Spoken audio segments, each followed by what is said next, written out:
Good morning and welcome to day 4 of the Tasha's Test match between Movember 11 and Seddon Cricket Club here in the beautiful Hamilton. As you can see on your screen there, the cloud cover's come in overnight and it's not as picturesque as it was yesterday. Good morning, Dom, how are you? Morning, Shuey, mate. I am fantastic. I think we can both agree.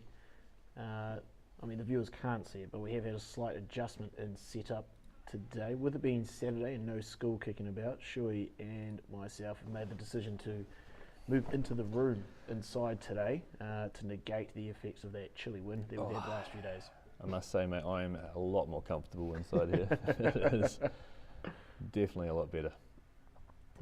As we see the Seddon Cricket Club meandering out there, we do unfortunately not have the services of Andrew the Plank McLean today.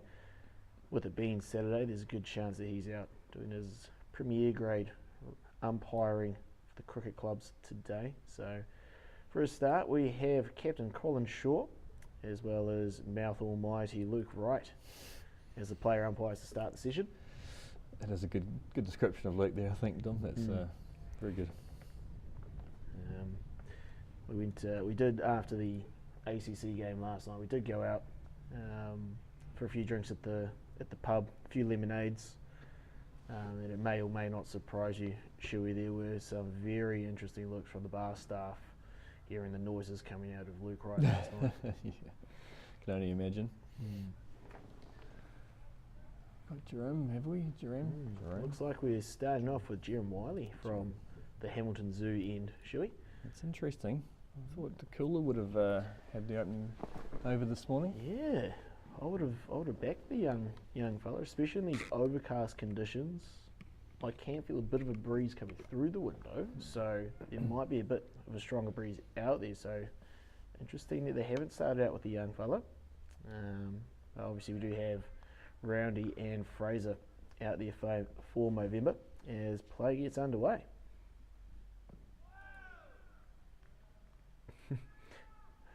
Good full ball there from Jerem. And I believe a little bit of gamesmanship there, Shuey, as Jerem had a pretend meltdown at Luke, although Luke's meltdown at the umpire yesterday was quite real.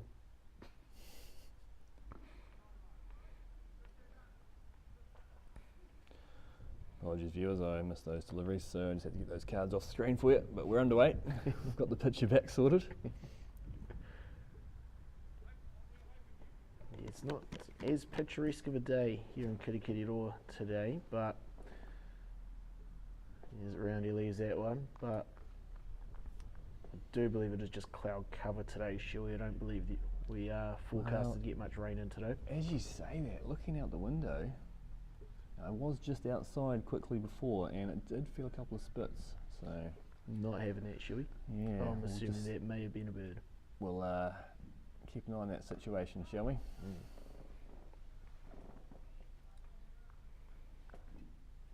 We almost need a comms box runner.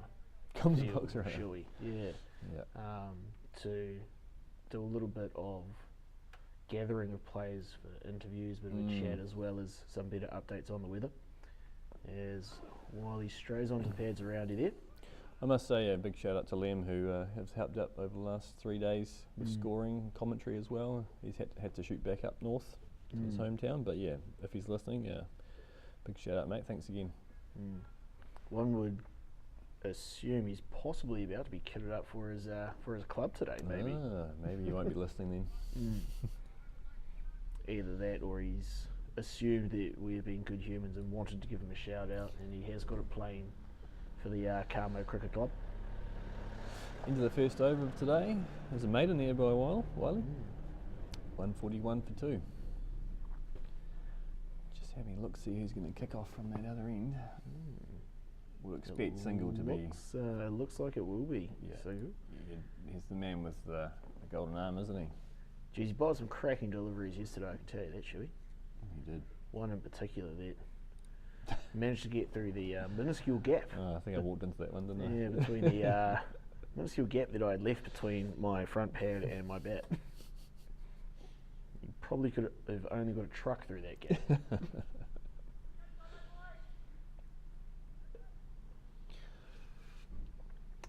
I did receive a message from some of the Kaipaki faithful after yesterday's play, Shui. Being told that I batted 3 times. Yeah, single comes in from the Hukanui Road end. Beautiful half volley that Fraser has pounced on. He hasn't overhit that, but very vacant deep cover there. So first runs of the day for Fraser and Movember 11. Yes, I was told I batted 3 times. 3 times? 3 times. As he had messaged Andrew the Plank McLean, and apparently I got away with one earlier in that innings, which I don't believe for a second. That toe is still a little bit sore from that one that I believe he's talking about as well.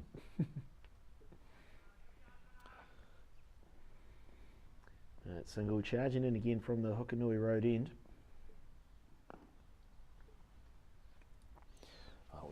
I would imagine it might take him a couple of overs to get into it after his bowling efforts over the last few days and his batting as well. He has almost become a bit of a one-man show for the Seddon Cricket Club. He might be carrying the team a little bit on his back. Hopefully one of his teammates has given him a bit of a back rub to release some of that tension. As you see, a beautiful leave there from Fraser. And I do believe Single was up on the PAV last night with that T20 game that we did have here. I don't believe he was smashing back too many lemonades though. Probably knew he had a mammoth bowling day ahead of him today. He drops that one slightly short, but fortunately for Seddon, that catch shot's gone straight to point. The call from Captain Cole this morning in the changing shed, Shuey, was one of, let's not get too far ahead of ourselves, but let's just bat the day. As he's gone slightly leg sidish there as the man with the golden arm, and unfortunately for Movember 11, Fraser's just chipped that to Stifler. Stifler, is it not? Oh dear, we're never going to hear the end of that one, are we? Yes, I do believe that man he's been getting updates from listeners, and he was unfortunately or fortunately given a few of Ben Strand's overs. He was, yeah. Which have been corrected. But yes, he's a good bloke, is Stifler. But I have a funny feeling that there's going to be a bit of chat come back to us from Stifler. Great innings out from Fraser though, shall we? Yeah, it was a good innings. Unfortunately, he couldn't kick on to get that triple figures this morning. He'd be bitterly disappointed at that, I would imagine. Have we got striding out to the wicket? That looks like it is one young Chips. Oh, it is Chips, okay. Coming out to bat. The elegant left-hander. So we've got 2 elegant left-handers out there now. Also a shout out to Kent Curry, who flicked a message through earlier this morning to say that for every run any of those 2 opening batters got past 100, he was going to be donating $1 per run. To which Bully decided, you know what, that sounds fantastic, I'll agree to that as well, and I'll match it. He did make a call for anybody else to match it as well, but I don't know about anyone else. Colin's already taken enough of my money this week. I may have missed that one. Sorry, I was getting too busy setting up the stream here. Seems to be a bit of a discussion in the middle at the moment. Not sure what it's about. Possibly just trying to figure out who's captaining today as Dan Fenwick is back out there. Possibly a bit of a power play, power move maybe even from Jeremy Wiley there. Bit of a mutiny trying to take over. Mutiny, yeah. Trying to start a coup. So that actually was the end of the over, and we have had a change of umpire as well. Fish has been replaced by the beautiful human that is Jacob Babu, as Wiley continues from the zoo end. For a bloke that hasn't bowled ball today, their ball has been in Stifler's hand quite a lot. Seems to be attracted to him.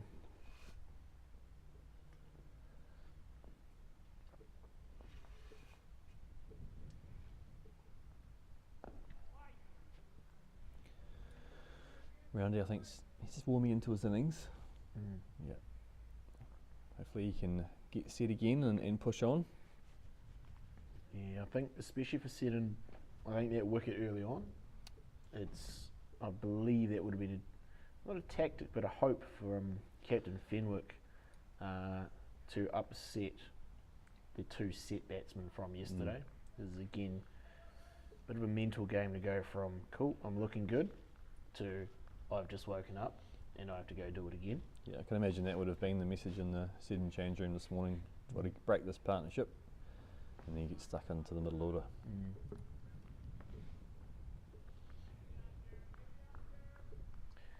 Change of tact from the wily Jerem. See what you did there? Thank you, sir. It's very nice. He's now going to go round to Roundy.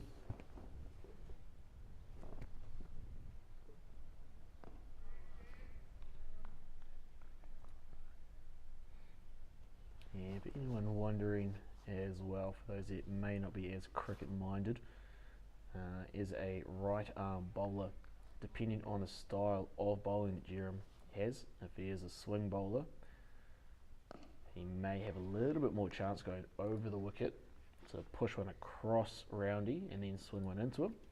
As I believe he is not a swing bowler, he's decided to go around the wicket to basically try to bowl that straight up and down line against Roundy to again try to find the edge. Indeed, that's the end of the over there. 143 for 3.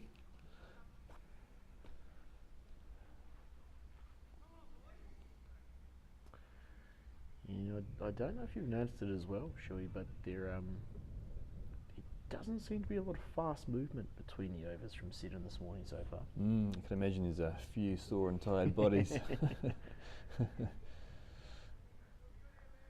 Yeah, it is a great time to be sat in the comms box on day 4.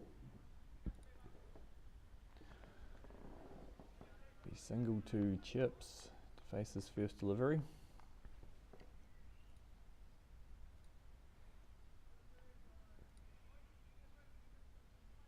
Jeez, you've got to wonder what power in that rig of single to be getting through the workload he has over the last few days and just keep going.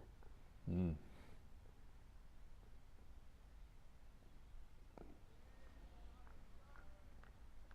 I don't want to make an assumption of Chips here either, Shuey, but I have a feeling he's not going to be wanting to use pads too much. I do believe his dad purchased those pads for him yesterday. As he was breaking them in, walking around. Oh wow, okay. So I don't think he's going to get those dirty too quickly. He's just having a closer look. They do look quite shiny, don't they, and brand new. And if I am correct as well, it's actually his first pair of left-handed pads. Oh, wow. And his single comes charging in again. Drops it slightly short. And Chips has jumped all over that and has placed it down to the boundary. First boundary of the morning for the Movember 11, as well as the first runs for Chip in the second innings.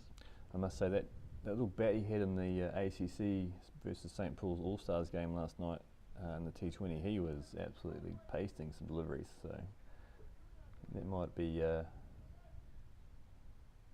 helped him out this morning with that boundary. I don't know if that was Chips last night. Shuey, I believe I remember Lofty hitting quite a few bombs. Okay, maybe I got that was mistaken then.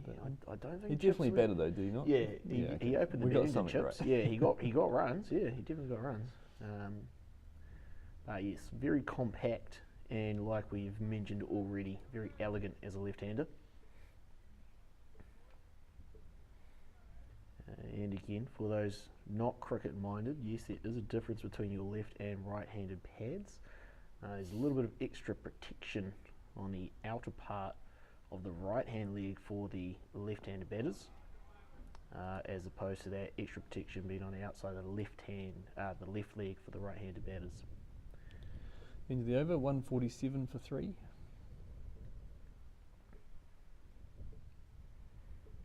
As it looks like we have an umpire change as well. Captain Cole looks like he's very aggressively trying to get somebody out to replace him.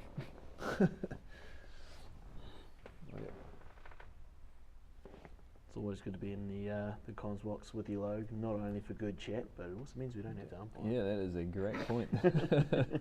I think that's probably, I think we may have touched on it earlier in the test match, that's probably one of the hardest jobs, being a player umpire. Most definitely. And it does look like Cole has come back out at square leg as Wiley continues from the zoo end. So I'm unsure if that is a bit of dissent from the Movember 11 or it just needed to be a message to go back out to the rest of the team. Yeah, of course, we've got 2 left-handers at the crease, haven't we? So our left-hand, right-hand combination's not in play at the moment. Ooh, as Wiley finds the leading edge there from Roundy. Fortunately for Movember, that has not gone to hand. It will excite Wiley though. It will indeed, yep.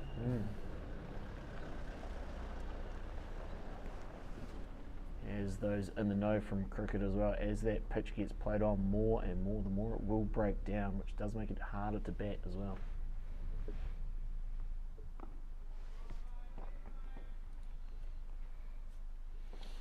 You can imagine these first few overs are going to be quite tight with the bowlers being a little bit fresher after a good night's rest. If we can just see these first 4 or 5 overs off each from each end, may become a little bit easier. Oh no. Oh well. And unfortunately, Roundy's left a little bit of a gap between that and the front pad there.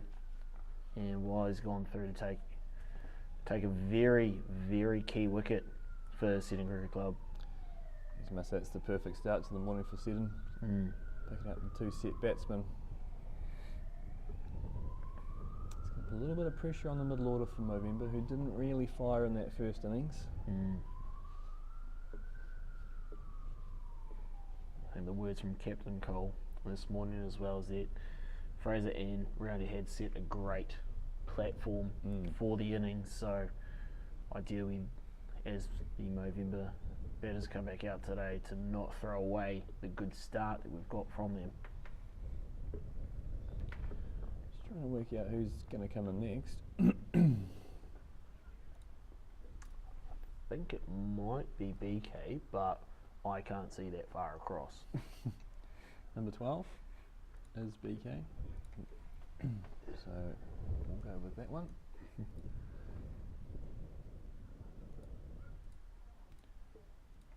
Just get a shot of him walking onto the field, yeah, a bit of a wide angle. Oof. Jeez, is that a shot fired from you there, shall we? No. A wide angle? From the camera view. Okay. I don't think he'll hold it against you.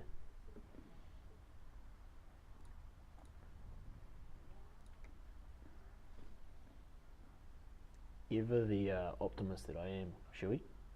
The silver lining to Roundy being removed is we do now have that right-hand, left-hand combination back. We do. Seems that Wiley's going to continue around the wicket to the right-hander. Interesting tactic. It is. Not something you see too much, listeners. In terms of the LBW rule, it does make it a little bit harder for Jerem to get an LBW decision, as if the ball does pitch outside the leg stump before it hits the pads, PK cannot be given out LBW, unless he just throws it right down onto his toe and he's standing in the middle stump.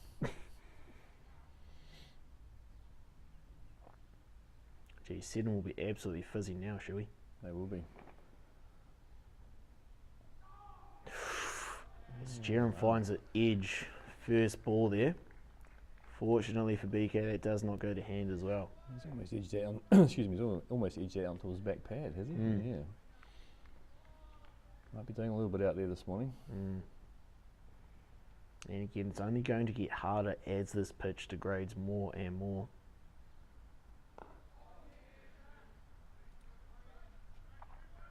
End of a very successful over there for Wiley.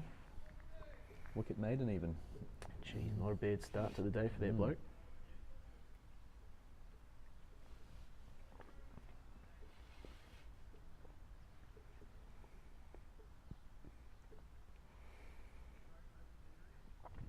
I know it is almost a little bit of a, I don't say harder ask for us today, shall we? But obviously, with it being Saturday, there's club cricket going on. So if you aren't watching your club cricket, you are also still more than welcome to come down and catch day 4 of what's turning out to be quite a close contest between Movember and Seddon Parkhead. Yep. Seddon have definitely brought themselves right back into the match.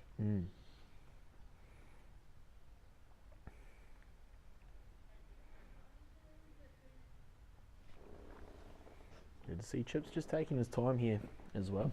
No need to rush. As he fends out a very full ball from single.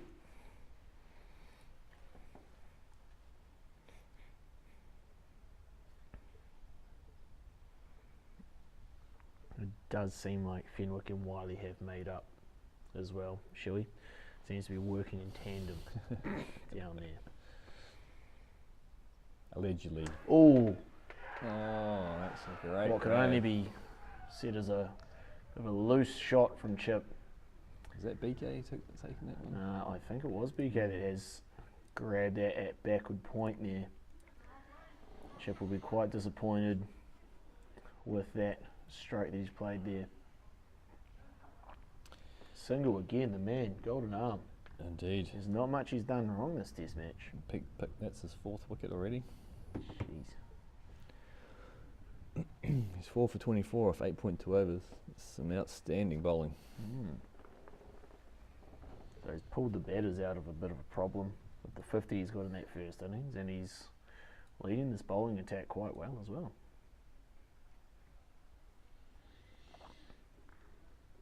Just having a look who the next batter is.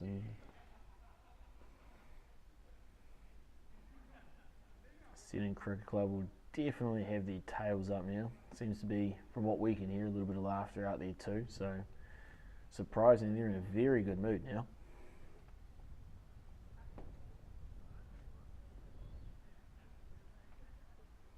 Yeah, it looks like it's going to be Regan. Or is that Luke Wright? Hard to tell between those two.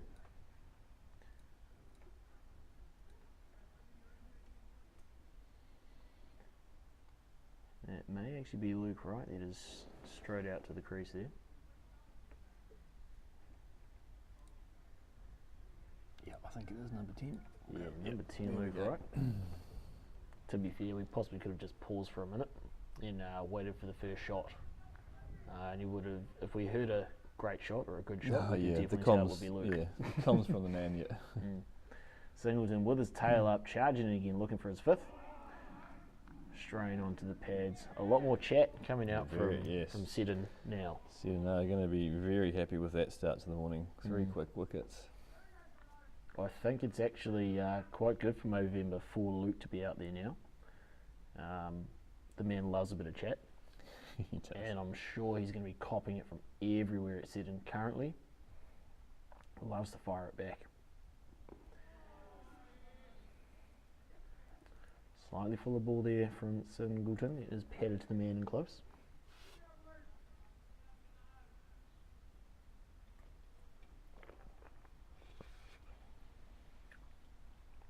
I've got a question for you, Shelly, after this next delivery. I don't know if you'll know the answer. I definitely don't. But If you don't know it, Wiz, how am I going to know it? I mean, you are slightly more matured in years than I am, so you possibly have. As Luke just rocks back that slightly shorter ball. That one, hasn't and he has smoked that to the square leg fence for 4. Didn't even hear him say good shot that time. But no, the question I have for you, Shui, is you hear it almost in every men's cricket game. Here we are. I don't know what that even means, because I'd imagine everyone understands that we are here. It's the 150 up for Movember. End of that over. 151 for 5. That is a great deflection from the question. Yeah. Here we are, as in, you mean a comment from the fielding team? Yeah. Here we are, lads. Well, I guess they're just re-emphasising the point in the match that they are at. Here we are. We're on top, maybe. I'm going to have to take your word for it. Yeah, I'm just making this up, mate. Yeah, So, yeah. because I've got nothing. Heard a few of these Seddon blokes saying that after that first dot ball that Luke had faced. Here we are, boys. Here we are.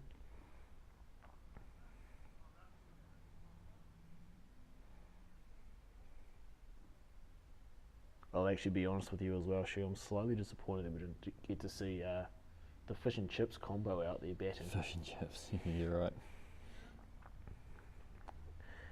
As alluded to earlier, listeners, Luke has decided to take young Chip under his wing in a mentor role that I don't believe Chip asked for. So they are now affectionately known as Fish and Chips. As Wiley continues from the zoo end down to BK in a beautiful full ball. But it's very well dug out by BK. It was a great delivery. Not something you want to get at the start of the day. Fortunately, it wasn't one of the set batters. But yes, great start here in terms of bowling from the Seddon Cricket Club, making it very difficult for the Movember batters to get set.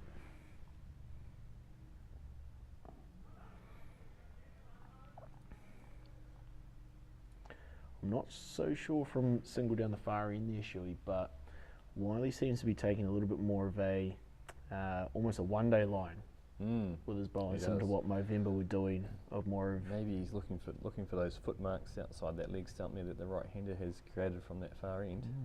Oh, again. Oh, and another beautiful full ball from Wiley. BK's popped that up to Ryan Preston in short cover and said, "You know what? Go again, mate."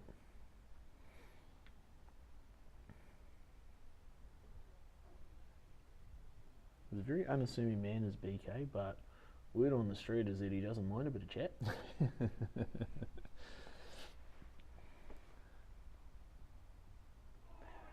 Oh, slight change up from Wiley there. Shorter ball.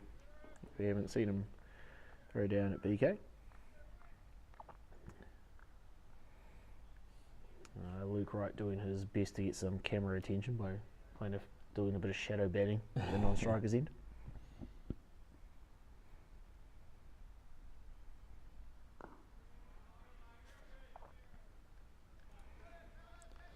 And if another over there from Wiley, he's bowling very, very well as well. That's another maiden. 151 for 5. And it looks like we possibly have Cole going off again. See if anyone's actually going to come out to replace him. Okay, we've got one. Jeez, that's a rough call. Bloke's batted all day yesterday.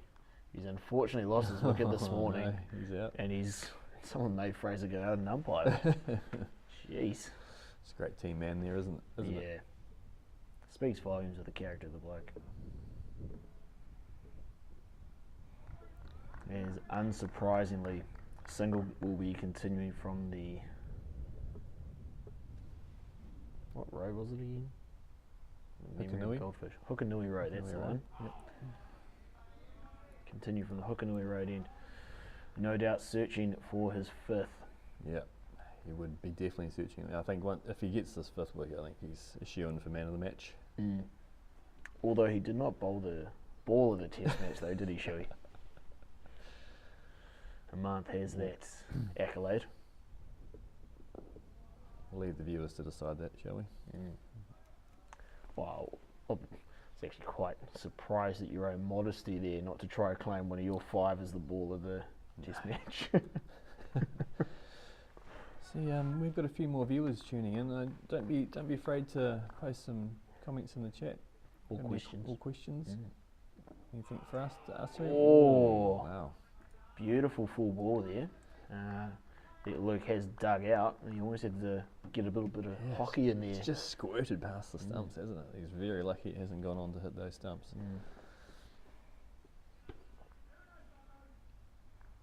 Jeez, it's lively with chat out in that field, but again, between overs, it's not looking overly quick, but very lively out there now. Oh, this is great bowling from single. Seems to be a bit of a change in tact from Seddon in terms of the bowling lines today from what we saw yesterday. Yesterday, very much so test match of that 5th, 6th stump line. Seems to be a bit more wicket to wicket this morning so far. As that's a cracking Luke looks to punish a half volley of one of the few loose deliveries that's come from single, and that has gone to the boundary for 4. He was on that in the flash, wasn't he?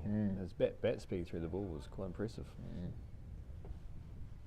It's an interesting time, isn't it? Movember just needing to rebuild a little bit, but Luke is an aggressive batsman, so could be some fireworks coming up. How will single respond?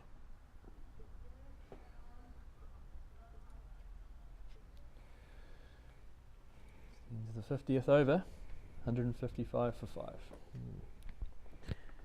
5. Fraser was saying this morning in the changing sheds before having a bat that there is no need for any of these batters to look for runs today, as there will be the odd ball that will come out, and fortunately the one poor ball that single has bowled so far in that spell, Luke did jump all over it, which is good to see.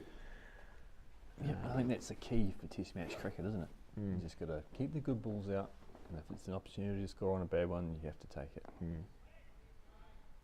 That is amazing, Phil. That is.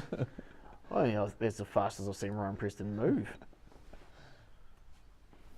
Quite possibly, you may have heard young Stifler talking about how much of a difference that he was making under the helmet as opposed to Ryan Preston. Yeah, I do believe that Rhino has been fined as well for his lack of, what would you say? Coverage of short leg. And for those listening, no, that is not a fine from the ICC, the International Cricket Council.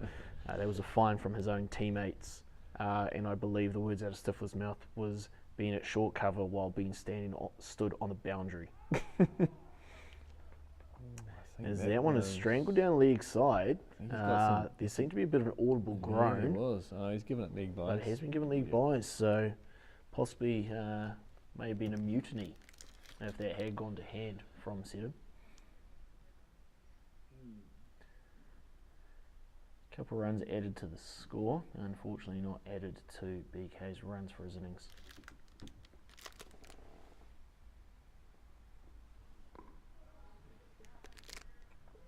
And again, something else that the viewers cannot see. Shelby and I have slightly prepared ourselves a little bit better today, both of us with our glasses on so we can see properly. Makes a massive difference, doesn't it? As Wiley continues to trundle in from the Hamilton Zoo end. He's got BK jumping around the crease a little bit, hasn't he? I do recall Fraser saying that it was a little bit easier to score from batting from the Hamilton Zoo end as opposed to batting from the other end. Hukanui Road end. We'll get Did you imagine as a local I remember that, right? Bit of a false start there as BK pulls away. He wasn't happy with the field. Well, to be fair, the bloke does work at a school, so possibly does have Vulcan hearing as well. Vulcan hearing? Vulcan hearing. Vulcan's from Star Trek. Yeah, okay, I get the Star Trek reference, but do you want to explain that a bit further in terms of... Well, working at a school, teenagers can be crafty creatures. Okay, yep. So he's probably needing to hear and see everything that's going on around him. Right. So he possibly heard the great call from us in the comms box and enjoyed it a bit much. So I had to take it in for a moment. Had to take it in for a minute there. Nice. End of the over again. 157 for 5.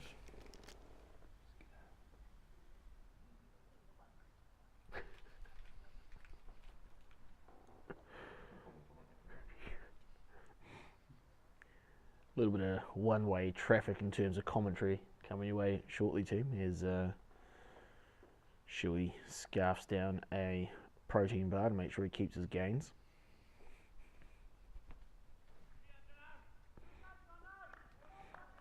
A little bit of chat again coming from Seddon. Not too much chat while Wiley was bowling.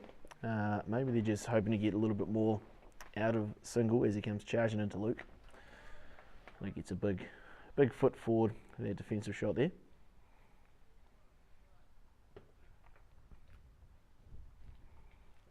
Cloud cover doesn't seem to be going anywhere today here at St Paul's, which may assist the bowlers a little bit more.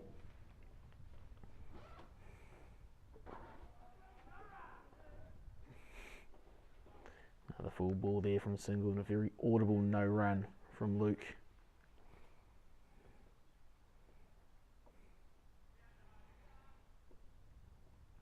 Be interesting to see if there's any foot marks from the first slip position from Dan Fenwick. I don't think I've seen him move.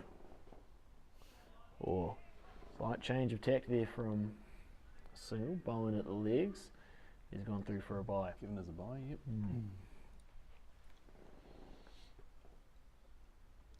I do believe this is the first time BK's been down this end, so no doubt he'll take his guard.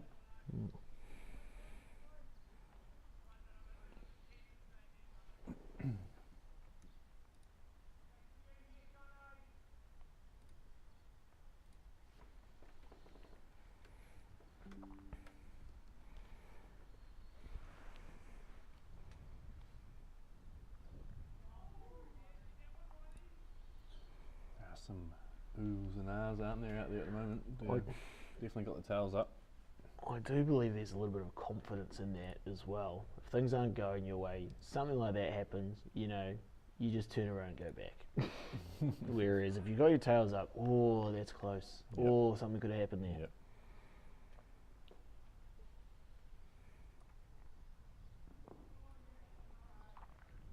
Another beautiful front foot defensive from BK.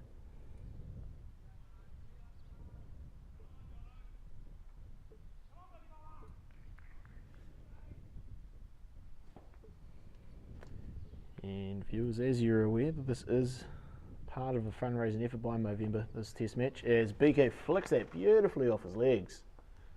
Slightly astray from single.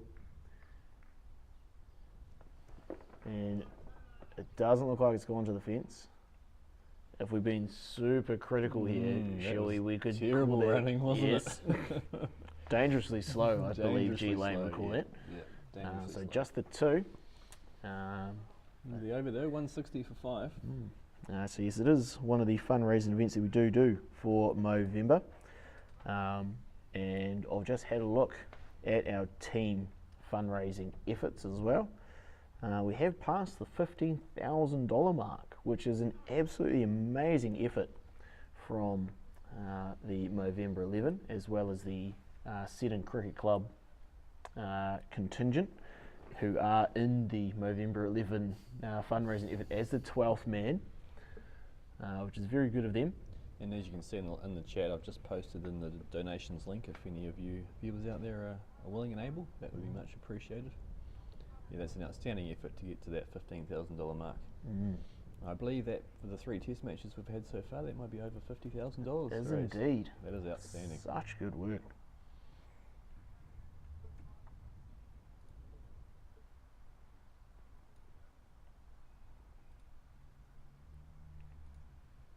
As Wiley continues from the Hamilton Zoo end. Now bowling into Luke.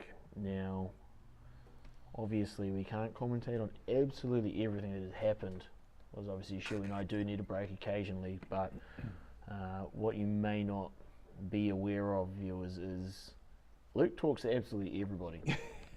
Loves to make friends, and him and Jerem, whilst the covers have been going on and off, we're talking quite a lot, so this could be quite a fun battle. Right, that's some good insights there, Wizard. Yeah.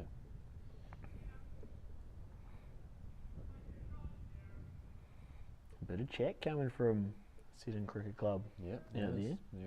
They're in the game. Trying to get in ahead of Luke. Oh, and they possibly have, as Wiley pushes one across Luke, which has found the edge and that's been taken. Movember's in a bit of all sorts this morning, shall we? Yeah, they definitely are, mate. We're struggling big time. Yeah, Seddon will be very happy with this result this morning. Only leading by 144. I think they'll back themselves to chase that kind of total in the 4th innings. Especially with a day and a half still to go. Lots of time left.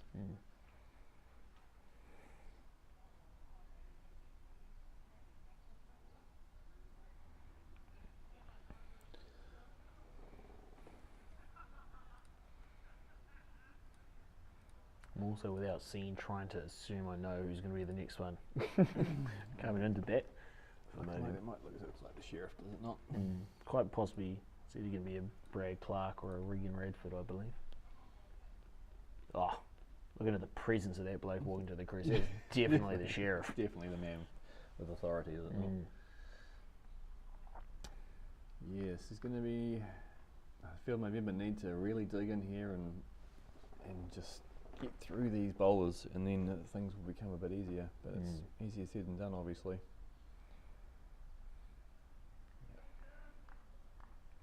And see the Sheriff out here, father of one Will Clark, who did get the wicket of one of the very high scoring Cantabs in their Plunket Shield match today. It was very high scoring, wasn't it? 240 that he removed him from the crease for.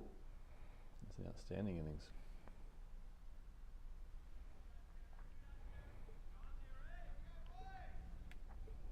His excitement building for Seddon Cricket Club here. Feel like they're on the cusp here. And again, Shuey, if things aren't going your way, it's just a dot ball, everyone's happy. Yeah. But with the tails up, a dot ball has been patted back to him. Yeah, it gets rapturous. It does get a bit more of an applause from that slip cordon.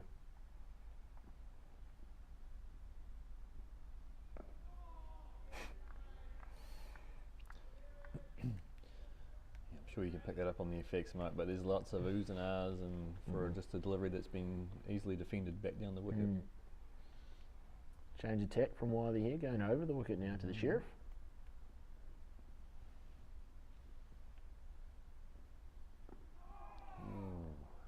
That one squirts just about through the defences of the Sheriff. End of a very successful over there from Wiley. Moving now reeling 160 for 6, losing 4 wickets this morning.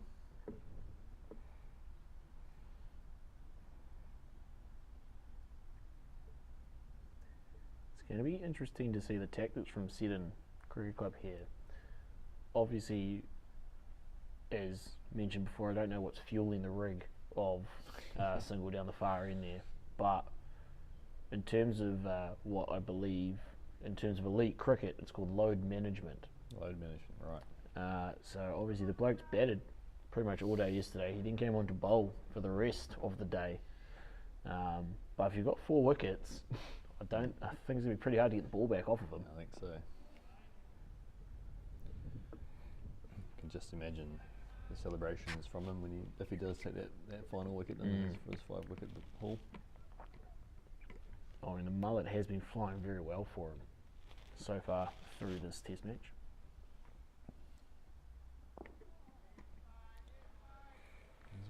Well defended there by BK. Just need a period where the batters can settle in and get stuck in. Oh, there is a lot of experience between BK and the Sheriff out there as well, so I have no doubt in my mind there might be a bit of gamesmanship whilst they're out there as well. It's a bit more aggressive there from BK. Just kind of squirts down to mid-on though. I believe that is Mr. Strain down there at mid-on. I do believe from the Vipers on his face, I do believe that is Strain. Very easy sunglasses to find. Distinguish him from the rest. Got a little back foot punch there from BK.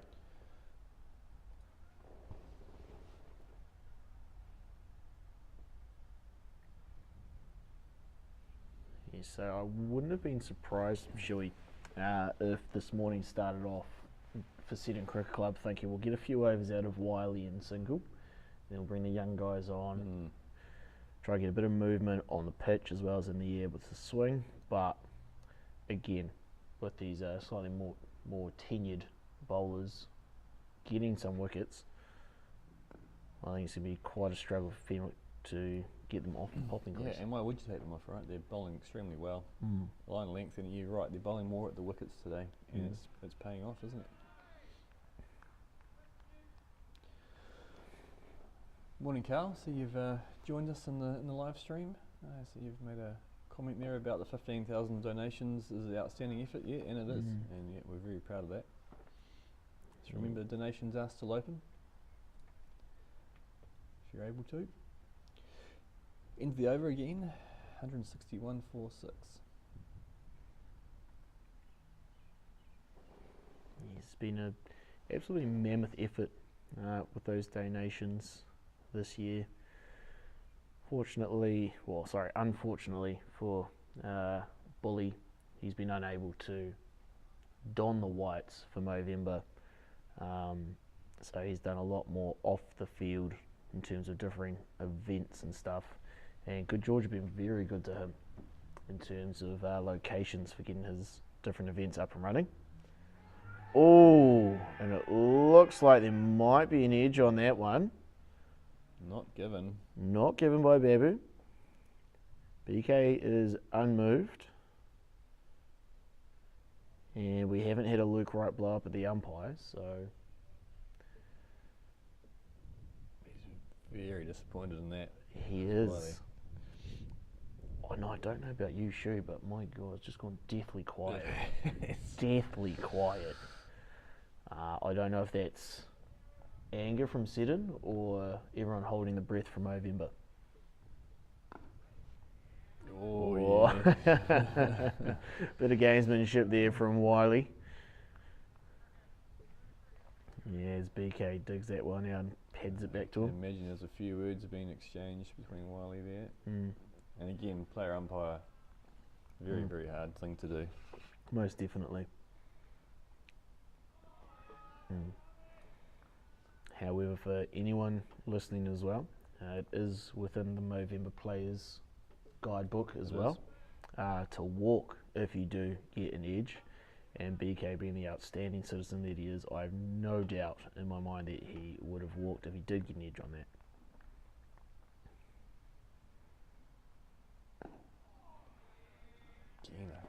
I think I mentioned it yesterday, but the amount of dust that's coming off the surface when that ball hits is quite incredible, isn't it? Did you have much of a look out at the pitch this morning, Shuey? No, didn't get a chance to get out there actually. So it seems the St. Paul's grounds were ready very early. They beat us by quite a bit from the amount of work it looked like they had done already out there. Looked like they've given a very good sweep. There seems to be a lot less rocks out there. Okay, that's a good thing. Yep. So that's going to make it a bit easier for the batters. But again, with it being day 4, bit of degrading of that pitch as Jerem comes around the wicket. And Kennedy smokes it straight back to him. It looks like Wiley's had a word or two. Walked down and said something. It's an eventful over. Another maiden though from Wiley. He's bowling extremely well. I mean, we can only speculate, but I would wager those words would have been something to the effect of, "That's a very nice straight drive you have there, sir." I'm sure it's nothing like that.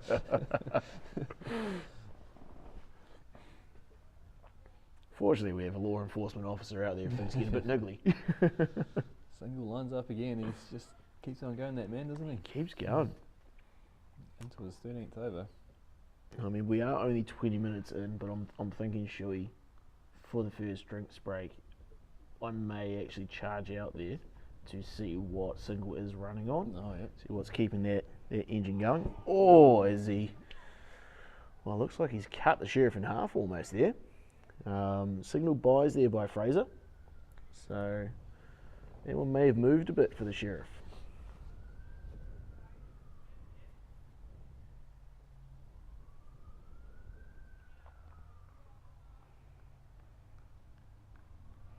And don't forget as well, team, on the Movember website as well, there is quite a lot of apparel that you can purchase to help with the fundraising efforts as well.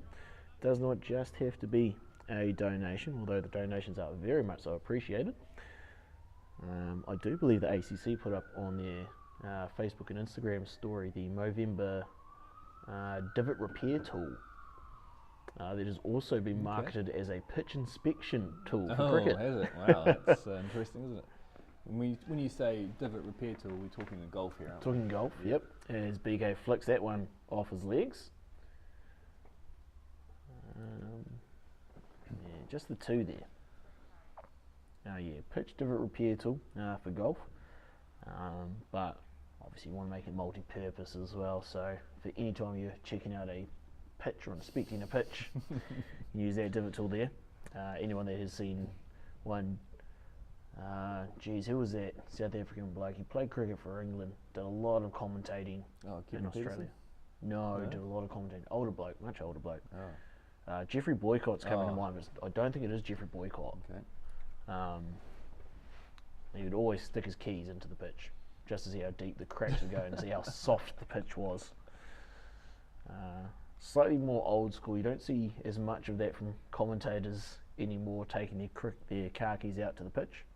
No, I don't think that would be permitted these days, would it? I guess going back to the Movember pitch repair tool, I think it probably depends on what level golfer you are as to how much use that would have. Yeah. I'm thinking I do. Yeah, I do believe it's more so for if you hit either an iron or you've needed to get a lot of backspin off the pitching wedge to help repair a divot on the green. I don't think we're talking your very casual golfer ripping up half the turf from trying to get too far under the ball. Yeah, definitely correct. Yeah, so over there, 164 for 6. I'm just thinking a golfer of probably Carl Delaney's skills may not be able to use it as much as some others in our business house team. Or a wizard. Or a wizard, or yourself. Okay. No. I am aware of what happens in golf. Partaking in golf, not so great. I do love a pitch and putt, as well as a mini golf. Yep. But it almost sounds oxymoronic to say, but I just find golf too boring. Too boring? I find golf boring. Wow, okay. I feel it takes too long. Wow. I say commentating a 5-day test match. As Wiley continues. I feel golf, I don't know if you're the same, but I feel golf and cricket are very similar sports in that if you like the sport, it's easy to go down the rabbit hole and be a bit more of a traditionalist of it, but if you don't follow the sport, it's harder to get into it. It's middle down the field, it's a bit off there from the Sheriff. Yeah, I think golf is it's a tough game. I think it's probably harder than test cricket to watch, to be fair. But I think again, if you're playing both, it's a lot more enjoyable, I'd say. I mean, occasionally I see, depending if I'm sick, if you're sick and at home, you chuck whatever on. You can't get through daytime TV because it's almost just too punishing for me. You can start flicking through the sports channels, right? Sometimes you see like marathon highlights. Sometimes I'll get into that. Nice. Yeah, the Sheriff flicks that one off his legs just for the single. Happens with the Olympics as well, doesn't it? Sports that you never watch ever. Olympics comes on, and you suddenly become an expert in things like curling or skeet shooting. I believe that was the Sheriff's first run too, off the bat. It was indeed. Always good to get off the mark.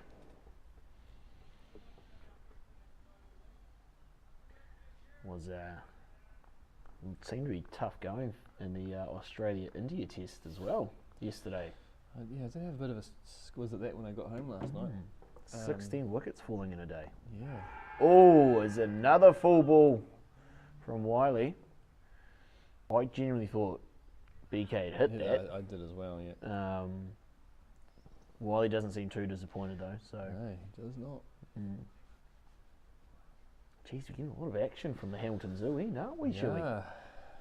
A lot of action for not a lot actually happening, if we're honest. In the scorebook, that goes down as a dot ball. It does.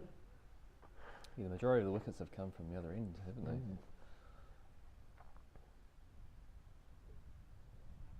Although Wiley has picked up a couple, hasn't he, this morning? Do see a few Seddon boys stretching out there. I don't think any of them are bowlers though. I think it might be similar to Matt Hart in the T20 last night. He was struggling, wasn't he? Might just be a bit of rust. As Clark pushes that one out to mid-on.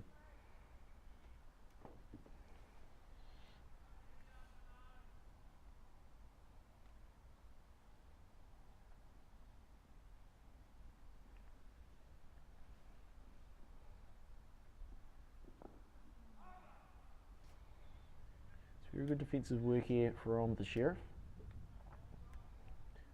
And we have heard this morning that there is a new hockey competition that will be happening very nearby to us as Singleton carries on. It is here on the St Paul's campus, is it not? Just across the car park. And I have been informed by my co-host that it's an almost IPL style for hockey. So I don't know if we are expecting or assuming there might be some loud noises coming from over there. As the Sheriff works it off the hip. Very well run that.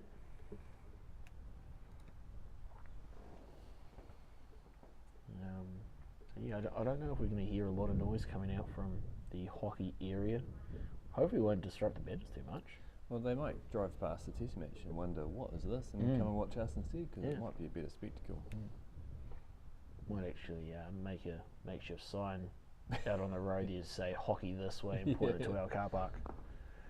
Oh, wow, BK. Slightly overpitched by Singleton. And BK has decided to smoke it back over his head. Just waiting to confirm if that's gone for 4 or 6. Did not see anything from the umpire there. No. Not to take anything away from BK, but I'll go 4. It's probably a safer bet. I'm sure there is power in the short stature of that man.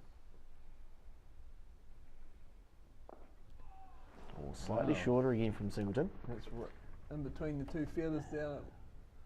Oh, well done on the field there. He's flicked it up beautifully and into the other fielder's hands, and they've come back for a couple. Bit more of a productive over run-wise for Movember there. It's almost like BK's decided he's had enough of this and he's going to take the attack back to single. That's 7 off the over. That's the context of this test match, a very expensive over. And I don't know about you, Shuey, but looking at the trees on that far side there, almost looks a bit hazy. I don't believe it's rain. I don't know if I'll see better with my glasses on or off, but I'm doing that. Definitely with them on I see better, but I did feel a little bit of a spit earlier this morning, as I mentioned, but just keep an eye on that, It's going to be interesting to see what Dan Fenwick does from that far end as well, surely. Obviously single on 4 wickets. He now has a batter starting to attack him. Does he see that as possibly too much of a chance of leaking runs? Possibly, yeah. Or does he see that as an opportunity of, if he's going to attack you, we can look at finding your 5th here? This should be the last over before drinks. We had the earlier start this morning of 10:30. Oh yeah, sorry, we did start at 10:30. I was just thinking, mate, you're half an hour early. But no, it should be... just having so much fun, this commentary I box. know. Time is flying. Jeez, it does. Both Shu and I did realise when we were both off the field, when Movember was fielding, we instantly went into commentator mode. We did. It's just our natural mode, is it not? Yeah. As we have 2 catching covers coming for the Sheriff.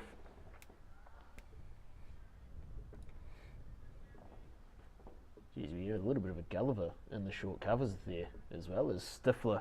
Oh, Stifler, the man himself. Stifler in the short cover. He's a good young man, isn't he? He is. He's a good bloke.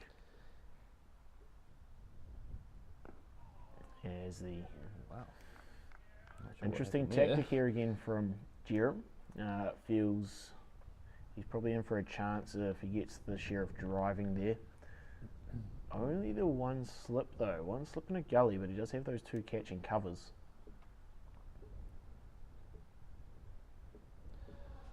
Yeah, he pushes that one a little bit wide, and again, if they haven't got a few wickets this morning, that's probably just a dot ball, but it's got the oohs and the ahs from the rest of the field there. Old Stifler wanted us to mention his form that he was showing at short leg under the helmet last night. He was quite impressed with himself, actually, by the amount of how close he was to the ground. And there's a long way down from the tall man. How close he was to the ground, as well as how close he was to the batter in comparison to Ryan Preston as well. That's well bowled again by Wiley. We've got a comment come through here from Linda Brown. That is actually my mother. Oh. Yeah, so hello Mum, how you going? Can't say I'm liking that nickname. Let's get clarification on what nickname we're talking about. I assume it's my one. You're calling me Shuey. Now, we might have to do some explanation of how that nickname came about, shall we? And I think we would love to hear this story again, Shuey. That's the end of the over. Before you actually start that explanation there though, Shuey, I got very disappointed in the story initially when I heard it. As a shoe fanatic myself, I thought I'd found a fellow kindred spirit. Oh, well, no. In terms of collecting of shoes. Well, unfortunately it's drinks, so we'll have to hold that thought. And we're going to take a short break, and we'll be back in about 5 minutes. Perfect.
Welcome back, folks. Just back from lunch. I was just finishing off a wee snack there. Didn't want to eat in everyone's ears, so we'll just keep myself on mute. But we've got to change a bowler from the Kanui Road end. BK himself.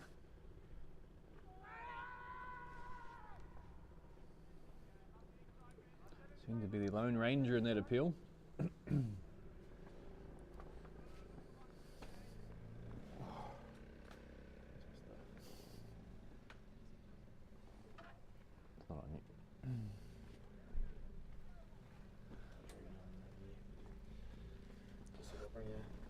We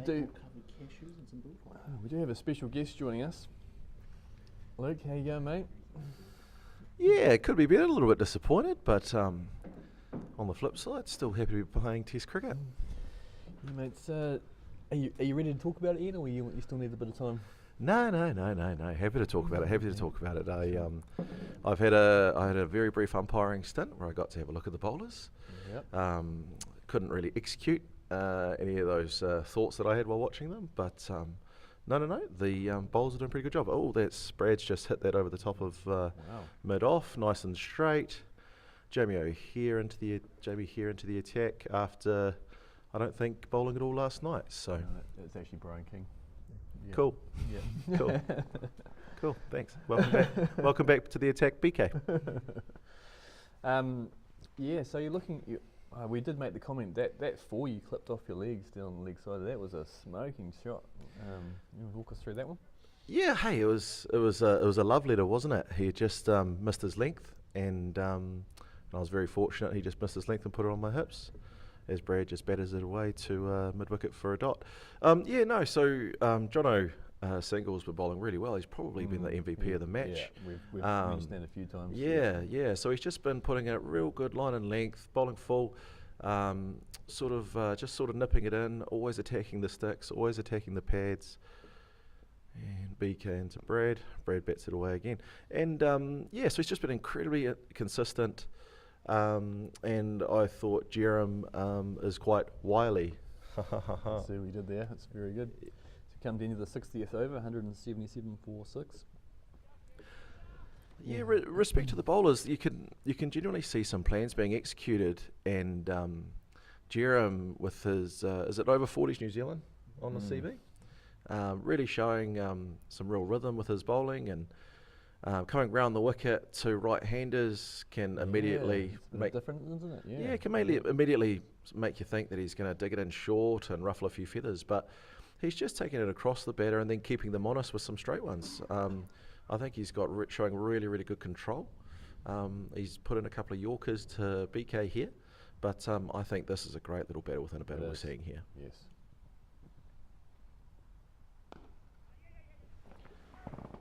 This might be a tight single, but nice drive to mid-off for one. We need BK down this end, so it's BK to BK.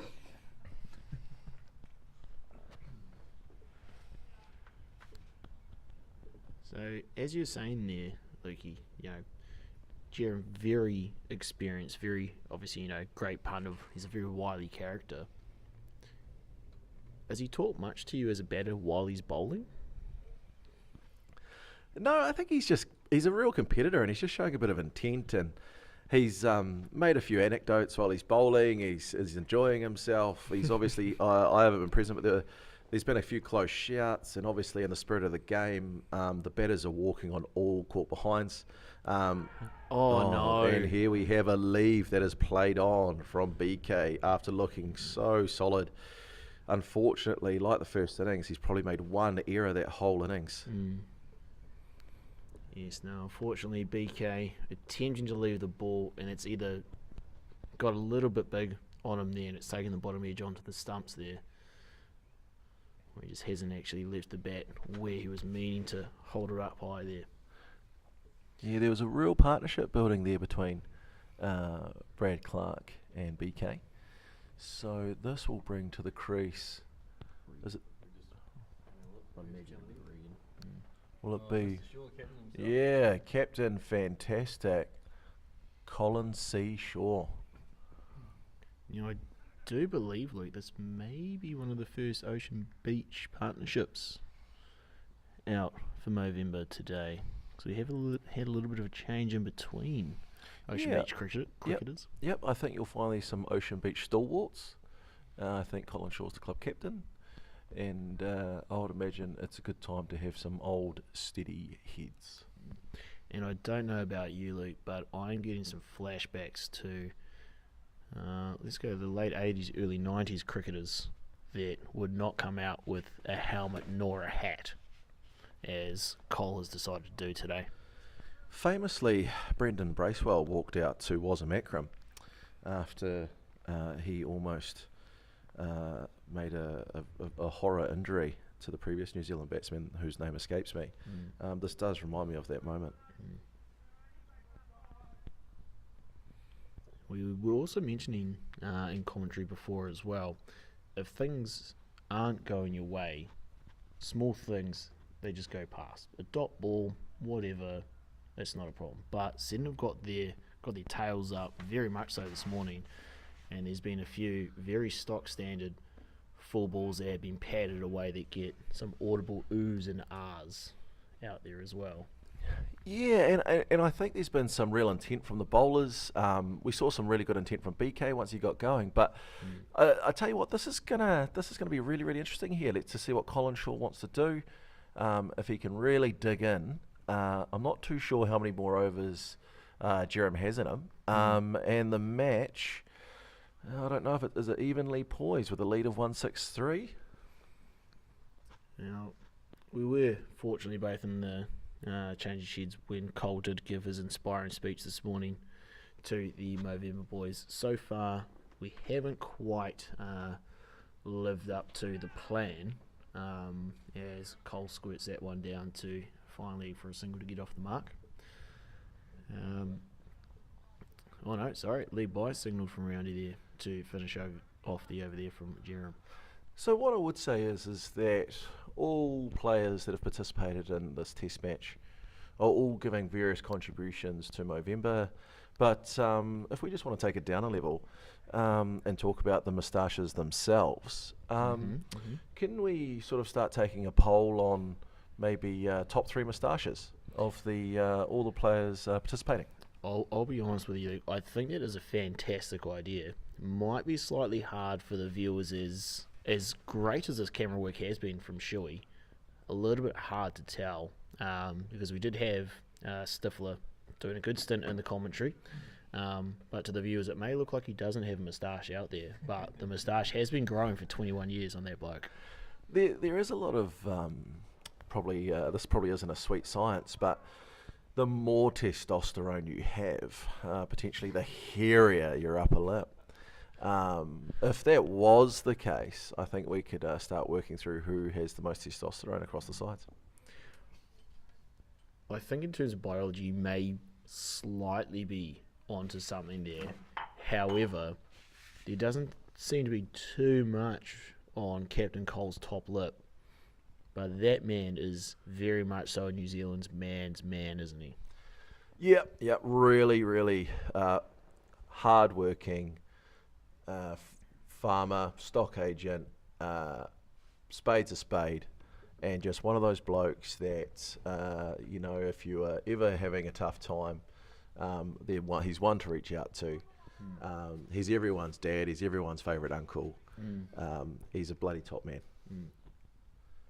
And I think, not the exact type of work, but I think it'd be fair to say the bloke on strike, Mr. Brad Clark, as he pats that one back to the bowler.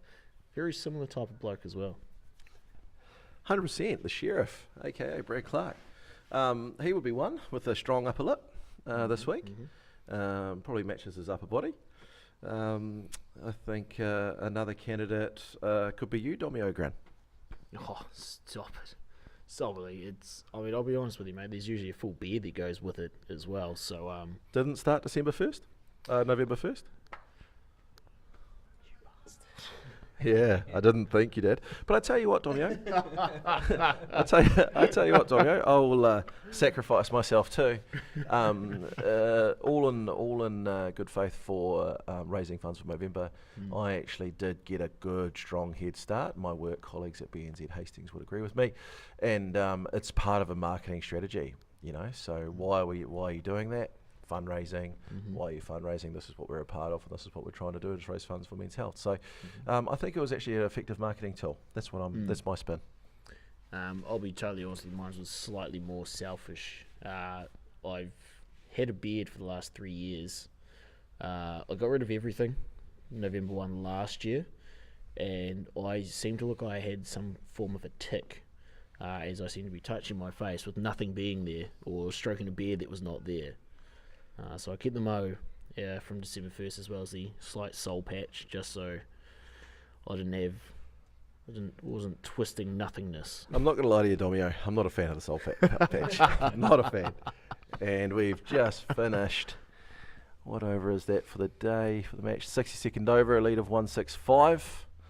Movember 11, 7 down. Not the start they wanted. Lost 5 quick wickets. Probably about 50 for 5 in the second dig. And Jerem into. He's going to continue. What over is this for Jerem? This could be his third. This will be going into his 14th. 3 for 16. Great figures. Probably a reason why he's got the number 1 on his back. I actually did miss out on an opportunity in that drinks break to have a chat to Single, who not only batted most of yesterday, he then bowled a couple of overs, got a couple of wickets, and he's obviously come in today, bowled more overs and got more wickets to actually find out what is fueling that rig of his to actually be able to keep going as well. My first guess is Waikato draft. After speaking with Johnny last night, he's had a fantastic rugby career. He spent 2 years in Germany, spent some time in the UK, and that's just what's fantastic about this week. It's just blokes bonding together, chatting, taking the Movember spirit away with them, back to the regions, back to where they come from, and making sure we all look after each other and talk to each other. As Colin takes on the pads, probably not missed opportunity there. He's showing a little bit of frustration, but again, Jerem back to his mark. And as you said there, Lukey, it's about guys building those connections, be able to have those slightly trickier conversations as well. And I do believe as Jerem comes around the wicket, a full ball that Cole has not played a shot to, he's almost given Roundy no choice in the decision to put the finger up there. He won't be happy that he has lost his wicket, but let's be honest, it's pretty hard for Roundy to say no to a full ball on his pads that he's not played a shot to. I can't say, I haven't seen a replay of it, but my gut instinct was that that's hit him full in front of middle and off. I do believe it has. Yeah, it's no one, I don't believe, here is a master of the rules, but we can only assume that was going to continue on its trajectory. Hit full, in line with the stumps, going on to hit the stumps, and I think you'll find that that is out. As I was saying there, Lukey, everyone's building these connections, we're having these tougher conversations, and I personally think it's very good of you, as I can't even say you're one of the older blokes in the team, but as a more personable character, you've taken it upon yourself to mentor young Chips in his debut, both on your debut as well, but you both assimilated into the culture quite well. What brought on that mentorship role for yourself with Chips? Kindred spirits, I believe. George Mowat and I, both the youngest of, I think, 3 boys in our families, and I believe George's nickname Chip came from his parents and potentially eating some ready salteds, maybe during pregnancy, I'm not too sure. So I've taken liberties to take Chip under my wing and drive him round and look after him, make sure he feels comfortable. It's not always easy being a young uni student in an adult environment, so I've just made sure he feels comfortable and fits in and things. And we just got to look after each other, right? So everyone's got different personalities and different things about them. And Chippies or Chipster, the Luke and Chips, aka Batman and Robin, Chip and Dip, fish and chips. Fish and chips, yes. Yeah, snapper, gurnard, you name it. Well, I've really enjoyed my time with George. As we see Regan Radford, aka the Cookie Monster, join us in the middle. There does seem to be a bit of precipitation out there as well, Luke. Yeah, controversially, I think you might find Colin getting a full one. We are losing a bit of light out there, and Colin didn't play a shot, almost looked to duck, reminiscent of Chris Cairns bowling to Mr. Reid of England, the famous slow ball, went to duck and got bowled.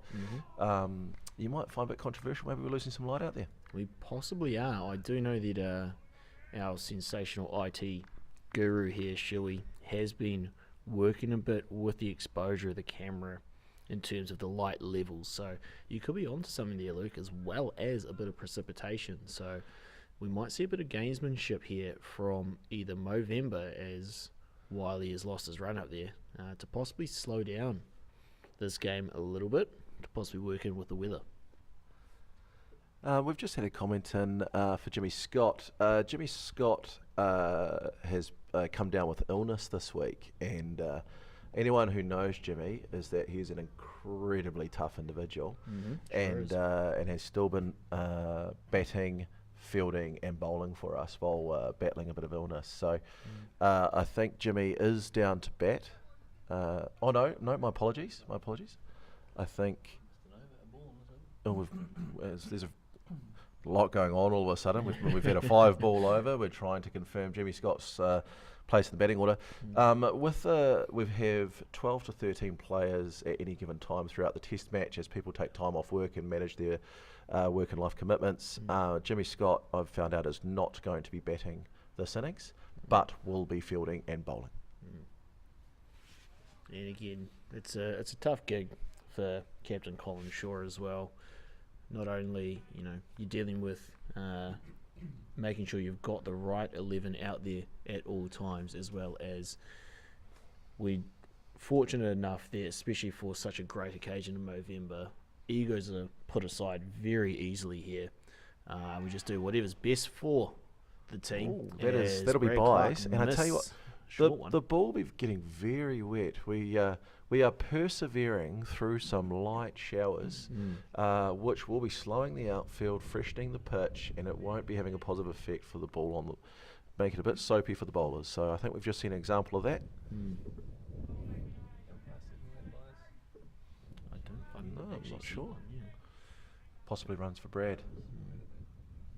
And we were, I would say we were, I believe, Colin Hickey was quite lucky that we were walking past on our way to the comms box when he decided that he was going to put at least the Hessian in the back of the tuk-tuk to possibly get that out there with the rain. There's a bit of a shout goes up around the sheriff. I tell you what's someone who's really, really impressed me this week is young Riley, the keeper for Seddon Cricket Club. Most definitely. I've had a few conversations with Riley. I'm not entirely sure of his age, but I'd say he's not 20 is my guess. I apologise if he's over 20, but he showed absolute maturity with the bat. Late day 2 evening, he was all smiles as the fielders absolutely crowded him and had conversations with him, and he just looked like he absolutely lapped it up, soaked it up. Did a tremendous job for Seddon Cricket Club on the morning of day 3. And after speaking with Brad Clark, I think the delivery that got Riley out is in Brad's probably top 5 deliveries all time. So Riley's having a great day with the gloves. He's just, as I say that, the bowlers aren't doing him any favours, but we don't mind the commentators' curse out here. Yeah, it is too. So no. So I've been really impressed by Riley. I'm not too sure what his cricketing goals are, but I'm sure he's got lots of cricket in front of him. Oh, you do mention that he is on the younger side. I can probably say with absolute certainty he is definitely getting ID'd going into the casino. Okay, well, that's right. I might be showing my age here, but no, he is a talented young man and has a great attitude and has played this game in fantastic spirit. Precipitation starts looking like it's getting a bit heavier out there. Yeah, it'll be interesting. I tell you what, this might diminish the effect of some of these seamers, and I tell you what, it won't be helping the spinners. But obviously, in these conditions, we're going to see a lot more seam bowling probably with these overcast conditions. I tell you what, as we look to our left, Domio, I tell you what, it is looking pretty dark and cloudy. And coming from the Hawke's Bay, I've been shocked at the weather conditions of Hamilton. We've had a forecast of no rain, and we've probably had a significant amount of showers this morning. So, welcome to Hamilton. Yeah, and it does look like there is a little bit of consultation out there, mainly from Fraser and the batters. Roundy seems to just want to carry on with everything, and I'd imagine with how Seddon are performing, they would like to carry on as well. All right, so for the viewers, Domio, what are we looking at a past score here. I mean, we've obviously turned up this morning, 2 down, 120 in front. We're now 8 down, 169 in front.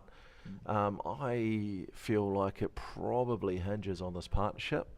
I think we've got Cam Loft to come in, and I tell you what, did he hit some of the biggest sixes of the week last night for the ACC. Oh my word. Yeah, so I do remember Captain Cole first thing this morning in the changing sheds.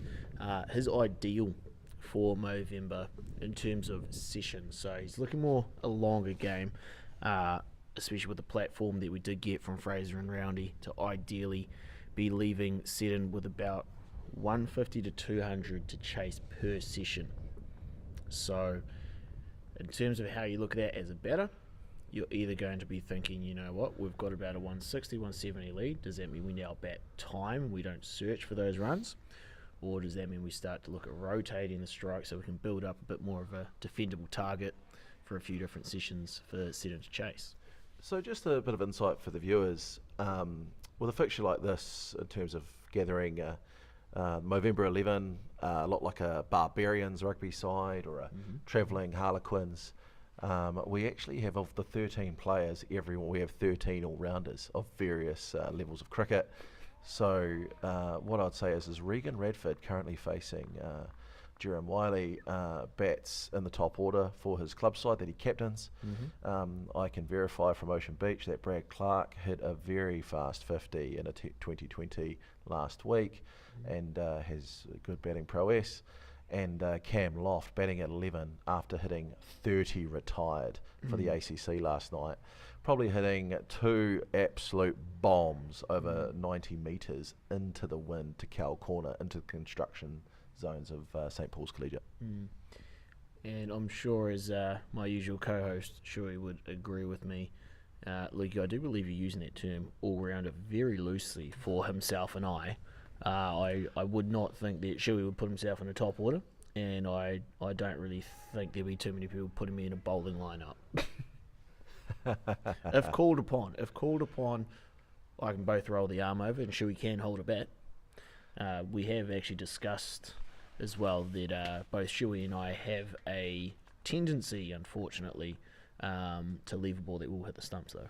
Maybe we're more round than all-rounders, maybe. Yes. Maybe that's the case. So I believe it almost would be more of a all-round group as opposed to cricketing abilities. We're just going back to shapes. And I think Regan has just sort of put one through gully for 2, takes the lead from Movember 11 to 171. It's hard to say if the pitch is flattening. We haven't seen a lot of spin come through today. We've had plenty of rain. The sun's coming up, but I can say to the audience that we do still have dark cloud lingering around behind us that we will see shortly. But as the sun comes out, it'll be interesting to see how long the Seddon Cricket Club persevere with seamers, and when we might see the introduction of young Finn and potentially Mr. Strang. Yes. As Brad BK whips goes one. A little bit too leg-sided there. Beautifully whipped there by the Sheriff. And because of the rain we've had, the outfield is completely slowed, and we've just seen a good 3 run by the Regan and Brad Clark. Yeah, so I did have a bit of a quick look at the pitch this morning, Fishy, but obviously with having to get the IT equipment set up wasn't an in-depth view.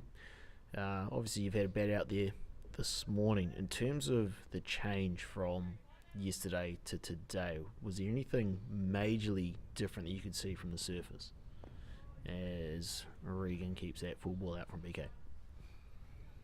Well, it's we've seen the seamers take a lot of wickets yesterday and today. Obviously, Movember we utilised our spinners. Obviously, Shui to my right took Pfeiffer into the wind. We saw a lot of wickets come from the end into the wind, as that's a great shot from Regan. I'm not sure if that'll go for 4, or the outfield will hold that up for potentially another 3. It's gone for 4. Great shot, Regan Radford. But yeah, we've seen the seamers take plenty of wickets, but I tell you what, Brad Clark and Jacob Babu, we saw a lot of turn and bounce, we saw a lot of uneven bounce, so there was a lot of talk around the pitch getting worse. But I tell you what, you watch the ACC boys and St Paul's. St Paul's really hoe into it last night. So let's wait and see. Yeah, Shuey and I were commentating that game last night. We did mention that there was a slight difference in terms of run rate from what we had been talking about the few days beforehand compared to the T20 game last night. Yeah, it's exciting, isn't it? T20. It's white ball cricket. It's social. It's fun. It's one of those things that seems to be the direction of New Zealand cricket. It's good stuff, but for the purists who were having dinner watching Australia versus India last night, geez, that was entertaining. Very entertaining indeed. My fiance was also very happy after I'd been out at cricket all day for me to get home and continue to watch cricket as well, to then watch the highlights this morning too. Big shout out to Brett Bellamy. She's put up with a lot, that woman. Yeah, it's interesting. I don't know what's more surprising, our loss of 6 wickets this morning or you having a fiance.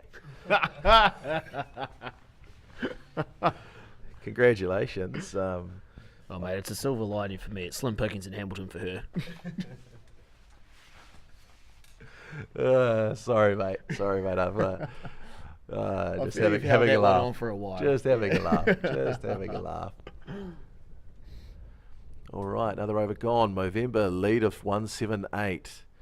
Can't help but wonder if that really needs to get first milestone, get that to 200. Next milestone. How many overs have we got bowled? 66. So new ball due at 80 overs. So 14 overs of this ball. Unsure of the condition on with all the rain, but we are seeing sunny skies coming out now. Should be better batting conditions. I'm going to say it probably hinges on this partnership. I'd say that the match, I'm going to go as far to say 178, while handy and higher than anything else in the first innings, may not be enough with 2 days play. Fine weather predicted. I would say that Movember need to get over 200 as a starting point. I think it's very fair to say, especially with the amount of time left over today and indeed tomorrow, in terms of scoreboard pressure, even just psychologically, if you're chasing over 200, it sounds that much more than something 100 and something. Yeah, and I think it's also too the physiological pressure. How are people holding up on afternoon of day 4 and day 5? Movember have already lost their opening bowler, Luke Wright, to a very, very tight potential minor hamstring injury. Probably directly influenced by his overall BMI, which is probably too close to his age, as we see Brad keep out a nice full one from Jerem. And I just want to say again, really impressed by Jerem's fitness and longevity here.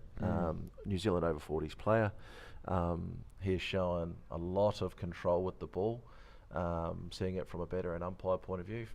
Both only several deliveries, in all honesty, but really impressed by the fitness and the skill. We've just seen a slow ball that's nearly played on from Brad, and he's just keeping the pressure on. He's just keeping the batters honest. 66 overall ball, and the run rate's completely dropped. Jerem, as I look, is 4 for 18 in his 16th. This is a sensational spell. And it's quite interesting as well. We have had a fair few more runs come from that far end, especially since Single has finished bowling. So I wouldn't say that Jerem may be feeling slightly frustrated, but he doesn't seem to be getting backed up from the far end in terms of bowling partnership. Yeah, and I think that might be a little bit of day 4 as well. I would definitely say we talked about it. I think bowling tight, bowling in partnerships, with the amount of red ball cricket that's played in New Zealand at the moment, there's not much. As we can see, our wonderful Seddon drinks vehicle come out, sponsored by Good George, and Colin Shaw coming out to umpire, which he'll no doubt be giving maybe a little bit of advice while he does it. So the match is evenly poised. Morning of day 4, 6 wickets lost by Movember. That's, I'd say, today's play is approximately 40 odd for 6. Not ideal and not planned for Movember, but digging in. And again, Fishy, it's BK to continue from the far end there. I was saying to Shuey earlier while Single was still bowling, with BK starting to attack him a little bit more. would Dan Fenwick see that as slight liability? He's losing some more runs down that end, or does he see it as, if he's going to attack you, that means there's more of a chance of a wicket coming through as well? Oh, I think you've got to have intent. The ball's 66 overs old. As we see Regan fend at one. Hey, let's talk about Regan's technique for a moment. Let's just take a little look here. I think Regan has a little movement before the delivery's bowled. I'm just going to watch the replay of the last delivery. Yes, there is a back foot, I believe. Little shuffle. Let's just watch closely here as BK runs in. He'll be bowling wicket to wicket. Love letters. Yes, there's a back away movement. I think Regan's favouring the offside. I think he really wants to be putting that ball through the offside. So, as you're growing up as a cricketer as well, sometimes, depending on your confidence level, sometimes you'll take that backward step as the ball's coming down if you've got that faster bowler. But if we do watch closely here, that foot goes back before the ball comes down to him. So I tend to agree with you there, Fishy. I do believe that's a bit more of making sure he has access to that offside. That's right. I think he favours the offside. I think he's really looking to score as a cut or a back foot drive. In a different match under different conditions, I think he would probably be sledged for standing on the umpire. Quite possibly, because it is a big backward step there. I think the only other big step I've seen so far today would possibly be one Luke Wright. Either one Luke Wright or one Fraser. Because, geez, boys were getting a big front foot forward, weren't you? Just trying to get forward. It didn't do me much good, but I was just trying to get forward. Never forward, never backwards, coming forwards. I think as a phrase been mentioned to me before. As Regan doesn't quite get hold of one to square leg.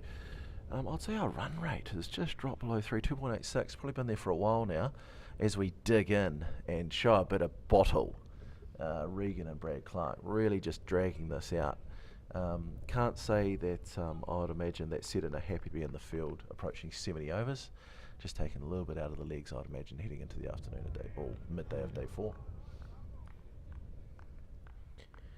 Yes, I have also just been sent a message from my local cricket club who are having a slight problem with their game today. Their kickoff is at 1 o'clock and there seems to be a local market on the outfield. Can't say they've ever seen this, but is the local cricket club Kaipaki? It is indeed. Kaipaki, is that Kaipaki Park? Or? It is the Kaipaki Oval, which we do refer to as the nation's capital. Oh, that's lovely. White picket fences, some good training facilities surrounded by trees and greenery. And it's a lovely place to play cricket. A bit hard to see on that photo there as well, Luke, but out the back there, behind those gazebos, which you can't see, is actually the old Seddon scoreboard. Oh, brilliant. What a lovely place to play cricket. Obviously no cricket looking like it at the moment. I can see a lot of four-wheel drive Mitsubishi Pajeros, Volkswagen vans and Nissan Navaras parked on the field with gazebos looking to sell something. Yeah, we have actually had... The man, the myth, the legend. Jamie here is back after a solid spell the first morning of the test. He has returned.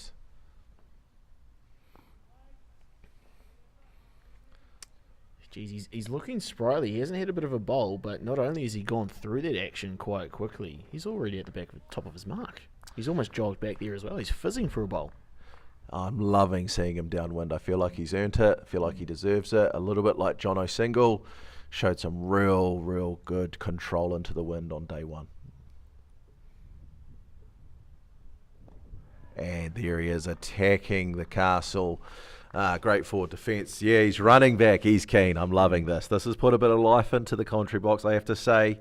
I'm a little bit excited to see what Mr. 99 can do here. He's running in. Solid rhythm. Outside off stump. Fourth stump. That's what you want to see in Test match cricket. Red ball. Yes, we especially near the end of especially day 2. We were curious because Seddon did seem to be, without being too grotesque about it, they did seem to be milking the younger kids at the start of the bowling and to get through as many overs as possible. We were thinking it was more of a case of we don't think the older bodies would actually hold up if they started bowling on day 1. And we haven't seen the youngsters come back yet. Yeah, safe to say there's probably some commitments to Saturday club cricket. But one thing I did notice just prior to the last two deliveries, is mid-off. Jono Singles returned to the field after having a quick drinks break after his spell. And he's sitting quite deep, potentially outside the inner ring. I'm not sure if he's outside 30-metre circle. And Brad Clark has timed a straight drive to him and not being able to take a single. So it'll be interesting to see where Brad's scoring zones are. They've obviously identified that he's strong straight. And I mean, if we look at that leg side setup, we have a very close-ish mid-on and a fine leg. I believe that's a solid maiden. Welcome back, Jamie here. While Jamie was batting, there was a little bit of chat around tortoise in the hare and who wins that race. And I did make a point to Jamie that the hare loses that race every time. So we both shared a good little giggle about that. And I would imagine I would not compare Jamie's bowling necessarily to a hare either.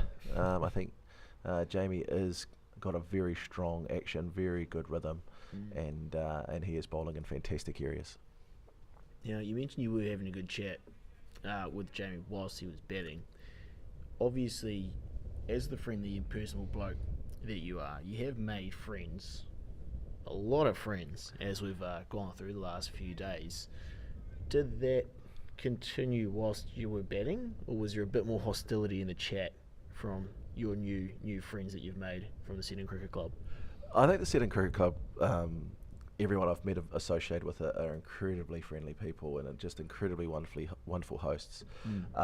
Played in wonderful spirit, trying to just build rapport and connections with people, understanding where they come from, what do they do, what's their associations with cricket, and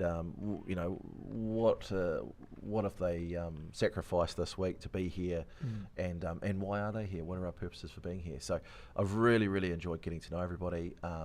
Jamie, again, just very outgoing, charismatic, friendly chap. So just chatting away and enjoying each other's company throughout the week. And what I'd say is that the game has just played such good spirits. Everyone's congratulating each other. If a bowler's bowled a good delivery and the batter gets dropped by the fielder, the batter's complimenting the bowler and all that sort of stuff. So. What I'd say is building rapport with the batters while they're batting. I'd enjoy to have a chat, and it's all fun and games. And I think Seddon are taking it in really good faith, and it's been a really fun couple of days. As Regan digs out another good full ball there from a BK, Mr. Te Mutu himself. Mr. Te Mutu or the Mayor of Te Mutu? Just want to make a point that Jacob Babu is by far and away the best dressed individual this week and has earned the nickname Mayor of Hamilton. To be fair, I feel like if he did walk into the local House of Chambers, he could just smile his way through into a position of power. When Jacob Babu turns up with his tie clip on, his wonderful suit and his Range Rover. Very pressed suit as well. Immaculate. It makes me want to invest in whatever he's doing. It really does make me want to buy property. Can he manage property for me? And not that I have any for him to do that. But whatever Jacob is doing, I wanted to be doing it now as well. He just seems like one of those blokes that would still be as cool as ice when everything else is on fire.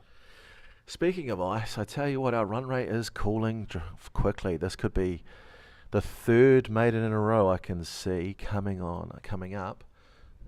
Let's see what happens here.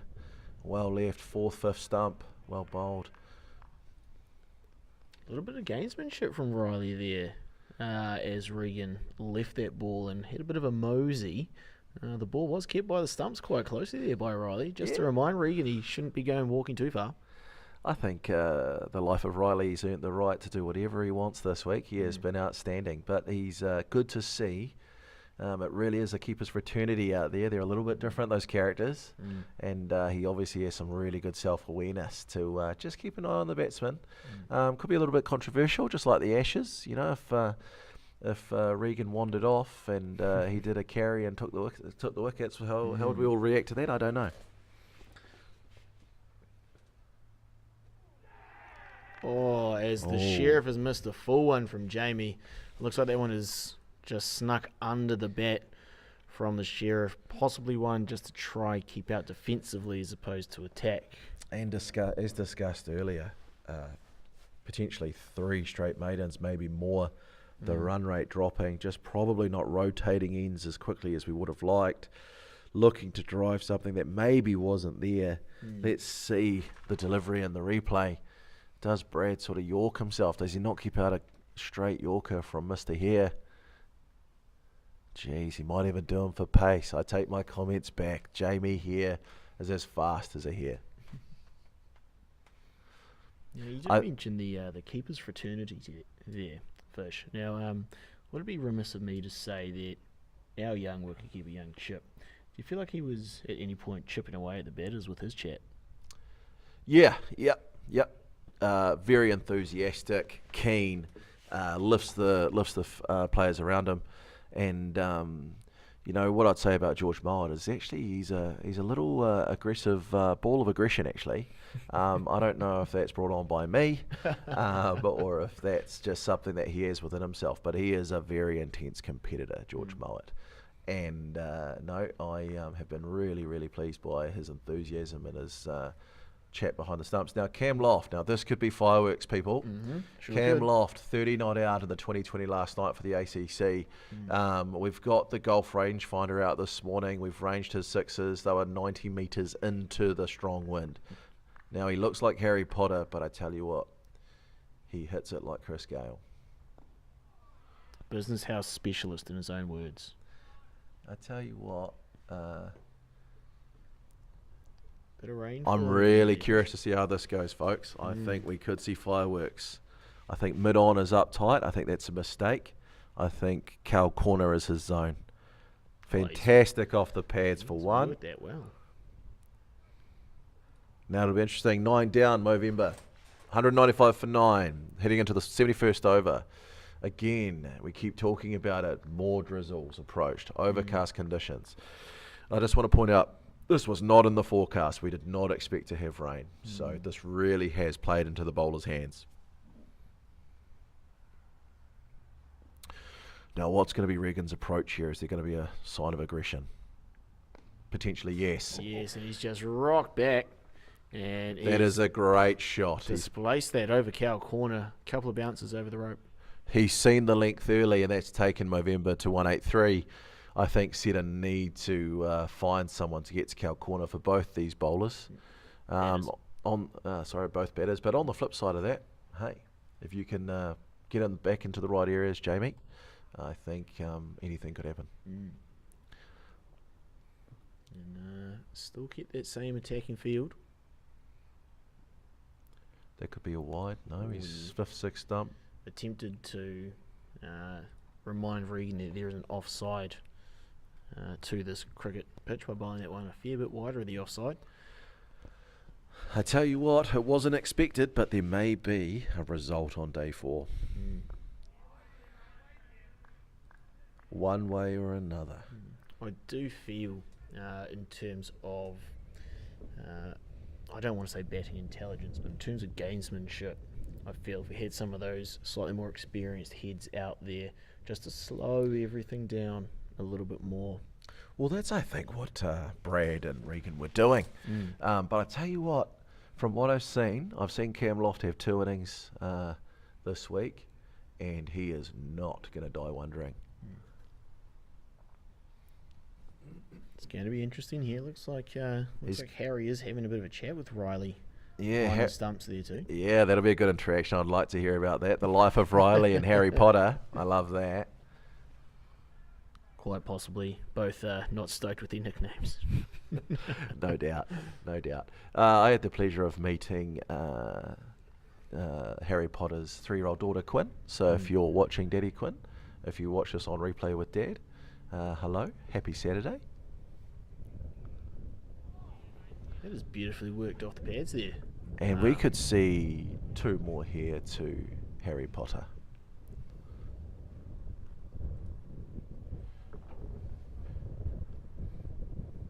Wielding a slightly heavier wand today, Harry. And I'm not surprised to see Callum free-flowing on the leg side. Let's see here. I think he'll be looking to clip anything through mid-wicket. There's a big space there. And he does too. And I do notice now as I glance to my left, Seddon have clicked on. They have been listening to the commentary team, I believe, and they do have a Cal Corner. Maybe Jerem Wiley taking a breather. So they've set the field, they've set the trap. Mid-on looks deep, just giving him a look. And as I say that, Regan Radford has pointed to the leg side to say, hey, they do have Cal corner for your slog, Harry Potter. Do you think he told him in parcel tongue? And that's a good block for Harry Potter. No points for Gryffindor. Yeah, it would again be remiss for me to miss out on another chance here. Our co-commentator, he has been a bit quiet since we did have you come in, which we don't mind. We obviously love having guests in here. There was a question that did come in before the lunch break, and there we are. Harry's missed a straight one. As predicted by the commentary team, a very aggressive slog attempt to Cal corner has seen middle stump rocked. Castle's gone. Movember all out for 201 with a lead of 185. I'd imagine with a 10 to 15 minute turnaround. Lunch at 12:30, I'm told. And so we'll be taking lunch very shortly, I'm told. So the viewers there, if you'd like to tune in for the new ball for Movember, we're going to have a result on day 4. Yeah, we should possibly be coming back around 1:30 back for our coverage. So join us back then. Thanks for watching this morning so far.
Testing, testing. Is there a level thing there? No.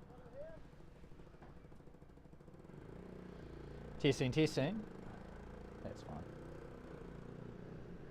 fine. Welcome back to day 4 of the Movember Test match between Seddon Cricket Club and the Movember 11 here at St Paul's Collegiate School in Hamilton. The formidable Colin Hickey will be joining me in the box here. He's just strolling in after driving the tuk-tuk for 4 laps around the ground ceremonially. He's going to get his microphone on. Hey, afternoon, team. Which one's he here? Here he is. Afternoon, Welcome, gentlemen. Colin. Thank you. Yes, pleasure to be here. We've got Finn on the controls, but we've started calling him Flynn Ah, because he has been repeatedly calling Jeremy Wiley. He's been calling him Jeremy. yes, the old classic tit for tat. Love it. I just think part of that has to come down to Jerem, doesn't it? Because what were his parents thinking? Well, his mum's up in the grandstand. We should have to go and ask her, but We'll have to bring her in for a quick chat. sometimes maybe when he was introducing himself, he didn't enunciate his words correctly, and so maybe that's where the confusion. So it may actually lie entirely at the feet of Jerem. Well, sometimes I wonder though if there was just a spelling mistake on the birth certificate. Yeah, Dad got sent in Yeah. to fill out the birth certificate. Exactly. Yeah. Exactly. Forgot the Y and then they was stuck with it, you know? Yeah. So in this 4th innings, a run chase of 186 needed for the Seddon Cricket Club to make it 3-0 in this series of test matches for Movember. Robert Dunn will be opening the bowling for the Movember 11, left arm over the wicket. And it is Hussey, no relation, who will be opening the batting for Seddon. Similar but not the same. How so? He plays cricket. Maybe his accent might be different. Slightly, yes, yep. Similar but not the same. What I've noticed from Hussey, I noticed this on day 1 as Robert Dunn comes in to bowl. Outside off, he's played at it, may have got a feather of an edge, but it hasn't carried through the keeper. What I noticed about Hussey is when we were putting the tents up on day 1, he liked to watch. Wasn't that keen on getting involved. Yes. He's like that kid at Kidney, isn't he? Just sitting there watching everyone get dirty in the sandpit. Dunn full on the legs, flicked backward of square, just for the 1 run. And Seddon are underway. They need 185 more runs to win this match. What have you made of the wicket, Colin? Yeah, no, it's actually held together remarkably well, I thought. Given the conditions of the week, so Left alone outside off by Nathan. A lot of people have been saying his name wrong, Nathan, and he very passive-aggressively let us know that. he certainly did. But again, when you're Full writing outside off, left alone again. when you're writing your name with a chicken scratch of a handwriting, very difficult to decipher the difference between a T and an H. That's correct. So these guys need to have some personal accountability, I feel. Robert Dunn over the wicket again. This is outside the off stump and just defended into short cover by Nathan. No run. I have some pub quiz questions here for you. I purchased these from a $2 shop. Gosh, yeah, magnificent. Full on the stumps, a little inside edge onto the pad. They go up for LBW, but it's not given. Robert Dunn, a nice start, just the 1 run off the over. Seddon Cricket Club, 1 for none after 1 over. Yeah, and they'll be Seddon will be happy with that start. They with over 100 runs overs remaining in the test. They won an over Well, shouldn't They'll be- get there. They should get there. Shouldn't be too Yeah. bad. So Certainly on track. it's well, currently they are on track. You're right. So, but it's an interesting dilemma for them, isn't it? Do they play a negative game and just try and not get out? But I find when players do that, they spend the whole time focusing on not out. They actually get out. So there's the other options to lean into it and get this done in 20 overs.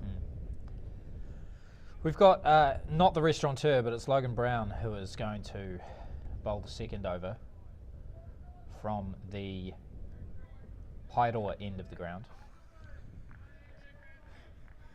Yeah, that's right. That's right.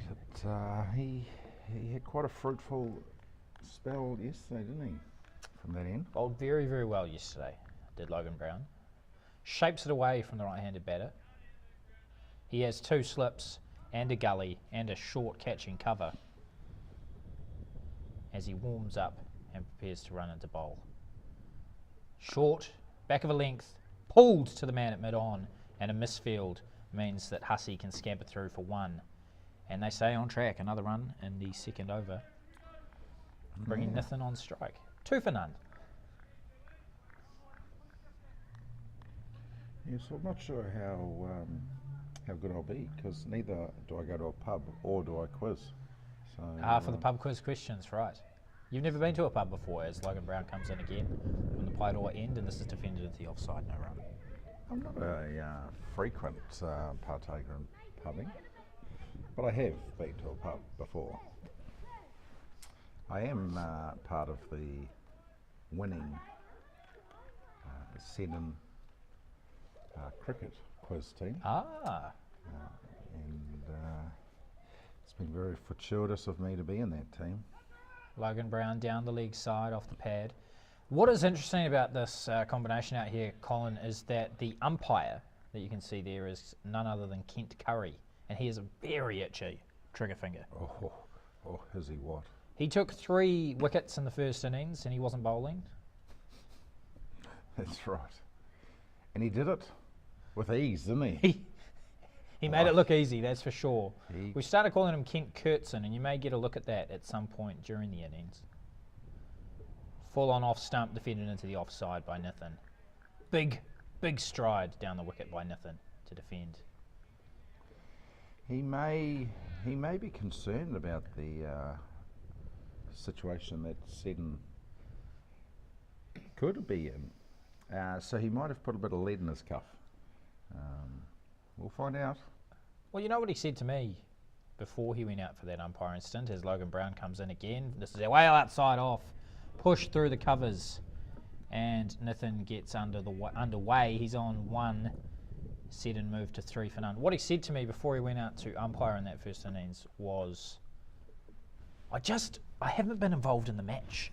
I need to get involved. So I'm going to go and umpire. And he stood H down. H was going to go and umpire. H was stood down. He went out there and he started Rudy Kurtzeni. Yeah, certainly. The big round arm, you're gone. Certainly injected himself into the match by ejecting others out of it. Yes, correct. And people in his own club. How to make friends and influence others. Interesting. Colin Shaw making changes to this. Is he field going for here. a post-lunch pit stop? Looks like he is. He is making a jog out to the deep square boundary. Is he going to leave the field? Yes, he is indeed. And interestingly enough, he didn't use the gate. Ooh. Logan Brown to Hussey. Outside off, cut away, backward a point. They will get at least 1. Will they come back for 2? Hussey wants it. He says, yes, please, come through. He moves to 4. Very good batting from Mr. Hussey. Seddon move on to 5 for none after 2 overs. And that brings me to the first pub quiz question. We'll just call it a quiz question. You're a champion. Yeah. There's no denying that you are a champion. This one is a music round. Oh. But I think you've got this in you, Colin. And listeners, send in your texts to your friends. Music round. Which rapper had an infamous falling out with the notorious B.I.G.? Ah, there you go. That is a great question. That is a great question. And while I contemplate that question, and give the listeners / viewers an opportunity to Correct. text in Yes. and give me some clues. There's a suggestion that's come from Singapore. Thanks for watching. Oh, that is a lovely shot by Nathan. Flicked off the pads. 4 runs through backward square. And actually, this might suggest a short cover instead of a second slip for Logan Brown's bowling. So that's come from Hong Kong. That's come from Singapore. Oh, Singapore, fantastic. Well, does Singapore have an answer to that question? I will repeat it. We want it by the end of the over. Which rapper had an infamous falling out with the notorious B.I.G.? Did he? Outside off, driven through mid-on. That is a lovely shot again by Nathan. Do they want to? Hussey says yes, please. Babu has a very good arm, but he gets back, scampers back. It wasn't even Babu, apologies. No, it's Hodgins. That was Hodgins. Another 2 runs for Nathan. He is firing. And Seddon are 11 for none.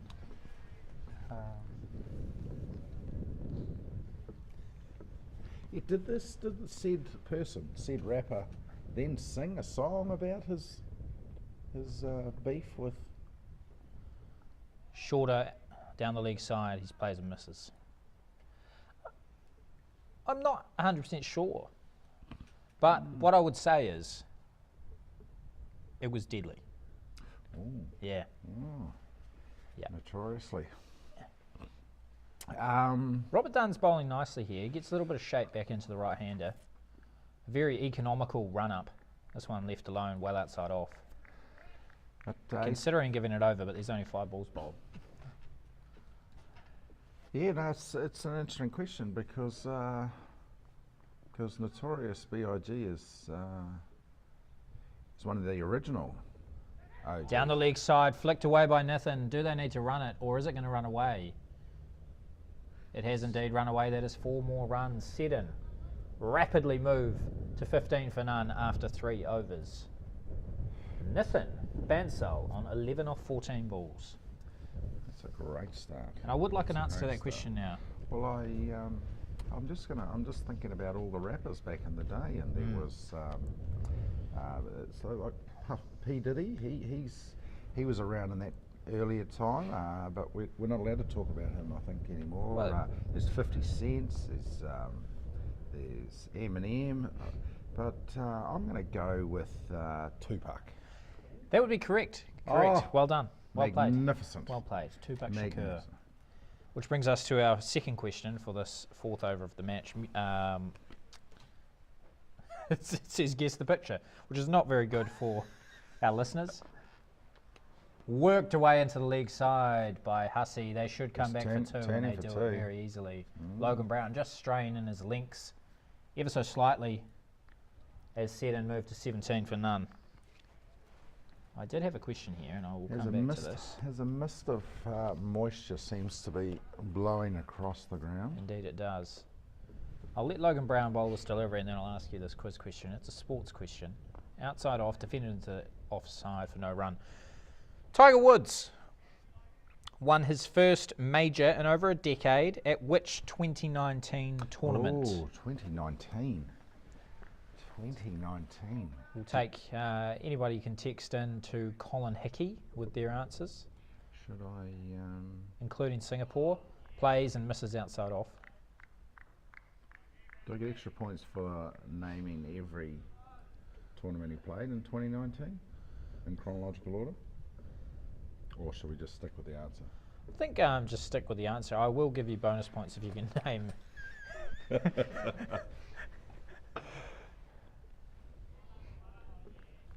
Hussey makes a big step across the stumps. This is what got him in trouble in the first inning. Good answer from Singapore on the previous question. Correct. Yes. Tupac Shakur was the answer. Big rivalry with the notorious B.I.G. And it did indeed turn deadly. Logan Brown steaming in from the Coromandel end. Worked into the leg side. They do scamper through. That might be leg buys. Kent Curry says it is. Seddon move 2. 18 for none. 5 years ago, he made a comeback at the Masters, didn't he? So that would be my answer. The Masters. Yeah.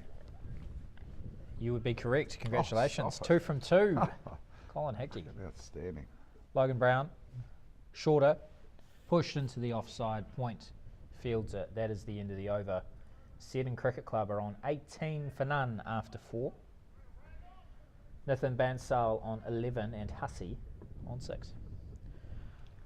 We keep playing. This moisture's obviously light enough out there for them to continue to play through. They're all putting their woolen jerseys on, aren't they? It's a bit fresh out there. It is quite chilly out there. I do have another question for you and the listeners. I don't know if I can handle 3 from 3. You can do it. What is the 4th letter of the Greek alphabet? Oh, jeepers. This is the quality of questions you get from a $2 shop, Colin. They actually call them dollar shops now, and they don't specify the number of dollars. Yeah, I remember paying $3 for something in a $2 shop. Yeah, I was outraged. Doesn't make a heck of a lot of sense. It appears that I might be required to run the covers Colin's going to run the covers out. He's got to get on the tuk-tuk. Thank you, Colin.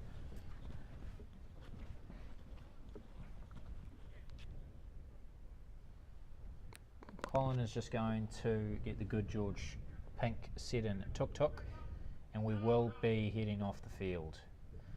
This flurry has just got a little bit too heavy. I'm going to bring Finn in.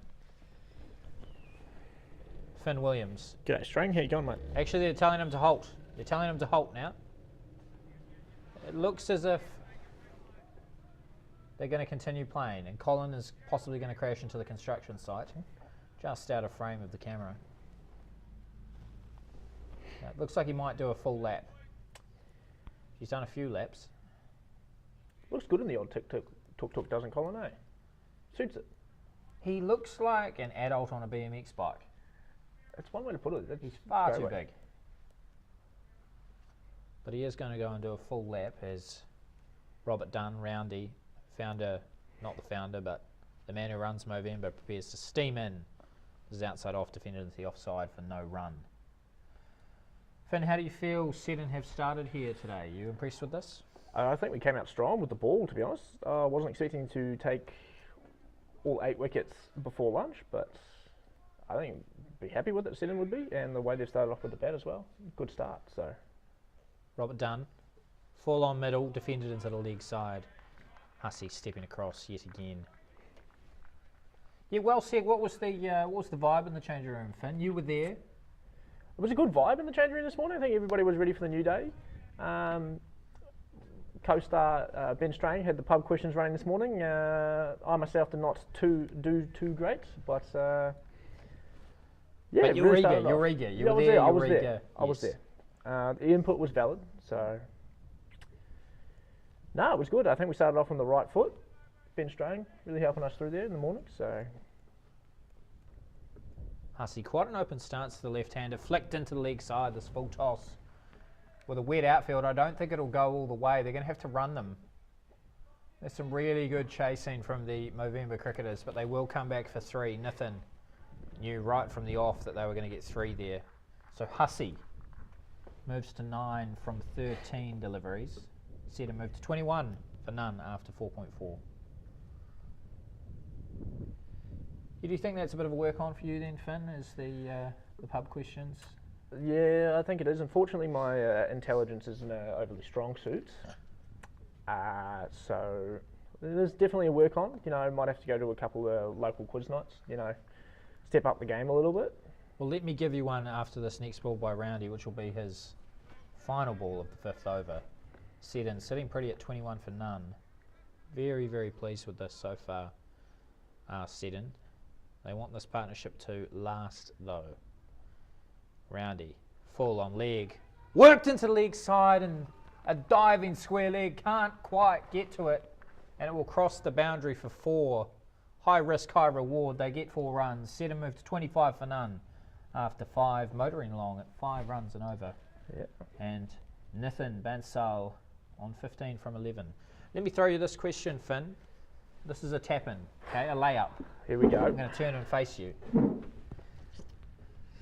This is like the full Who Wants to Be a Millionaire treatment, except it's not multiple choice, and you don't need it. Which country is the natural habitat of the emu? The emu. Correct. Don't overthink it. I'm going to be honest with you. I'm pretty sure it's New Zealand. The emu. Yeah. No. But judging by that look on your face, I am way off board here. You did say not to overcomplicate things, so I've gone with the straight answer, but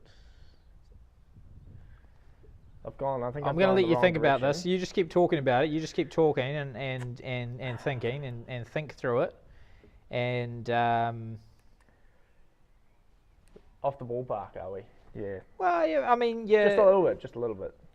there's a little bit of continental drift there, I think. Wrong yeah. side of the hemisphere. Well, no, I think your hemisphere's all right. You're not a long way away, but you are. Right. Yeah. Logan Brown into his third over, short, outside off, cut, no run. Well, now I'm going to have to rack my brain now. The emu. Emu. Now my mind's going to an African country, but I don't think it's one of them either. Let me help you out here. Has Logan Brown full on off defended into the offside for no run. Let me help you out by the ostrich is African.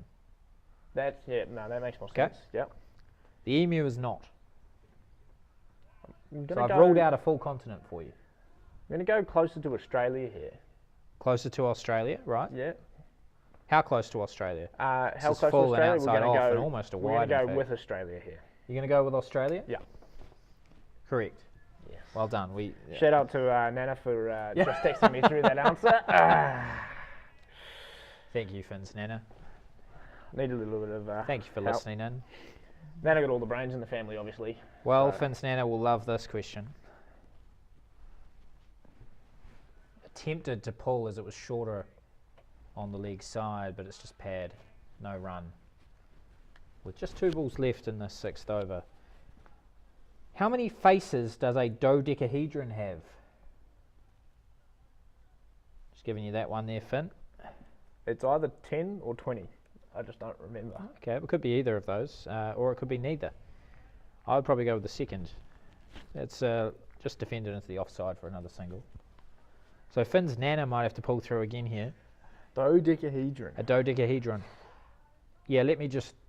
You said 10 or 20. It's either of those. It's. I wouldn't personally go with either of them. If I were you, Finn. Oh no. But you do you. Well, no, it's not 4 because that would be a square or cube. Correct. Actually, no. Yep. It's not even a cube, is it? No, a cube is a 3D object. Yeah. Yeah.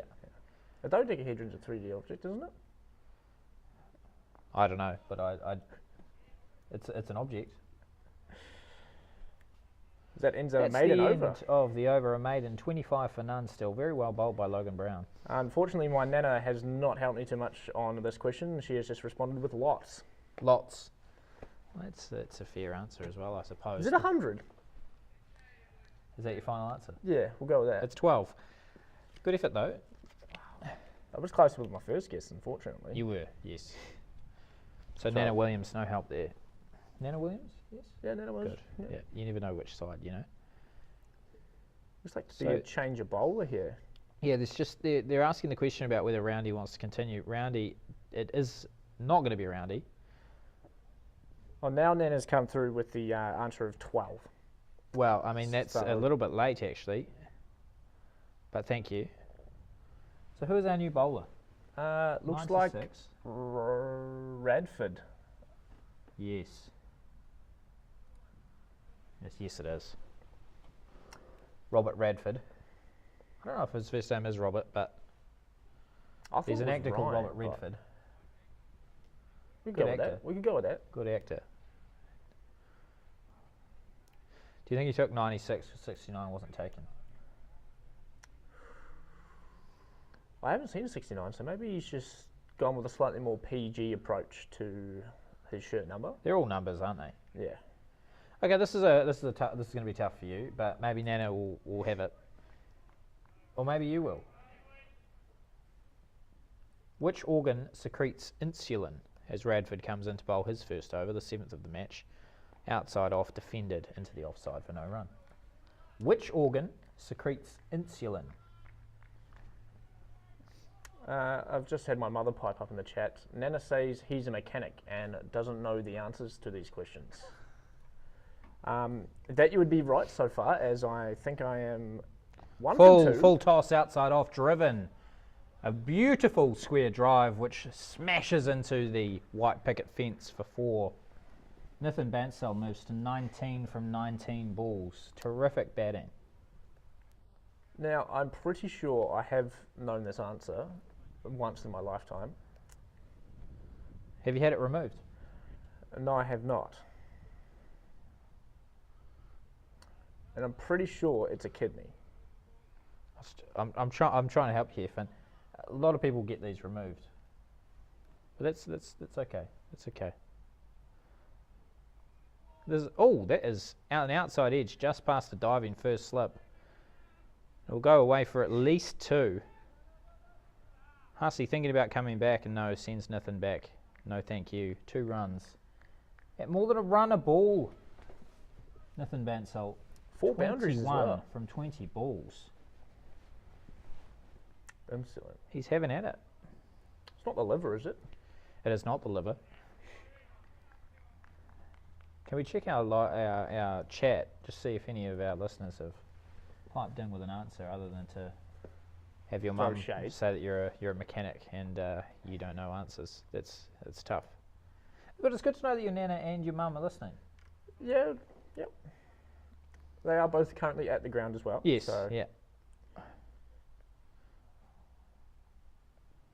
Defended into the offside. This is backward of point. Really well done by Nathan Bansell. He will come back for 2 as well. It's just really good batting by Nathan. He seems on top of his game. Hasn't played cricket in a long time either. But he was telling me the other day he's been in the gym. Oh. He's been gymming. He told me he told his daughter at the age of 42, in 6 months I'm going to have a 6-pack. As Radford comes in. And this is defended into the offside. He said, in 6 months I'm going to have a 6-pack. I'm going to be able to lift the most I've ever lifted with a bench press. And I'm going to be able to run the furthest I've ever been able to run.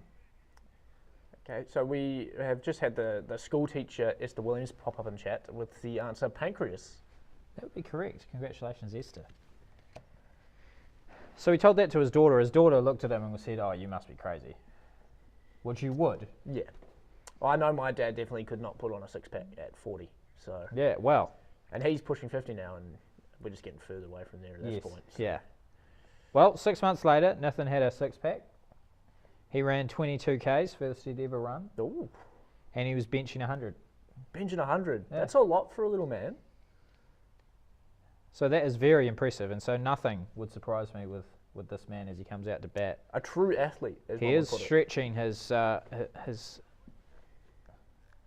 can't quite tell. He's stopped stretching. Quads, hammies, bit of both. Looked like a little bit of quad. It's more like the hip, maybe the hip flexor. Logan Brown into his 4th over. Loves a good long spell, outside off, cut. Taken one-handed by Colin Shaw at short cover. He celebrates, but it's not out because we're not playing backyard cricket, Finn. Yep. It's a great rule though. You reckon we should add that into the cricket game? 1 hand, 1 bounce? No. No? Bat down maybe. Logan Brown full on the league stump, defended into the league side for no run. Now this one might be one for your mum or your nana. I'd love it if your nana was at this. In which year did Glastonbury start? Glastonbury. Yeah. I'll take a decade. I'll even take a decade. As Logan Brown. Again, full on the stumps. Just down the league side. Hussey plays and misses. It looked very close to that league stump. Now, I've just had a message here from my nana. Not too many more questions as she's trying to concentrate on the cricket. Well, you know, I'm quite surprised they haven't muted us. Yeah, that's a good point. This is swung a long way outside off and is left alone very wisely by Hussey. no run. Seddon 33 for none in the 8th over. 2 balls remaining in this over from Logan Brown. Very good at settling in for a long spell is not the restaurateur, Logan Brown. On the stumps, back of a length. Worked backward of square. Will it get to the boundary? It does just crawl across the boundary. Hussey with another boundary. His, oh no, that is his first of the innings actually. It has been all nothing with the big hitting. He moves to 13 from 24 balls. Quite a sedentary pace he's running at, 54.2 strike rate. Whereas Nathan Striking out running 100. Seddon moves to 37 for none. 1 ball left in this 8th over. Do you reckon Logan the Brown. opening batsman have somewhere to be tomorrow? Possibly. Full on the off stump, defended into the offside. No run. So another good over for Seddon Cricket Club. They are 37 for none after 8. They require only 149 more runs to win this match. And we have had an answer to your question as well. 1960s has been the guess. It's close, but it's not right. It's incorrect. Incorrect. When I went over and played cricket in England, I played quite close to Glastonbury. I was in Somerset in this town called Midsummer Norton. And do you know the show Midsummer Murders? Have you heard of that? Oh, no, I don't think I have. I think it's one of those like Murder Every Week shows, like set in a small town, England, in the middle of Somerset, where apparently each week, every year, there's some mysterious murder. I don't know where they find all the bodies for it. But Midsummer Norton, that's where the name comes from, for Midsummer Murders. And when you ride the buses around that area of Bath, Midsummer Norton, out to Cheddar, which is where the cheese is from, Glastonbury, they have little facts on the side, and apparently Midsummer Norton is only really famous for that and the fact that Roald Dahl once sold kerosene in Midsummer Norton. Sold kerosene? Yeah, that's what it says on the buses. Just had Nana come through again. Maybe the 1970s had 3 preschoolers. Well done, Nana. I have another question though, directly for your Nana, is what would she have been listening to? What does she think would have been headlining Glasto at the time? What would have been headlining Glasto in the time? 1970s, I can't say myself I was around then. Beatles? Oh, yeah. Beatles would have been nice. Were they more 60s though? Or? Oh, late 60s. Yeah. Late 60s, early 70s. When was Michael Jackson around? He was around then, wasn't he? Oh, he's probably alive at the time, but he was a kid, a child. Yeah, He's that's probably a good singing point. though. Babu into bowl, off spin, loopy off spin. There's a big shout for LBW, and it's turned down by umpire Jerem Wiley. That is Jerem Wiley, not Jeremy. Is that Jeremy out there? Oh, sorry. And Jacob Babu. Well, interestingly, Radford only got the 1 over, and then they went straight to Jacob Babu. He has gone for 8 in his over. Do you reckon it's more of a tactical decision? It's to go quite spin, harsh, or? but Babu shorter. And they go for the shout again. This looks very good from this angle, but it hits him just outside the off stump. Now it's quite tricky. Once you do get slightly short, some of them do hold the ball. Sometimes they pop up. Nathan, I think, would be wise to just understand how the spinning ball is reacting to this pitch. Take a little bit of time, take an over or two. Very full, and this time Nathan leans forward on it, pushes through forward of point for 1. That is beautiful batting, and that is more like it. He moves to 24 off 26, set in a 38 for none. We have, I have heard from the other team that Babu has been called Babio after the great Fabio, man of many talents. He is a very good-looking man. I So- understand he's a bachelor. Yeah, yeah. Drives around in a Range Rover as well. Does drive apparently. around in a Range Rover. Ladies.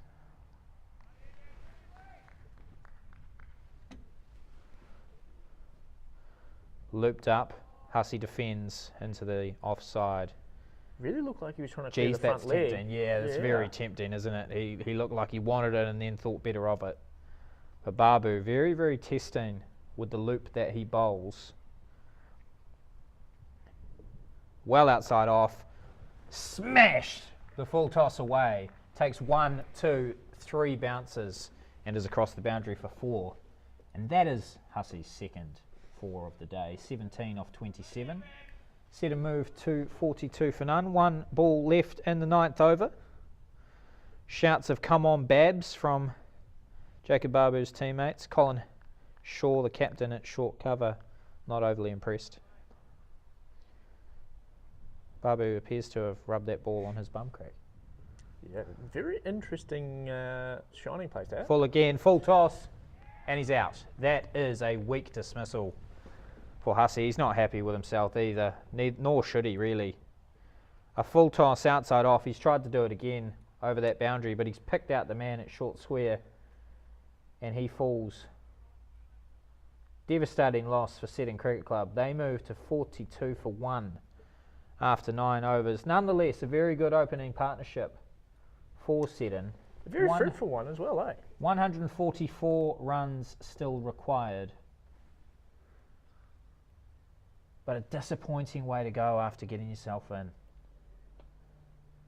I think he will be quite filthy with himself after that one, especially after hitting the last one for a boundary. But the Movember 11, they are elated to have the wicket.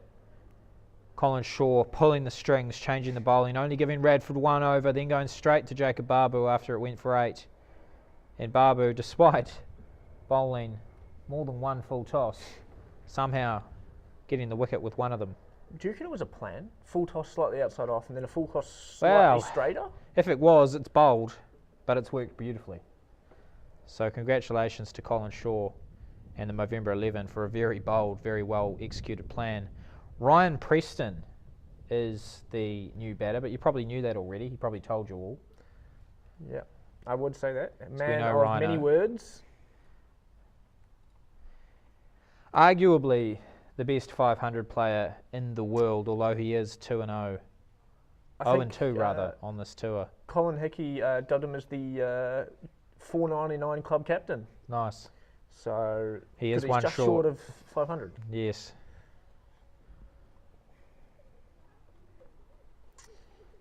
And as a man who's played a lot of 500 with him throughout this Test match series, would you say he is living up to his words, or? I mean, he talked a massive game, and I played along and pretended that I'd played 500 before. I have never played 500 in my life, and yet I won 2 games against Ryan. Ryan and Jono. Ryan was throwing Jono under the bus, saying that you need a good partner to win in this game. Jono did nothing wrong. Rhino, a couple of times, put down the wrong card, then tried to pull it back, and we were like, come on, mate. I tell you what, But from Dan, the Test match Jono's had, he cannot put a foot wrong. No, Jono has had an absolute blinder, and he was good in the 500 too. I'm not going to take any of that from Rhino, as he makes a few practice swings at the other end. But I'll tell you what, Dan Fenwick and myself, we gelled beautifully. 2 victories, no losses, and we were actually talking earlier. We think we need to play another game of 500 before this tour ends, because we just don't feel like we've been challenged. Logan Brown into his 5th over, full outside off, attempted cut by Nithin, but he plays and misses, no run. Do you reckon that's the lack of skill from Ryan, or just the absolute domination that you and Dan have put together? Well, it's hard to know, because Ryan, like I say, suggested that he's one of the best 500 players in the world, and then he revised that after losing 2 games to Otago University, which I know if you're at Otago University you think it is the entire world. So I see the problem there as Logan Brown comes in for his 2nd delivery of the over, full on off stump, and miscues into the leg side, but no run. So there may be some confusion from Ryan about that, but I think what we found is he's a long way off. He needs a lot of work. Long way off 500. Yeah. And what was interesting, he just kept adding extra rules, and it didn't matter. Now there were plenty of words of table talk thrown around. Yeah, well, this is the other thing that got quite contentious, is that it was a game of myself and Dan versus Rhino and Jono, and yet Hussey started coaching Jono through and looking at his cards and telling him what to do and telling him what cards have been played, as Logan Brown again on off stump defended into the leg side. Big shout for LBW, but no hope there. So yeah, he was just coaching him through, and we were just, We're like, what's going on here? Rhino was apologetic, but in that way where he was enjoying it. He was enjoying it. Yeah. You know. Oh, I'm sorry, lads, but also thrilled that it was happening. Logan Brown, narrow on the wicket and defended into the leg side, going really wicket to wicket that time. Logan Brown set in 42 for 1 after 9.5.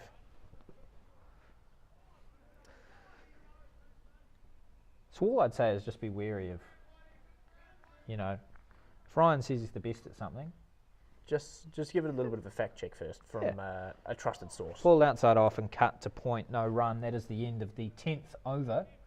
Seddon Cricket Club 42 for 1. Require 144 more for victory.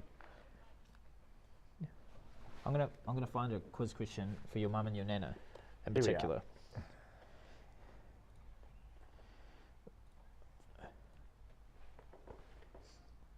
This one's for you. You know this one.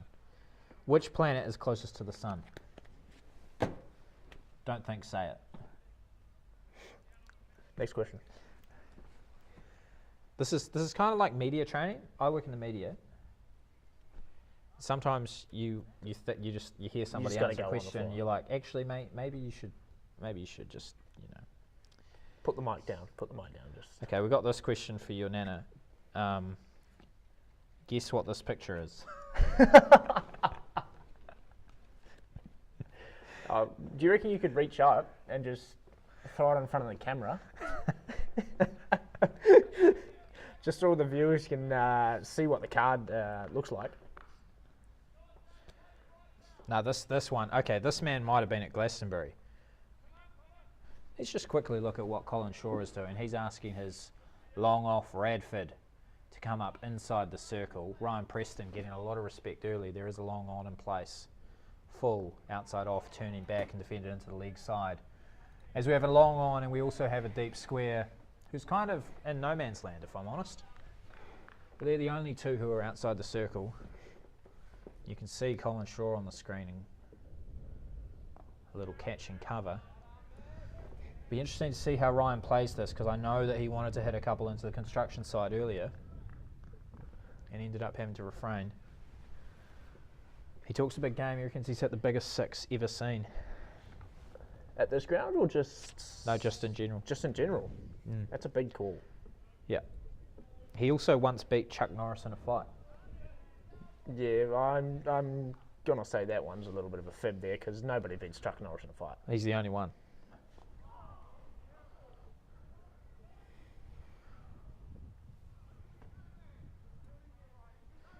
So Babu's settling into a decent line of length. The question is, after this Babu delivery, he rubs it again, really in the area of his jocks, which is interesting.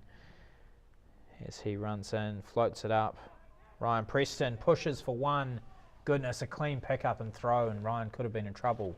But he is the fastest runner between the wickets in world cricket, so he's probably okay. That is 1 run. He's off the mark, set in a 43 for 1. And the question is, who in the 1970s was known as the Rocket Man? Oh, now I do know the answer to this Hey, question. there he is. Finn. I will give the viewers a chance Babu, to full send toss through. indeed. And it somehow, Nathan has outside edged the full toss from Babu. Going to give him the benefit of the doubt and suggest that it was drifting away. But they get 1 run. That is the end of the 11th over and set in a 44 for 1. Nathan Bansal is on 25 from 33 balls. Ryan Preston on 1 off 5. Well, if you know the answer to that, give us the answer and I'll go on to another question. So the answer is Elton John. Correct. Well As done. I'm Have you quite seen the the movie? connoisseur. Yes, I have seen the movie. Nice. Quite the connoisseur of the older style of music. Ah, So very who old would be school. your my music favourite taste. artist? Very controversial, but I'm a big Nickelback fan. Wow. Big Nickelback, Green Day, stuff like that. Interesting. Being a mechanic, it's kind of in the blood almost, Right. you know. Okay. Yeah. But we have been known to listen to a bit of Taylor Swift in the workshop as well. So Interesting. Tay-Tay. Yeah, Right, so- yeah. advocating for all of the people out there, you know, real mixed genres. Nice. You know. That's what they say about mechanics workshops. They are a real cultural mixing pot. Yeah, real cultural mixing pot, and there's a lot of diverse language being thrown around as well. Yes, yes. Logan Brown into his 6th over. Full on off stump, driven down to mid-off. No run. Real power on that drive. Okay, this is for Nana Williams. Mozart was born in which Austrian city? That's a tough one, isn't it? It's a good thing you're asking my nana, because I couldn't tell you an Australian city if I could. Brown, full outside off and left alone. I did know the answer to this question, and I feel like there's only really 2 options. But if you don't know any Austrian cities, it's quite difficult. Yeah, I'm not a geographical person, unfortunately. Full on off, defended into the offside. Colin Shaw showing unusual pace as he feigns to take that and actually leaves it through to his cover. No run. Yeah, it could be. It's a tricky question. Mozart, heck of an artist. Yep. And I'm going to give you Nana the benefit of the doubt and suggest she wasn't alive when he was. It's probably quite rude, actually. This goes leg side. Nathan plays and misses.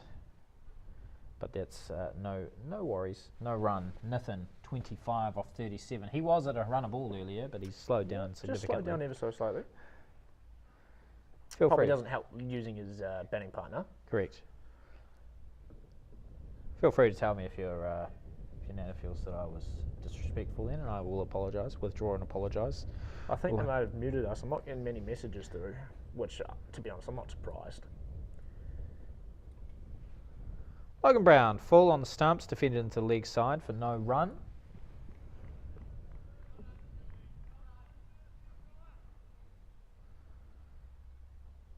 There's not a heck of a lot of energy coming from this Movember team at the moment. They were very chipper last night after a big 100-run partnership between Fraser Graffus, how do you say that? Is that right? Graffus and Robert Dunn. But that's another tidy over. I've just had a message through. Apparently, we have missed the question. So, if you wouldn't mind repeating that one. I can repeat that. You've just got to update the scorecard there. That was another dot ball. Thank you. So, 12 overs gone. Seddon 44 for 1. Nathan Bansal on 25 from 39 deliveries. He's hit 4 boundaries so far. Ryan Preston is 1 from 5. And it is Jacob Babu, the only wicket taker so far with a filthy full toss outside off, who is back into the attack for his 3rd over. The question for the clubhouse: Mozart was born in which Austrian city? Now, I have just seen out the back of the frame that they are currently doing a lap of the field.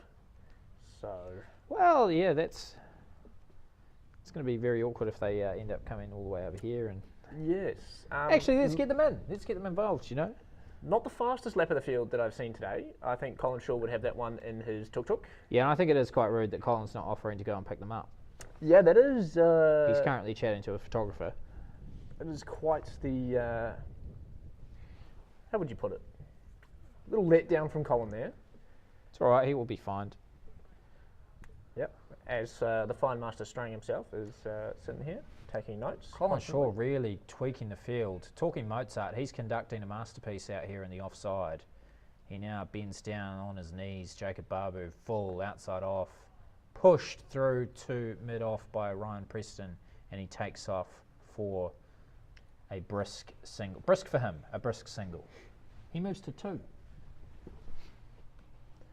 Mozart, Austrian cities. I'm just trying to think, but the more I think, the worse it gets. Really? This is a better speed through the air. Worked into the leg side. There's never a single there, but Nathan Bansal wants it. He's sent back by Ryan Preston. Ryan Preston saying, cool your jets. Straight to the man at mid-wicket. Babu settling into a rhythm now. Very full outside off and defended into the offside for no run. Once more, Mozart was born in which Austrian city?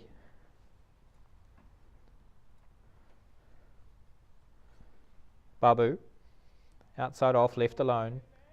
Very wise and very carefully watched by Nathan Bansal.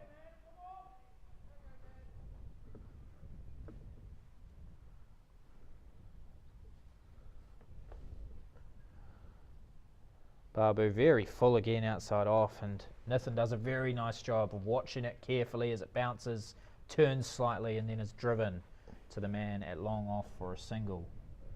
Seddon Cricket Club 46 for 1, 1 ball left in the 13th over. Nathan now on 26 off 43. It looks as if Colin Hickey is now getting a little bit of support out there with the tuk-tuk as this is driven through the offside. Will they think about 2? Oh yes, they will. That's Ryan a Preston rapid 2. running 2 for the first time in this match.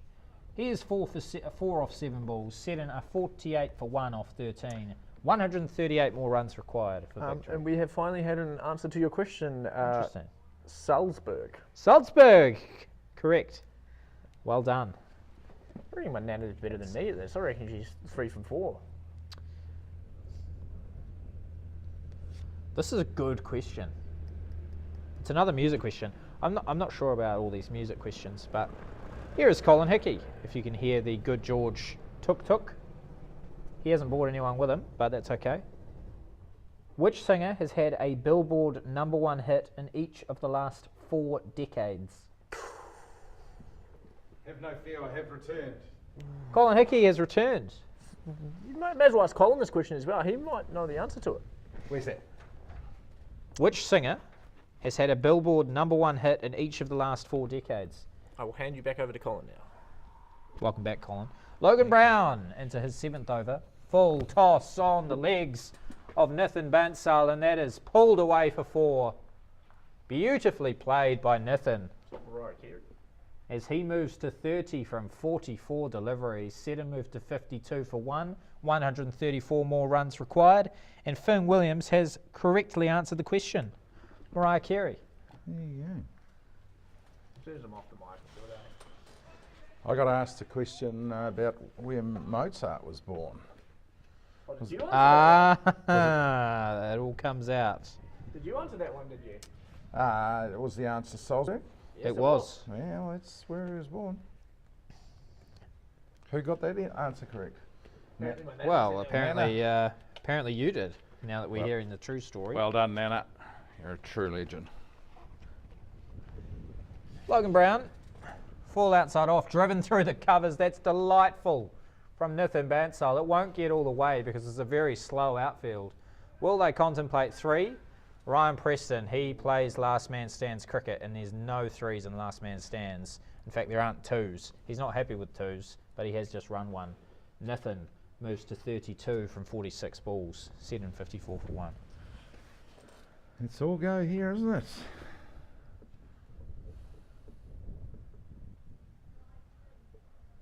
Logan Brown, real trooper down the legs. That's not a good delivery, but it's very well fielded by Radford. Diving to his left at a short, fine leg. They only get the 1 run. Seddon moved to 55 for 1 from 13.4 overs. Nathan's on 33.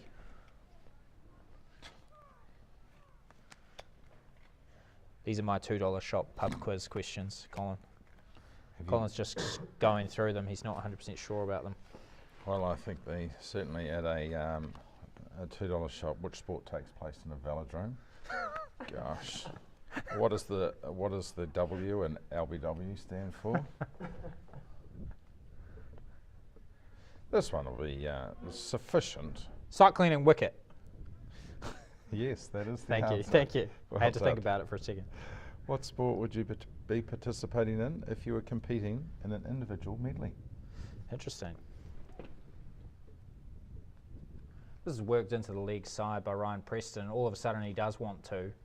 When he's batting, he's a lot quicker. It takes Seddon moved to 57 for 1 after 14 overs. Ryan Preston is 6 off 9 balls. Nathan Bansal 33 from 47. He's hit 5 boundaries now. Only 129 more runs required, 9 wickets in hand. Individual medley.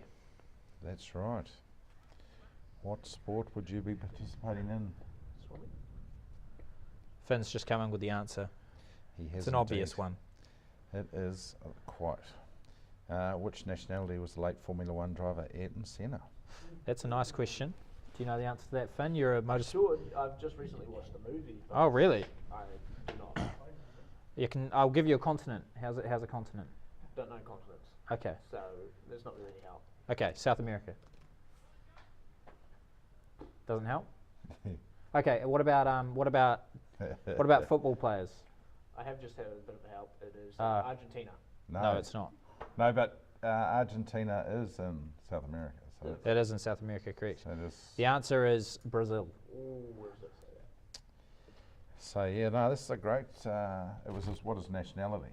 Yes. It's always a great one to be able to belt across the radio waves.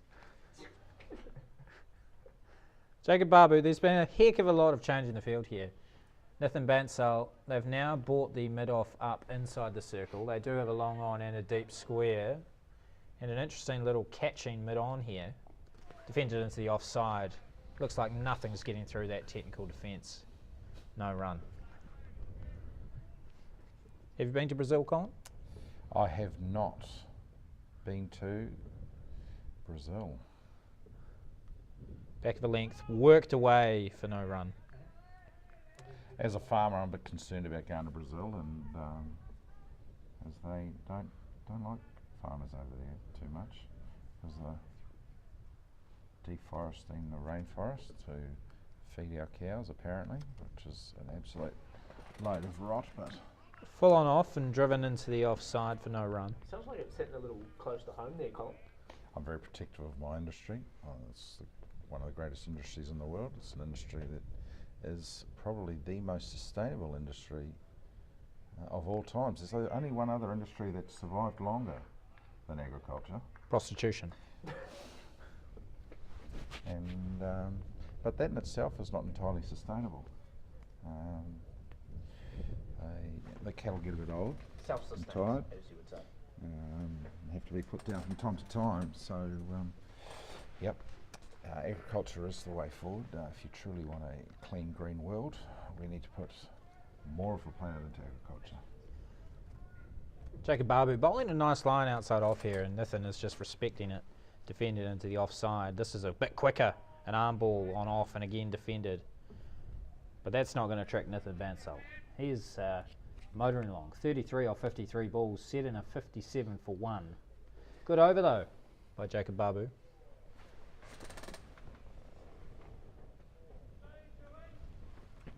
Fellow Wellingtonian is the old Thomas Williams. Yeah. He was also complaining about the mic quality and direction of the ears that it was coming out yesterday. Apparently your mic only comes out of your left ear. Interesting. So is it mono, is it? Yeah. Well, he's going to have to complain to someone who cares. You make a valid point there, Strang. I mean, it's not ideal if you can't hear out your left ear, I suppose, but Well, it's certainly if you're deaf. you could always turn the headphones around the other way, I suppose. But That's right. Wonder if it's a VR unit. All sorts of technical challenges here. we've had a change in the bowling. Just trying to see who it We're is. going to see some leg spin here from Brad Clark, I believe. It's Brad, isn't it? Correct. 77. He's not that old. The detective. Said Thomas Williams pipe up in the chat more. Strang, if you would like to respond to some of these comments. Not quality. Shit needs to be panned centre. Amateur hour, 5 dB, 2 please. Cheers. Okay, well, it's good to get comments, isn't it? Is any feedback good feedback? I'd go with no. Well, Not after that shit You feedback. can just ignore the feedback. Well, no, you keep bringing it up. But we could also just tell something to kids. This is a great one. This is a slow burn. This is one to put out there and Ponder. and Should we ponder see if on Thomas it. Williams is competent enough to guess a pub quiz question? Yeah. Brad Clark, that is very loopy, and I tell you what, Ryan Preston has done well not to try to belt that into Paidor. He's just defended it for no run. On a dartboard. Which number is directly opposite 20? Ah, yeah, easy. Well, there you go. Very easy.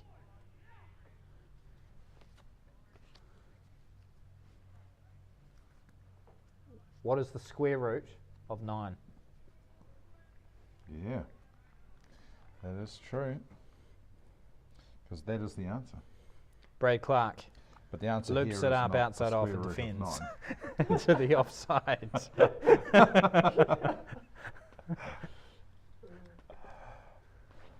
Apparently the commentary is quality now, so we've had a change of heart. Right. you're Yeah. welcome. See, that's what happens when someone gets called out. They become a bit of a pussy and they renege on what they previously said. Defended into the leg side for no run. Ryan Preston grabs his box, readjusts, points at something, laughs at the wicketkeeper, and now prepares to face the next ball from Brad Clark. There is only one ball left in the 16th over. Brad Clark, leg spin, very loopy outside off, defended back to the bowler. Ryan Preston doesn't want any of that. 57 for 1, another maiden over. Very fine start for Brad Clark. I love a maiden over. Absolutely outstanding. So back to the dartboard question, what is the answer, String? Square root of Square root of 9.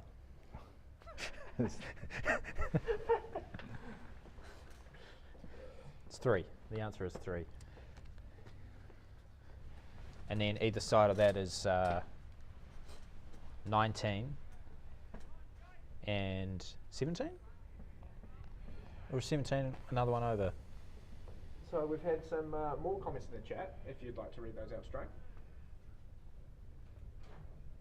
I don't know what Stifler is. That but- would be my nickname. Oh, really?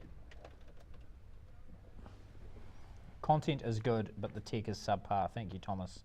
Talk to us about Thomas. He's a bit of a drop kick, to put it that way. He's just a real drop kick. Is the only way I would put it. An athlete, but you know.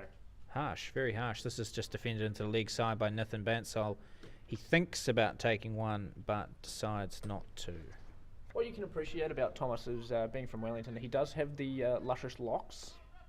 So, as you know yourself, Strang, quite windy down there. It's because we can't afford haircuts in Wellington. This is defended again into the offside by Nathan Bansal.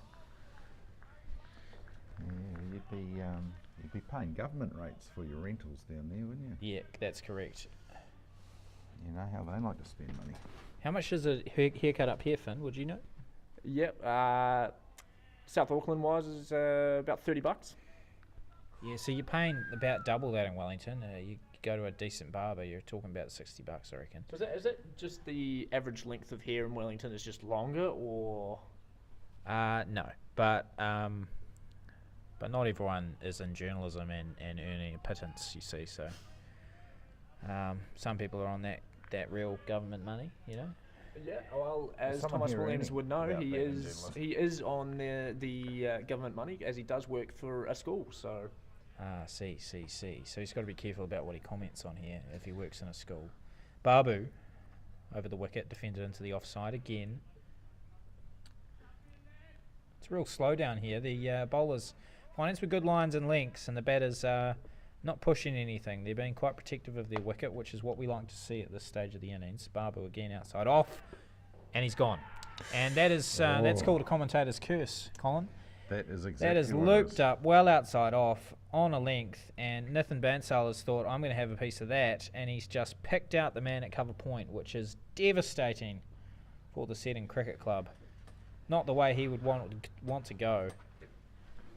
But he falls, and Seddon are now 57 for 2, 129 more runs needed for victory. Yes. Yes, it will be disappointing for the man, but he did certainly get off to a cracking start and got Seddon into what I would consider a favourable position at this point in the match. So it's very exciting. It's very exciting for everyone indeed. I've just been handed a piece of paper with a very light pencil on it. Can you read that? I'm battling to read it, but Let me give that a go. Here if we I go. turn the shadows, turn the indents to the light. It says back to cricket. Well, there you go. Well, that's okay. It's a It statement says in here, itself, it isn't is. It says, should wicket keepers in test matches be allowed to wear pads under their trousers? Or should it be traditional pads out? Interesting question. It is an interesting question. I like the tradition of the pads out column, Yeah. but I'm also not opposed to a wicketkeeper not wearing pads at all. Ooh. Pads inside, don't like that. Does a wicketkeeper have to wear pads? No, Oh, it's an optional. optional. Yep, optional Wow. extra. It's just protection. I think. I don't actually know if they need to wear gloves. They're just allowed to. I think they do need to wear gloves, and this might be interesting to the listeners because I believe a couple of years ago the Wellington cricket team, and I know this through my contacts, they came up with this plan in the Super Smash where they would put their wicketkeeper on or just outside the 30-metre circle, no matter who was bowling, because it would basically prevent a scoop shot from being played, and the wicketkeeper would have only one glove on, Ready to throw. ready to throw. Beautiful. And that is, I think that's incredibly smart, That is. very, very wise, and I think it was, they were told they weren't allowed to do it. Because basically they could essentially have another fielder outside the circle, That's exactly what it is. and they could, and they didn't have a glove on, so they were just ready to throw straight away. So they were told they needed the gloves on, they needed to be inside the circle.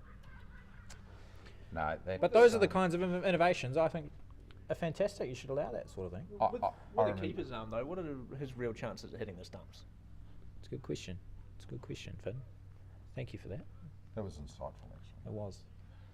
I remember a time in rugby where players weren't lifted.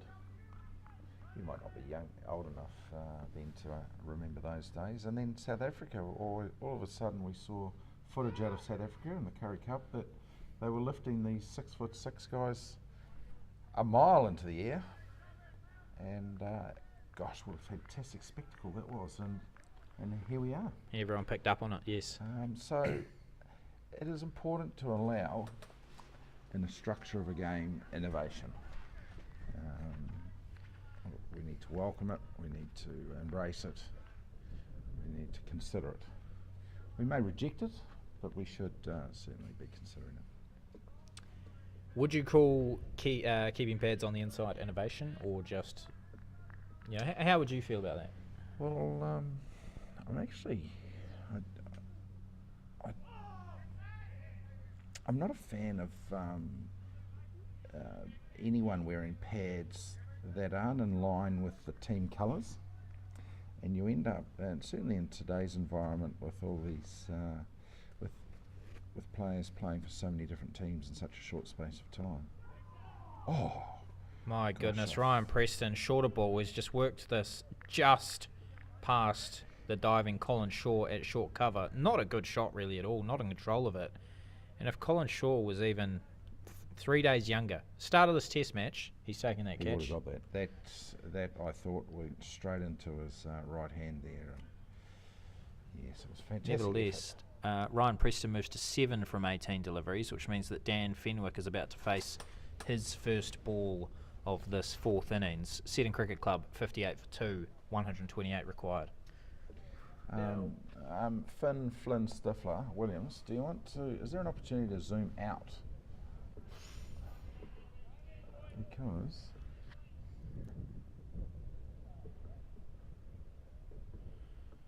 Full on off, defended by Dan Fenwick. He survives his first ball. not quite that far. Just to get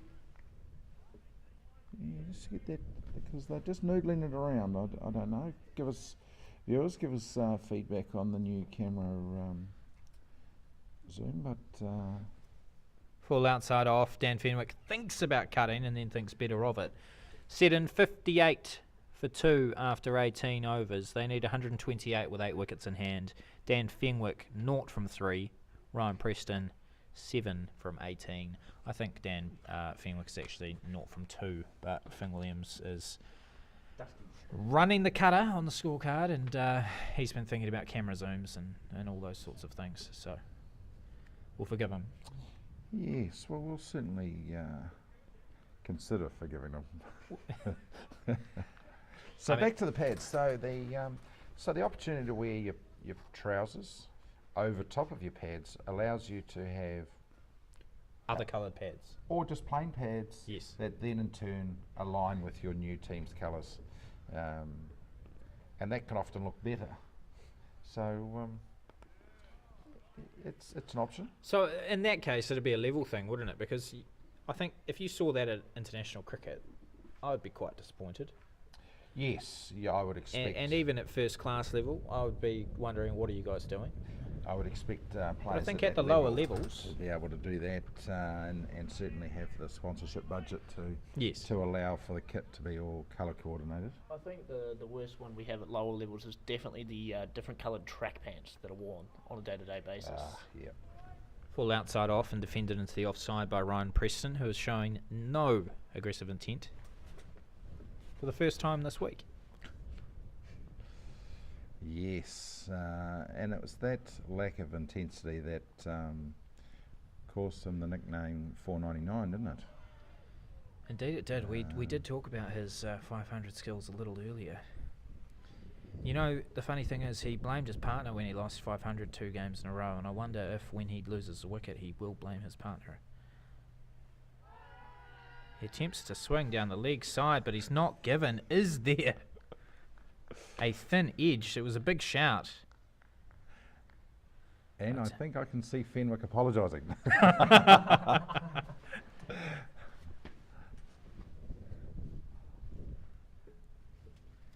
Jacob Babu thought he had the wicket there, the key wicket of Ryan Preston. That's what Ryan told me to say. He'd be the key wicket. Babu outside off, cut away. One bounce to the man at backward point. No run. Yeah, Jacob Babu's no slouch with the ball. He managed to get me out. Really? When I played, when my son Thomas and I played for Movember, and he was playing for Waipuna Valley Cricket Club that day. Is that quite a tall feat getting Colin Hickey out, is it? Absolutely. Well, certainly a tall feat. Yeah, it's tall and feet. Yes. Yeah, with a size 13. 6'6", 13 foot. It is literally a tall feat. Well, Jacob Babu is the best looking man in this match. And that is a full toss outside off, driven away through the offside. There's no one out there. That is 4 runs. That is very well played by Ryan Preston. And he has his first boundary of the innings. He moves to double figures, 11 from 24 balls. Only going at 45 at the moment with the strike rate. But the important thing is he is still there. Seddon, 62 for 2 after 19. So talking about innovation, what are your thoughts on allowing the batting team a completed run before the ball goes over the boundary rope? It's very interesting, and I thank you for the question, because I was worried you were going to talk to me about AI in cattle herds. I don't love that idea. Just think I would encourage guys to, instead of stand and deliver, they would run, and you'd get a turnover of batsmen. Then how do you determine when the ball goes over the boundary for a 6? Listen, I wasn't asking for a technical breakdown of the flaws of my question. I just thought it was an opportunity to explore some innovation. What about you hit it out to the boundary, you get the runs that you get, a player dives for the ball and touches it, and then it goes over the boundary. Should that count as an overthrow? Yes, should. Down the leg side, worked away by Fenwick. There's nobody there, so the keeper is having to chase it. It's not going to go all the way. Dan hasn't been in the gym lately. He's asking Ryan to turn for 3, but he doesn't. He only gets the 2. But Ryan, that is Dan Fenwick off the mark. He's now 2 of 4 balls. Seddon moved to 64 for 2. Yes, hopefully that 2 hasn't elevated his heart rate too much. He won't be able to focus on the next delivery, but we did see a 3 denial earlier on in the innings. Brad Clark, full outside off, left alone wisely by the skipper Dan Fenwick. I like Brad's style and bowl. He puts his entire body into that spin, doesn't he? He does indeed. That's real round arm action, that one as well. On the stumps and defended into the leg side by Dan Fenwick. And a huge credit to Dan Fenwick for putting me up this week. Yeah, that's right. That's right, I think. Although I was at Jono Single's house last night and it was delightful. This goes down the leg side. The keeper can't catch up with it. They're thinking about coming back for 2 byes, but Dan Fenwick has lost his pace. And they will only get the 1 bye. 65 for 2. 2 balls left in the 20th over. Colin, what number would you wear if you were on the field and you got to choose? Well, And I'd just like to rule out 3-3-3 right now. I don't see you as a Chris Gale type. Well, that's where you're wrong. On a number of measures, I am very similar. Do you have a mirror on your ceiling in your bedroom?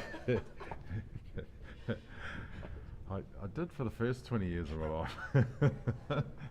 Worked into the offside, no run for Ryan Preston. Seddon, 65 for 2 after 20 overs, really doing nicely here. 121 more runs needed with 8 wickets in hand. Sadly, the glue came away in the middle of the mirror and it sagged. And then So you could only see your feet? Or? it became convex and it was a horrendous sight. Well, that's my excuse for looking chubby anyway. But no mirror, no mirror ball, no laser light show in my bedroom. But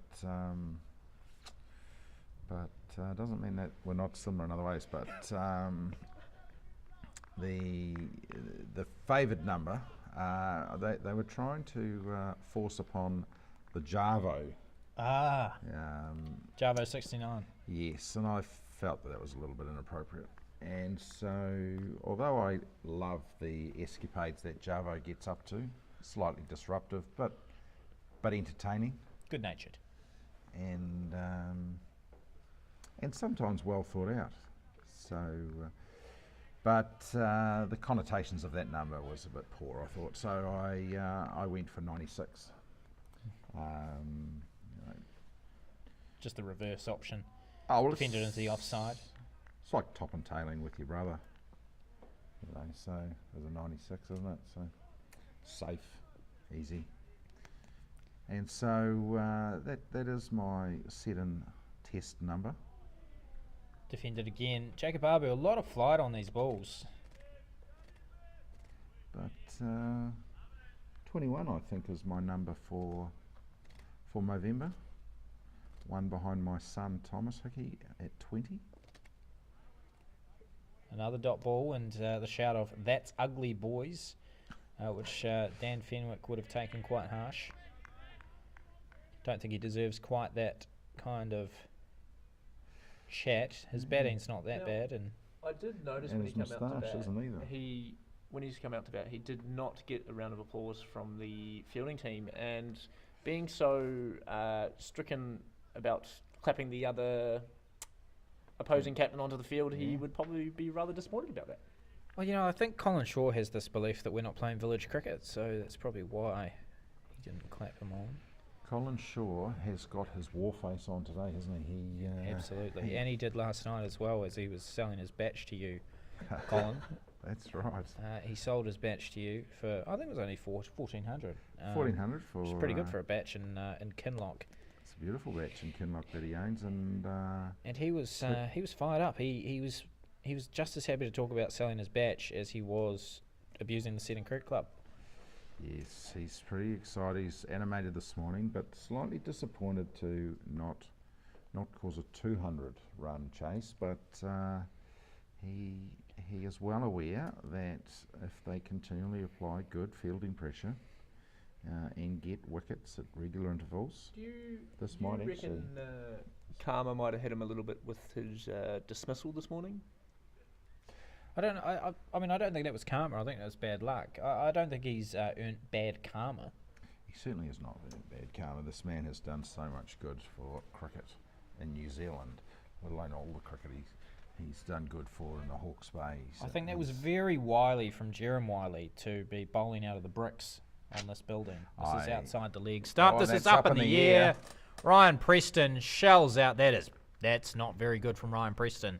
That brings an end to his innings. He has gone for 11 from 27 deliveries. Seddon Cricket Club 65 for 3 in the 22nd over. 121 runs still required, 7 wickets in hand. I'm going to leave you in the capable hands of Colin Hickey and Finn Williams because I have to pad up. This is very interesting because it's the second time we've talked about the loss of a wicket. And it's the second time the wicket fell almost immediately. So we might have to refrain from having an opinion on when wickets should or shouldn't fall. Yeah, I agree with you on that note there, Colin. As we see Riley coming up to bat. Yes, now we've lost the professional broadcaster out of the booth. You'll find that this commentary will degrade rapidly. Now that he's gone, though, what an upstanding bloke. Oh, he's a top Ben man. Strang is.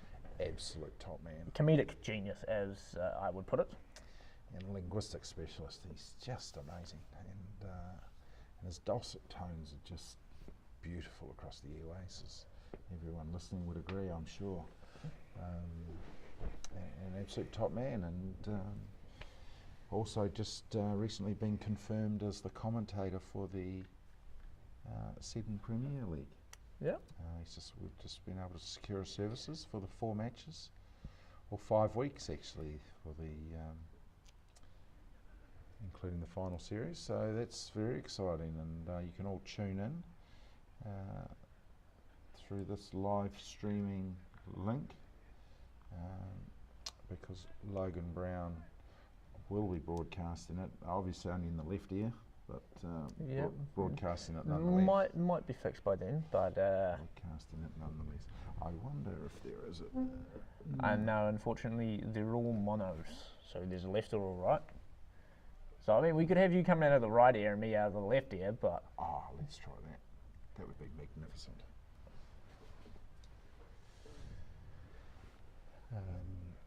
So, yes, obviously, just all having a spell, waiting for young Riley to take guard. As we see the captain Dan Fenwick come down to Riley just to have a couple of more reassuring words, I can only assume. Yeah. Dan's got a spring in his step. He looks a bit nervous, and so he should.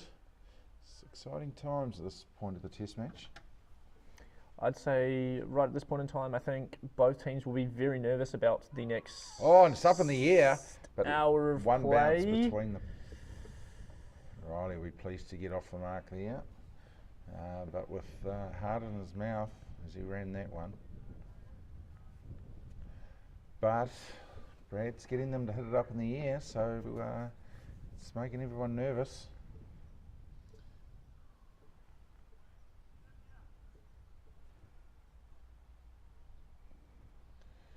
Brad comes in.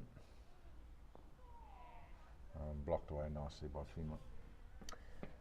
Yep. A little bit hard in your mouth stuff there from Riley off his first ball. Just chipping it up into the leg side. Yeah. I'd say the aim of the game now for Seddon until the end of the day is probably survival, wouldn't you say here, Colin? A couple of more wickets here, and I'd say Movember would be rather pleased as to how their bowling effort has gone after the batting effort this morning. As we see Dan Fenwick just play that one into the leg side.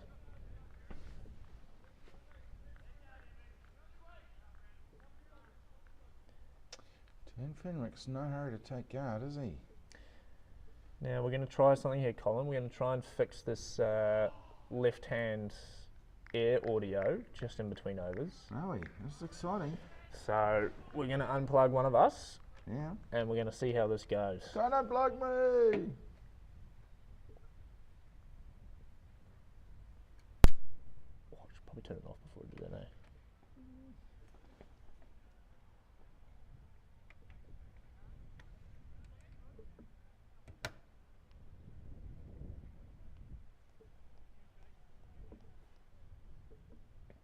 Am I back? Am I back? Can people Give us a wheel there, Colin. See what we're going. I'll mute my mic for a little while and we'll see if we can get you back here. Can someone text him something?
goodness, that was.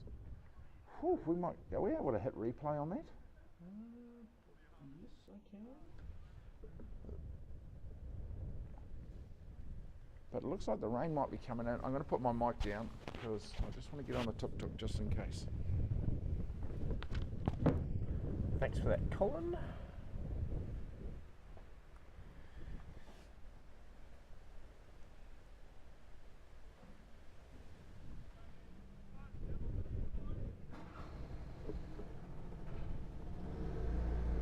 As we can see in the camera shake, the wind and the rain has started coming down here as Colin Hickey races out on the tuk-tuk out towards the pitch with the cover on the back, as I assume Logan Brown running over to maybe grabbing his mic out of the rain.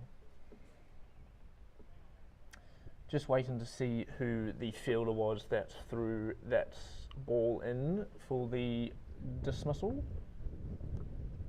Seddon Cricket Club will be 66 for 4 after 22.4 deliveries. Probably a few more wickets than they would have liked this early on in the innings. Trailing by 120 with 7 wickets in hand.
just got so much weight on the back of it. Yeah. That's why I gave you a push, mate. You finally got off. Just.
Colin Hickey back on the mic. Good to be back for the last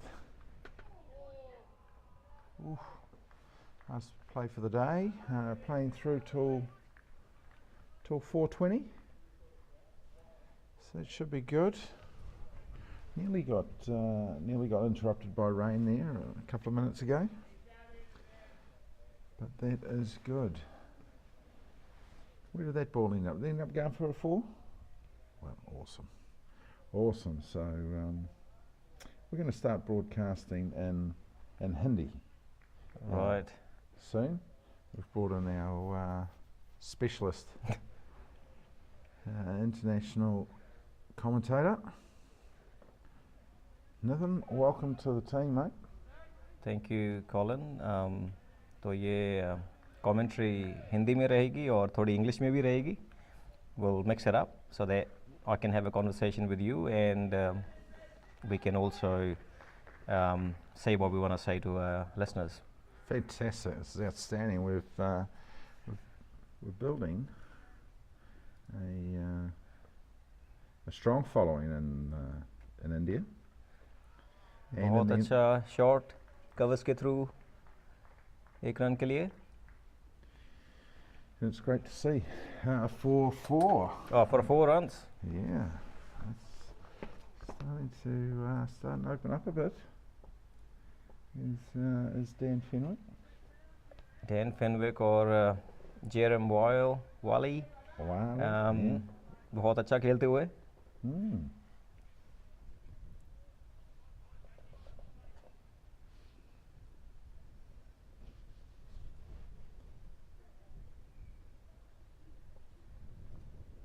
leg side की तरफ खेल दिया है जेरम वाली ने 2 run के लिए. Chance for 2. He wants to get this game finished today. But I think it might just be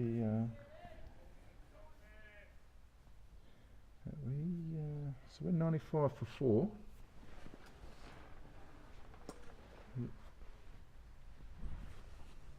95 runs हो गए हैं 4 विकेट पे और हम चेस कर रहे हैं 186.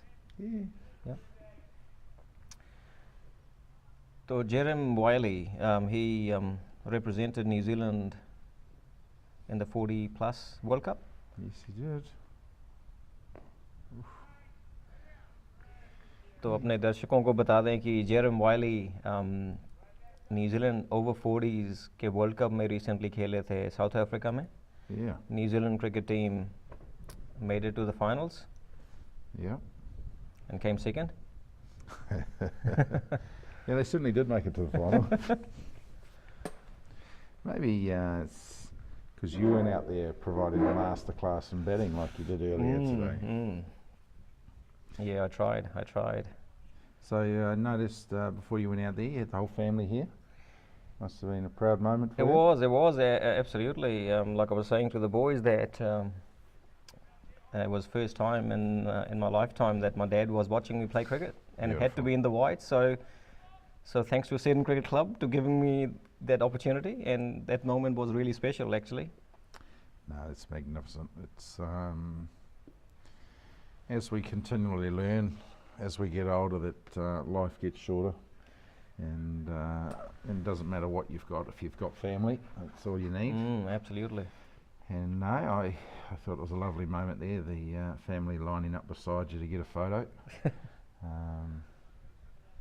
And they must have been proud as punch to watch you slice a few 4s away and drive. Absolutely, yeah. Like my daughter said to me, Dad, you're famous. Yeah, well you are, and now you're an international broadcaster. So hey, who would have thought? That's the luxury you get, being able to play for Seddon and the Movember Test. No, it's been great experience. So what are we on? Oh yeah, 96 for 4. Yeah, after 33.2 overs.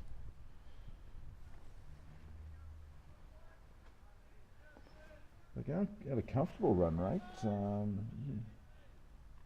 know, IT man might be able to point out what our current run rate is. so that we can share it, but 2.87. 2.87. Trailing by 90. Yes. So, Colin, with this SPL thing, what is the format coming up for the Seddon Premier League?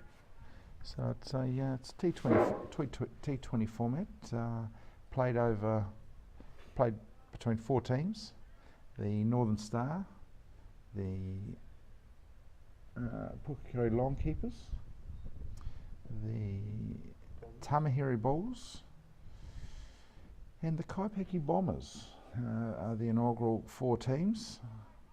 They've all paid a licence to operate their teams within the Seddon Premier League franchise framework, and they all get to play a T20, and then the top 2 play for the final, and the next 2 play for 3rd and 4th. So all will be held at Woodlands.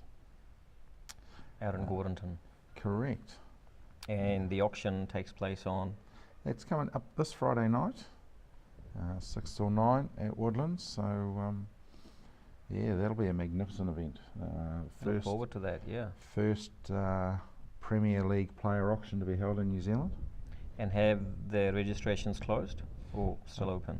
No, I believe the registrations have closed. They yeah. need enough time for the IT department to put forward the PowerPoint presentations of everyone's good-looking pictures and stats. Awesome. Look forward to that. And I gather that the Seddon Premier League will be broadcasted similar way through a online link. Absolutely. Which will be available all around the world. And it will be all around the world. So so it's very fortuitous that we've been able to have you in the commentary box. Thank you. Commentating in your native tongue. तो हमारे Indian listeners को बता दें कि sedan premiere league जो होने जा रही है हैमिल्टन में इन वुडलैंड्स एरन गोरंटन वो इसी लिंक के ज़रिए ब्रॉडकास्ट की जाएगी all around the world and हम ट्राई कर रहे हैं as much of viewership as we can so if you can promote the link out to your family friends India में तो बहुत अमेजिंग रहेगा and we have few players from the subcontinent going out in the auction as well. Some who have played and represented Northern Districts juniors, and I'm sure few others. So it will be quite an entertaining tournament. Highly anticipated.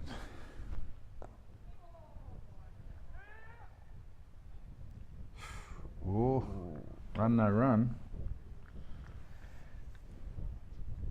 Good to see the sun shining. The weather gods are being kind. They have been quite kind today. Very kind. There's been a number of times that we have stood with anticipation.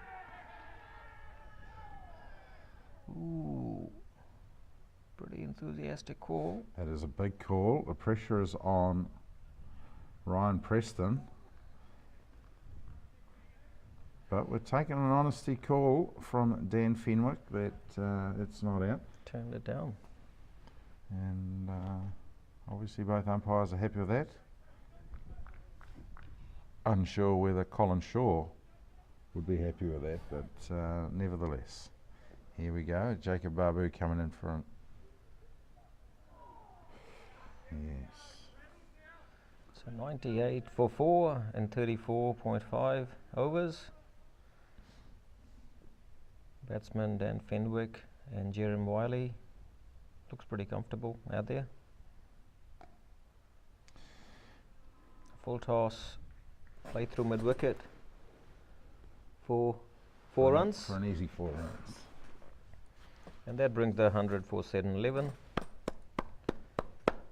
After 35 overs, 102 for 4. Yes, they'll be pleased to have reached this milestone. A couple of gentlemen out there, both Captain Fenwick and Jerem, they know their cricket. they'll know their strategy. Looks like we have a change in bowling. Do we? Yes. Is that? Looks like Luke Wright warming up, or no? No. Could be the next one up. Maybe they're all just getting excited. They want to get amongst it, but yes, that was Luke Wright running in.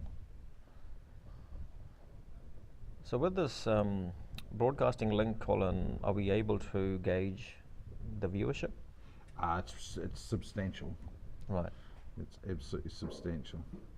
And That's current. Fantastic. And yeah,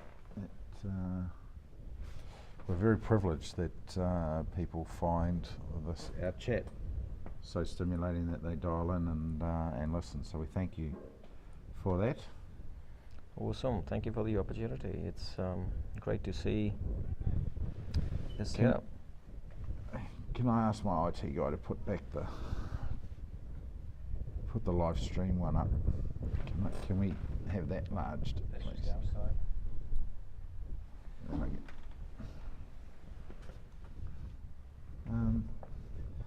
that's not. No, what's happened there? Yeah. Okay. I thought I'm batting again. Yeah. Oh, we go back and watch that? Absolute. Oh, that would be awesome. An absolute masterclass. Was it? It's Colin. That'll always be delayed by 2 minutes. That screen. So. Like they say, Colin, class is permanent. Form is temporary, class is permanent. Absolutely. I saw that image that was taken by your daughter of you, well forward of the ball, beautiful. That was very special. Tendulkar-esque pose, magnificent.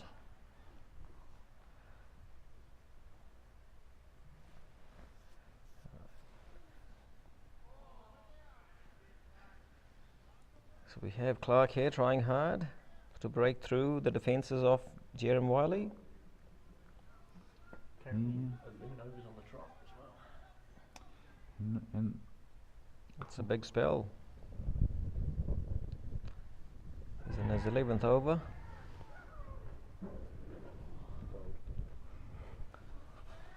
so he's going to come in here. Oh, looks like we have a wicket here. Is that? He's coming into face. You think that's going to be a wicket? Here we go. Get caught behind, you think? Oh, Got him. finally Clark in his 11th over has broken through the defences of Jerem Wiley and clean bowled him. At on 22 off 36 balls. This, Straight. yeah, Ben Strang to the crease now. So yeah, Clark, 2 for 20 of 10.4 overs. That's pretty good going. That's a pretty good effort there. And I think if you look at the run sheet, he's put in a considerable number of maiden overs, which is always pleasing to see. And quite possibly with a new batsman facing, he'll finish this over with 2 more dot balls. So a wicket maiden is something very special indeed. And that does set up the game quite nicely there, Colin. Will lift Movember's spirits up and put a little bit of pressure on Seddon 11 as well to keep their patience and keep working those ones. Yes.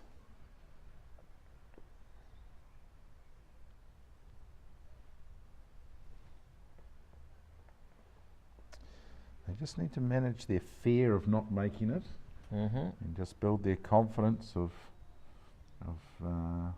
getting another 84 runs. Easier said than done, Colin. Once you're out in the middle, it's a different game. It certainly is. It certainly is. So they just Ben and Dan Fenwick, they're experienced campaigners,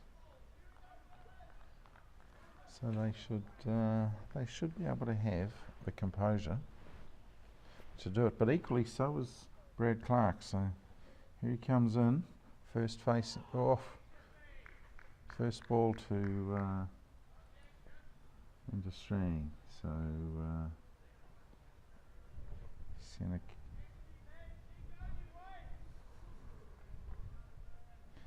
But talking to you, there's a lot of Indian families out Gordington, Whakakahu way.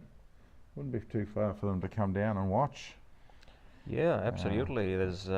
We have a player in our team, Shan Bhatia, who's a third-generation Indian. His grandfather came into the country apparently, I think, on a ship. And yeah, so definitely there's a huge Indian contingent, third, fourth generations, and they all love their cricket, as we all know. So it would be fantastic to get the word out there and get a bit of crowd going, especially for our Seddon Premier League, and get a bit of atmosphere going.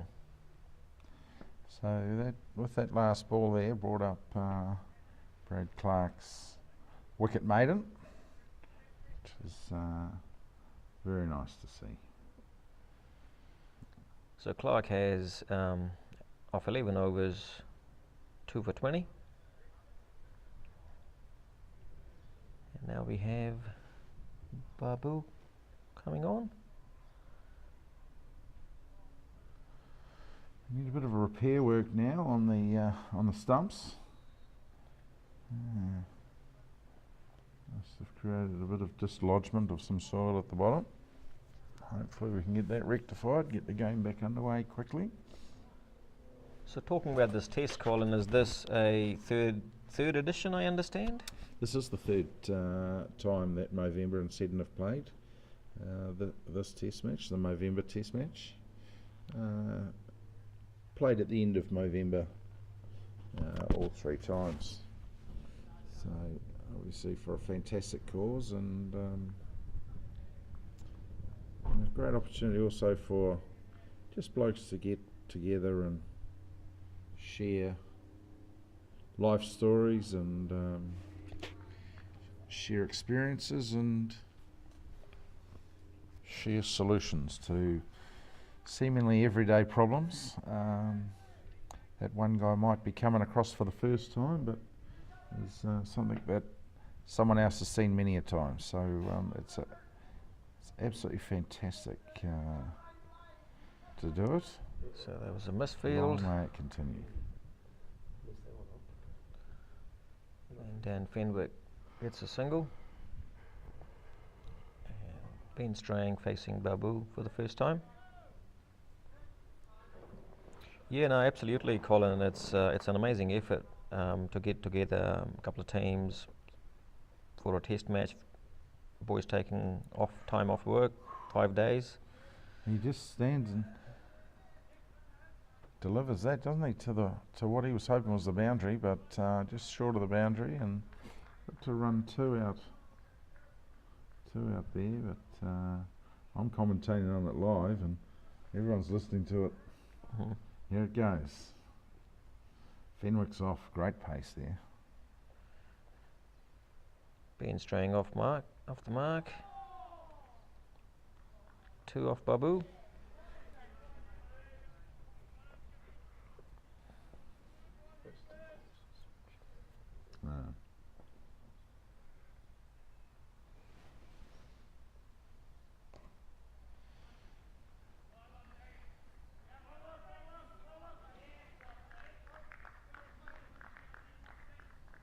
You're quite right though, these Movember boys, they're been a bit chirpy now, and they certainly have a spring in their step.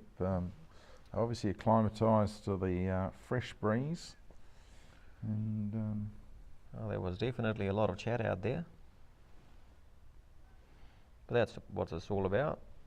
It's got to be a nice healthy competition.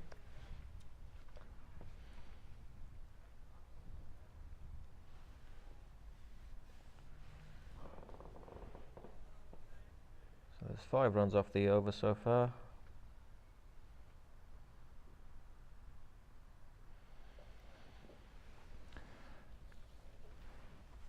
So Nathan, what do you do when you're not playing Test cricket? So Colin, apart from being a dad, being a son, and a tragic cricketer, I'm a financial advisor. So work in the mortgages and personal insurance sector. Run my own little business out from Hamilton Central. What's the name of that business? Waikato Mortgage and Life Brokers. Fantastic. So I've been in the industry since 2005. Yeah, right. And it's been amazing. So recently I've had one of the young cricketing boys that I used to coach, Sean, since he was about 6 years of age, joined me as a financial advisor at the age of 21. Oh, So brilliant. it's incredible to see that full journey of a young cricketer, and now mentoring him into the professional world. Fantastic. Ah, you're a top man. So that's Clark into his 12th over. 2 dots. 2 for 20 so far. That's a pretty good spell from Clark, pretty long spell. Mm.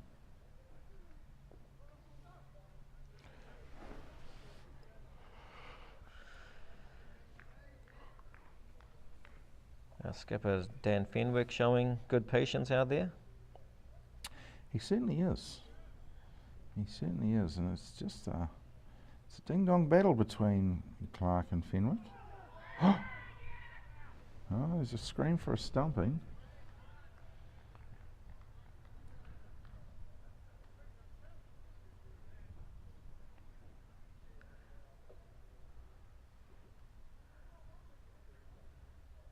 Let's have a look.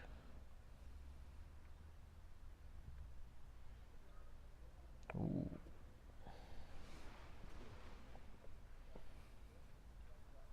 That pitch has held up pretty well, over the last 4 days.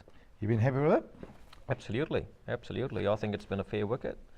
There's a bit of a green tinge on it. It's pretty consistent. So yeah, absolutely.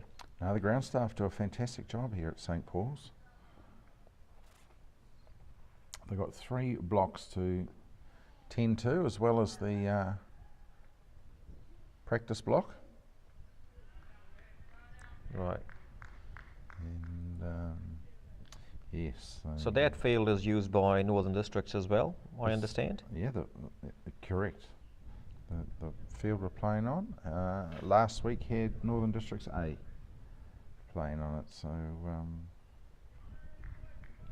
yes, St Paul's Collegiate are extremely fortunate to have 4 ovals, 3 of them of Patamahoe clay. That's fantastic. So a bit of a history there, Colin. About 20 years ago, I worked at Seddon Park, preparing the centre block with Nike clay. Haha, yep. So we had the groundsman back then, Doug Strawn, who apparently prepared a test pitch for Australia, and Steve Waugh, then Australian captain, called Doug into the changing room and said that well done on preparing the pitch, and compared that pitch to Perth. Oh wow. I don't actually know who won that game. I would imagine Australia did. Back in those days. Back in those days. But there was some pretty good words said about the Seddon Park pitch.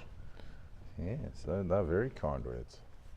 And now under the curatorship of one Carl Johnson, they are getting similar feedback, which is good. That's what we want to see in Hamilton, is quality cricket being played there, and certainly with the efforts that the council put in, and KJ and his team, puts us, Hamilton, in the best position to receive those quality matches, as we will see in December with the English Test match played there.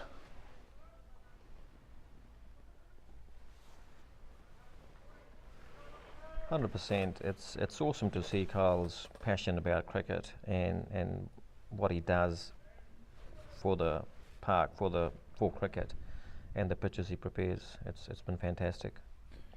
Yes, they just went through extensive renovations this year. They took, I'm going to say, nearly half a metre off the top. They ran some new drainage through it. They dug out the Kakanui clay. I believe they had 4 remaining Kakanui pitches. So they dug them out and put Panamahoe clay in. So the whole block is now the same. Probably easy to manage, better outcomes, and so yeah, the ground is looking an absolute picture now. So that clay, I understand, got more runs in it. It's easier to manage, as in better to bat on, easier to maintain the moisture. Do you know much about that side of things? No, very little about that side of things, but when you hear Carl Johnson say it's an easier pitch to manage and you get better outcomes for the players, that's all I need to know. Right. So that is, so that's good, and it's a large commitment, obviously, for a council that is in challenged economic times, but they obviously forward-thinking enough to know that this is the time to do it and start attracting major sporting events. When they do that, everyone else prospers, doesn't it? Absolutely. So that was Babu finishing up his 16th over with 6 maidens, 41 runs and 2 wickets. I was expecting a bowling change, but Clark to continue. Well, why would you change winning formula? He's continually producing the goods for his captain, Colin Shaw. And Colin continues to hold faith in him. Teammates in the Hawke's Bay at Ocean Beach Cricket Club. Right. Beautiful cricket club grounds in the Hawke's Bay, out by the Kiwi Sanctuary. And Seddon plays there once a year? Seddon has been invited to play there. Oh, yeah. I've played there on a couple of occasions, one for Movember and one for Seddon. So very fortunate to do that. And so what is your speciality, Colin? A batter or a bowler? I'm talented in both areas, equally talented in both areas. And you're playing the SPL? I am not playing, no. I just taking my role very seriously as owner. Oh, one of the owners, of course, of Northern Stars. Yeah. So we need to make sure that they. Did Fenwick just turn the wrong way there? Just noticed that. Yeah.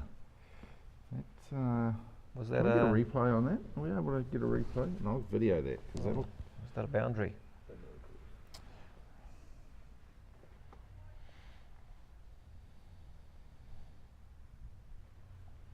So what do we have Fenwick on now?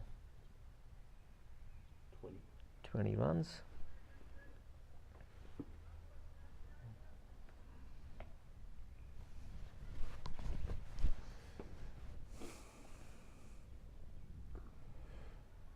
Fenwick playing a captain's knock.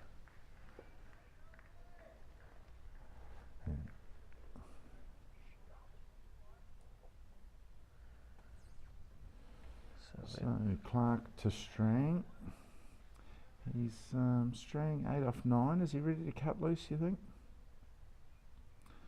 Oh, I think that might be the answer. They're all watching.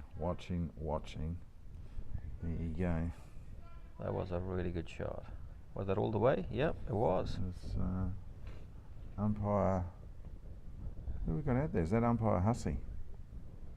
Yeah, I think we do. Yep. Signalling 6 there, so that'll certainly kick things along a bit. Maybe Dan Fenwick wants to tidy this job up tonight.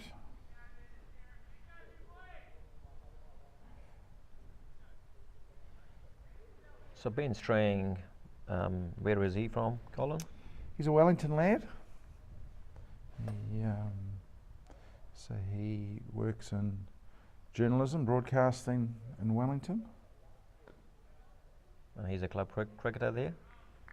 Yes, he is. Right.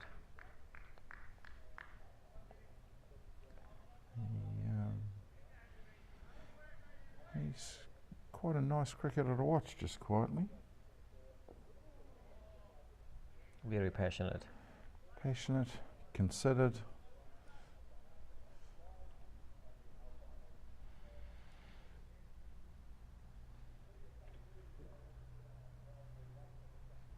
It's Clark coming to Strang for his last ball of the 13th over. And there was a dot. So we have, after 40 overs, we have Seddon at 122 for 5. And that brings the runs required to 64 to win.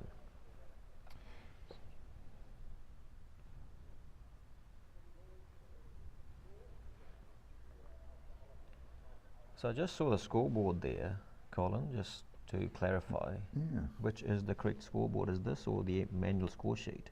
Because I just saw that there was a bit of a difference in How much is it different? my runs. Your runs? My runs were different. That's what I How noticed. much? How much different? Think about 4 runs. Yeah, mate, you're so good. I don't think 4 runs here or there is going to Don't make matter. a difference. Well, every But, run matters to a batsman, eh? Yeah, but it's when you've got a discrepancy of 4, you become a team player. Yeah, fair It's enough. still on the scoreboard. Fair but, no, we've got official scorer up in the pavilion, Oh, right. scoring it on paper. Awesome. We do that for prosperity, and they're a fantastic piece of paper to have, or 4 pieces of paper to have. We'll frame them up, keep them in the archive. So it's lovely to be able to have that.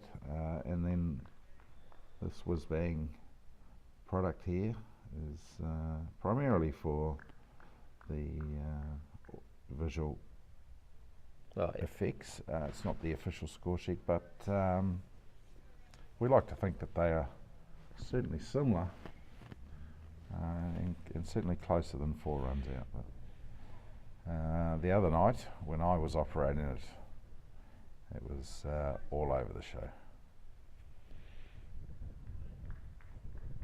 No, this is actually really, really good to be able to broadcast this game through this online link. I have a couple of my friends in Australia who've watched snippets when they could. Yeah.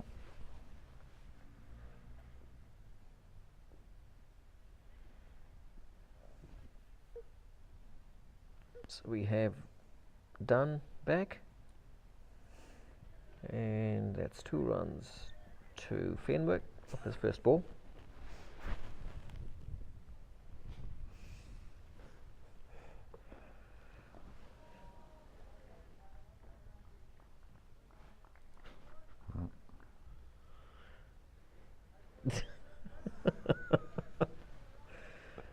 That's funny.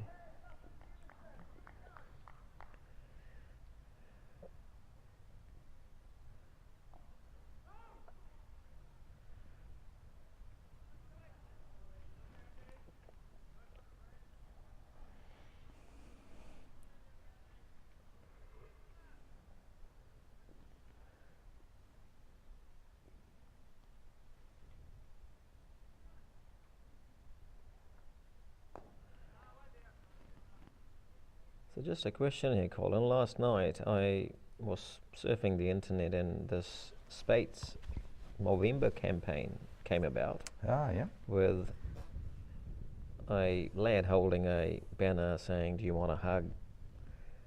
Yeah, it's And nice. this morning, occurred to me, is that our bowler here done in that campaign? Quite probably is. Right. Yes. He is the CEO of Movember New Zealand. Is that right? Okay. So that answers it all. So, yes, he's quite happy to hand out a hug if required. Sometimes that's all it takes. Absolutely. When us blokes don't ask for it, do we? No, and some never ask for it, and it becomes an absolute waste. And we need to make sure that everyone knows that there's always someone to talk to.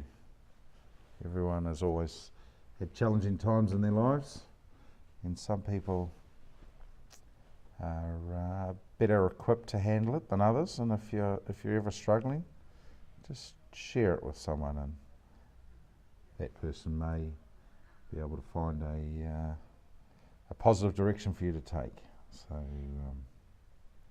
Absolutely. All it takes is a chat. Ask your mates, send a text, give them a call, ask them if they're doing okay. yeah.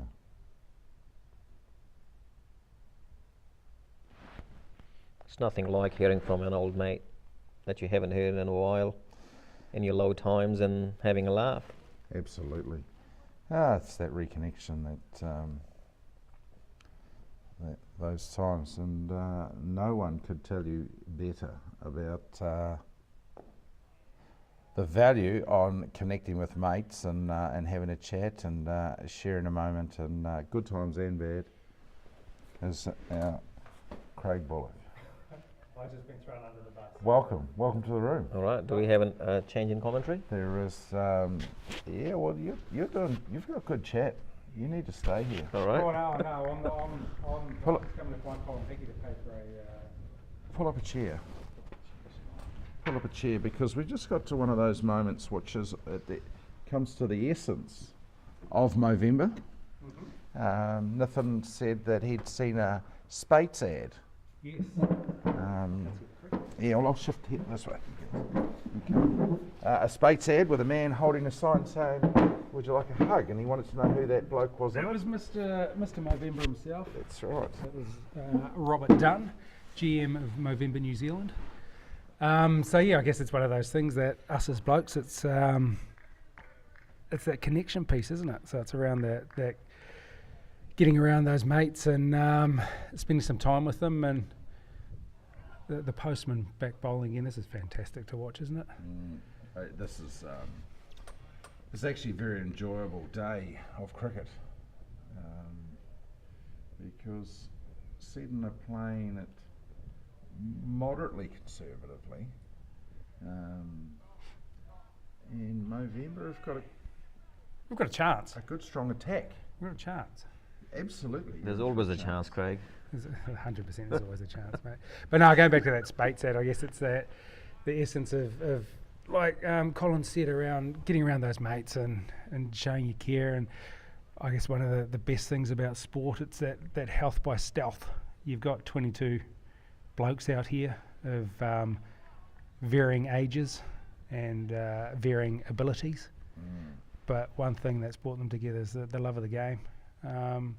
There's blokes out here that we didn't know at the start of the 5 days, and by the end of it you've got that connection and probably a phone number and a mate for life sort of thing. So it is one of those things that you see them and go up and have a hug and a catch up and things like that. So it's pretty powerful, to be fair. 100%. It's, that feeling being in the changing room, with your teammates just makes you forget everything outside, and that moment just is quite refreshing, really. So we have drinks. As we go for drinks, yes. So we have Seddon at 132 for 5 after 42, requiring another 54 to 1.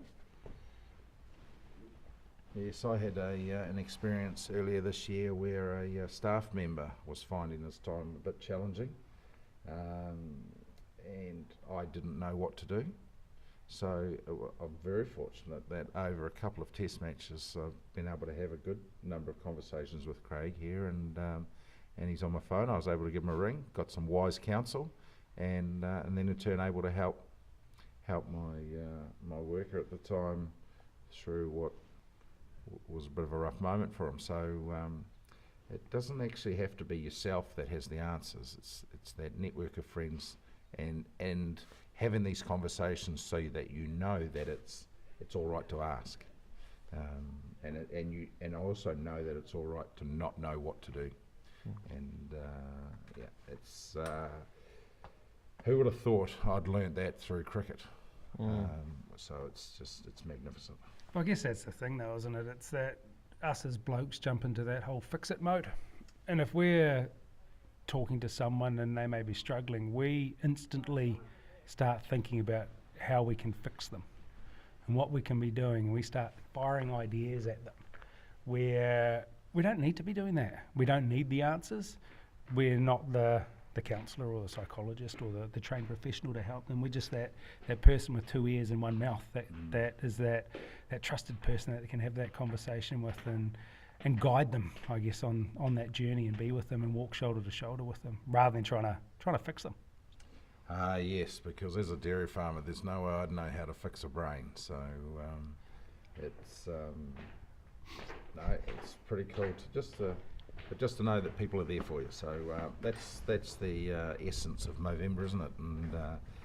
And the essence of sporting a moustache to start that conversation about what on God's earth are you doing with that furry thing above your top lip, but it starts a conversation nonetheless, and away we go. Yeah, and I must say, in rural New Zealand, the tide is starting to turn. You know, we've lost way too many young rural farmers that find the isolation quite nice initially, and then if times are tough, the isolation becomes its biggest problem, and we've had a really tough time, but. That's one of the biggest issues, though, isn't it? The communities, the farming, even within construction and things like that. The dog and new builders, we'll call them the small one-man bands. It is that isolation, and not necessarily not having, but you're working all the time. You're always pretty much switched on. A farmer, you're walking out the back door. Your office is there. Yep. You're a construction worker or you're a chippy. Your office is. You walk out the door. Your ute's there. Everything's just always there. It's being able to switch off, and that's why I love sport. It is that place where you switch off, you put your device down. We had the T20 here last night, and the blokes were just chatting, and the conversations I was hearing, it was deeper than the how you going or the rugby or whatever it is. It's that getting in on that deeper, meaningful, and connecting with those around you without the devices, without the noise of what's going on outside you, and that's why that's why we do call it health by stealth. It's your physical, your mental, everything together. I mean, you've seen the Movember boys coming back in now and they're laughing away, and I mean, it's bigger than the game, isn't it? Absolutely.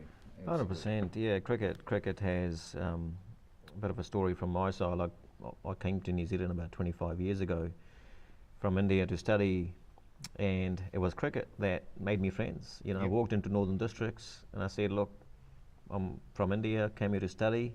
It was Big John Turkington, the CEO back then, who I actually saw yesterday. Yeah. And it was amazing that he turned around, he said, I've been thinking about, I know that smile, but I didn't come and say hi to you. And he remembered me from 25 years ago, and I was actually really surprised to see John. It was so ironic.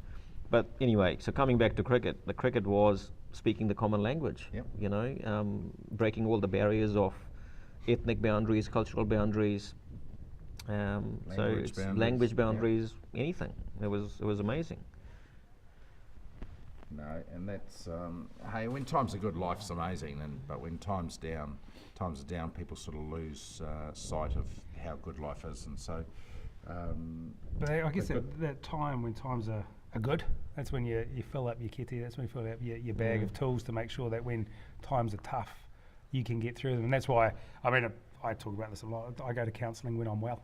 When I'm actually mentally in a good spot, I'll go to counselling because it's just helping me. It just reinforces the stuff that I know, and giving me extra tools that, hey, when the brown stuff hits the revolving object, I have those tools to be able to help myself and even, like I say, help others, but it's to get through the tough times, because let's be honest, I mean, life isn't sort of go from A to B in one straight line. You're A to B and all over the show, and we're only here for a short time, and in the whole scheme of things, I was making the most of it, isn't it? And I guess that's why when I started with my journey, especially with Movember, it's as if I can get the word out there and help change one person's life, it's sort of I've done what I need to do. Good. Well, you've changed my life, so there you go. Mate, you'll change mine if you pay for that batch that you won on my auction last night.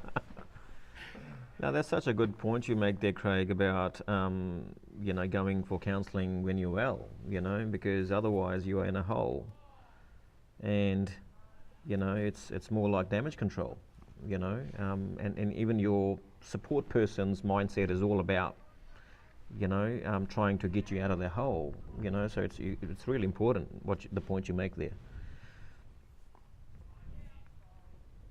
Yep, and armies don't train when they're at war, do they? They train before they go to war. This is it. You do all the training before you.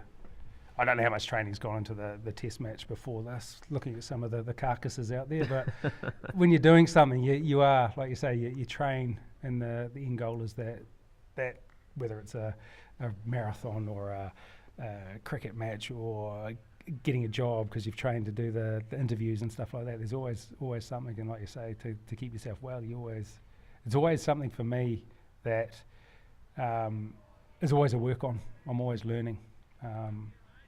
And I mean, I have an amazing wife, and I learn a hell of a lot off her daily, but I also have a 7-year-old son, and he teaches me a lot as well. So it's pretty cool. And then obviously the mates and things like that that we have with Movember and everything. It's pretty cool that what we've started. Oh, this is a fantastic initiative, Craig. So whoever is behind this, I think congratulate you all to put this all together, get the word out there. So it was a dream of Kent Curry's, to be fair. He has a lot of dreams, and this is one that was able to come to fruition. He chatted to Robert Dunn from Movember, who is bowling at the moment, and he had the idea of playing a test match, because it's something that us blokes that love cricket don't really get to do much of. And as I'm talking, the rain seems to be coming down just a little bit harder here at St Paul's.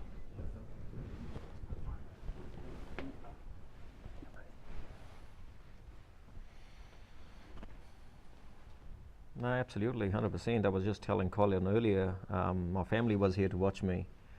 So I haven't played any form of cricket for 12 years. This is the first time I've padded up in 12 years. But my dad, who's 80, happened to be here. Brilliant. And my wife got him along, and he's not keeping very well. But this was the first time my dad actually watched me play. So I was thinking this morning that it had to happen. I had to, Ken Curry had to call me up and say, you want to play? I had to say yes after 12 years. I could have said no, that I'm not set for 5-day cricket. And it just had to happen that he had to see me play in the white. So that was such a special moment. So again, thanks to this organisation of this test match.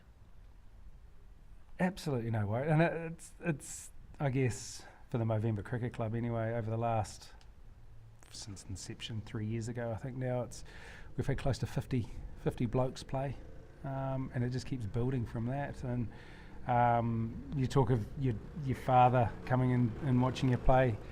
I think last year when we went to Ocean Beach, it was the first time that I batted with my brother in probably 30 years, and it's something those are the special moments, eh? Those are the bits that sort of you go, this is cool. This is why we do this sort of thing. 100%. My little 9-year-old daughter comes to me and says, "Dad, you're famous," because she just saw me on this online link.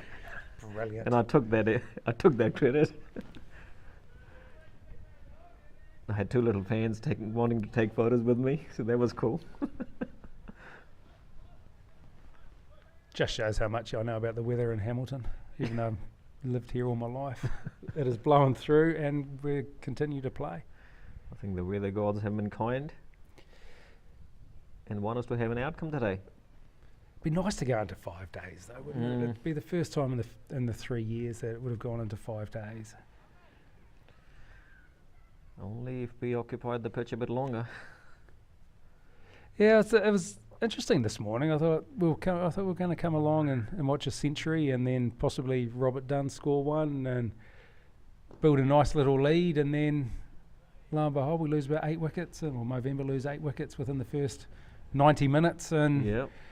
set I guess a difficult number for Seddon to chase. And I think if the Movember side can somehow snag out Ben Strang, the Seddon team will start to be a little bit more concerned with the 50 runs that they lead. No, to be fair, I was actually quite a bit surprised this morning when we got those two well-set batters quite quickly, because Fraser especially was looking really good.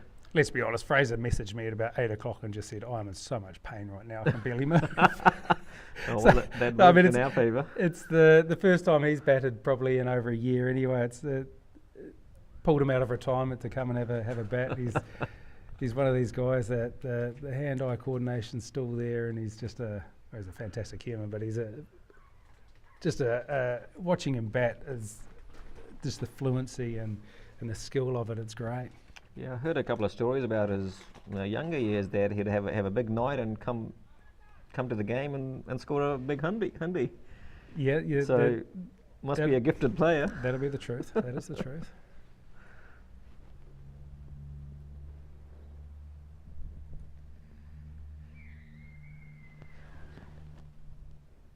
It's John.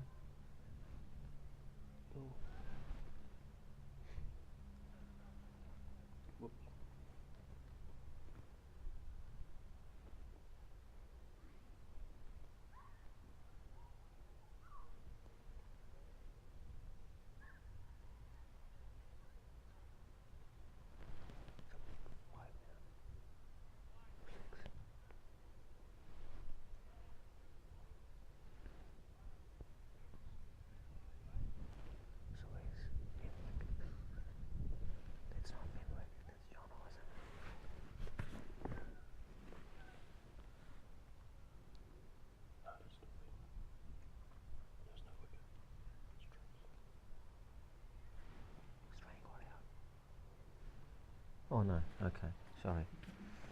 Yeah. Now for a moment I thought there was Jono out there.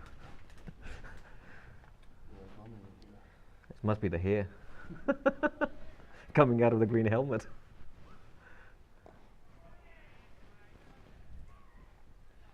Right, so we have Seddon on 137 for 5 after 44.1, and we have Brown to continue.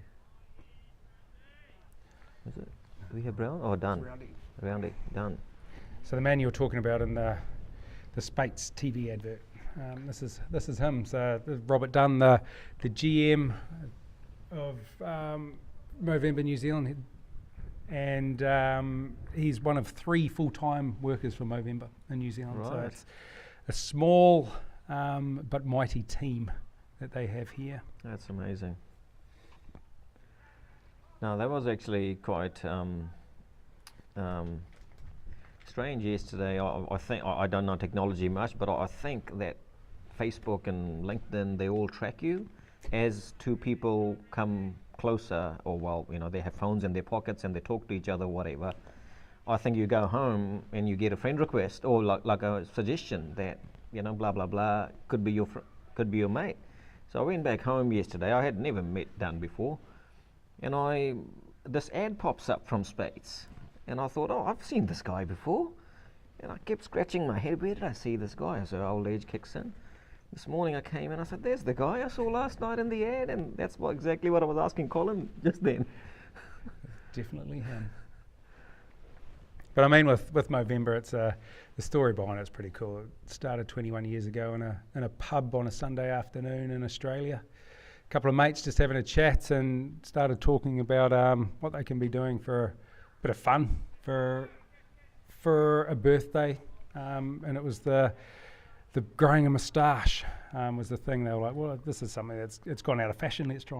Let's do something. So first year there's only a few of them, and then it just grew from that. And since then, it's in multiple countries, raised well over $1 billion, and just doing great stuff for blokes around the world. I'm sorry to the people watching. We're just not even talking about the cricket here, but Seddon are on top with only another 40-odd runs required. 39, yep. So they look pretty comfortable there.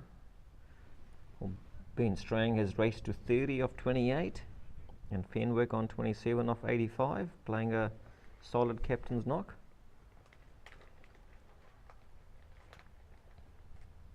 So does the Movember team travel overseas, like say to Australia?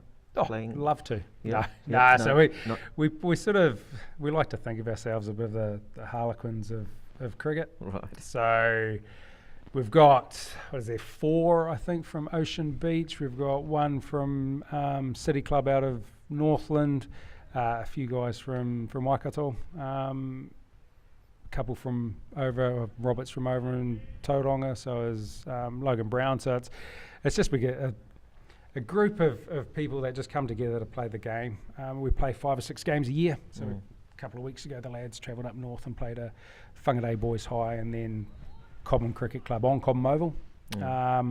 Obviously play this game, and then after Christmas we're playing Kaimai over Matapehi, and then Waipuna Valley Cricket Club at Waipuna, and then heading across to the Hawke's Bay to play a T20 on a Thursday night against a select team from over there. Colin Shaw's looking after that one, and then on the Friday we ended up playing Ocean Beach.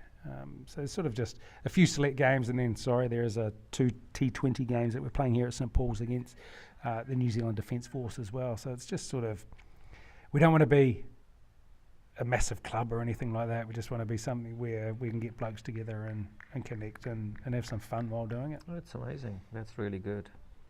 And like I said, it's one of these things. In the first few tests, we had guys that have played very high levels of cricket, and some that had only just taken it up. So it's the story and around the why people want to be playing the game or playing the test matches. Absolutely. And the most powerful moments that we have over the games are the sitting in the change room afterwards and having those conversations and getting to know each other. And that's what Colin and I were talking earlier, that through this online broadcasting link, being able to promote this as much as you can, whether it's overseas, whether it's within the ethnic communities, and getting more people involved behind the cause. 100%.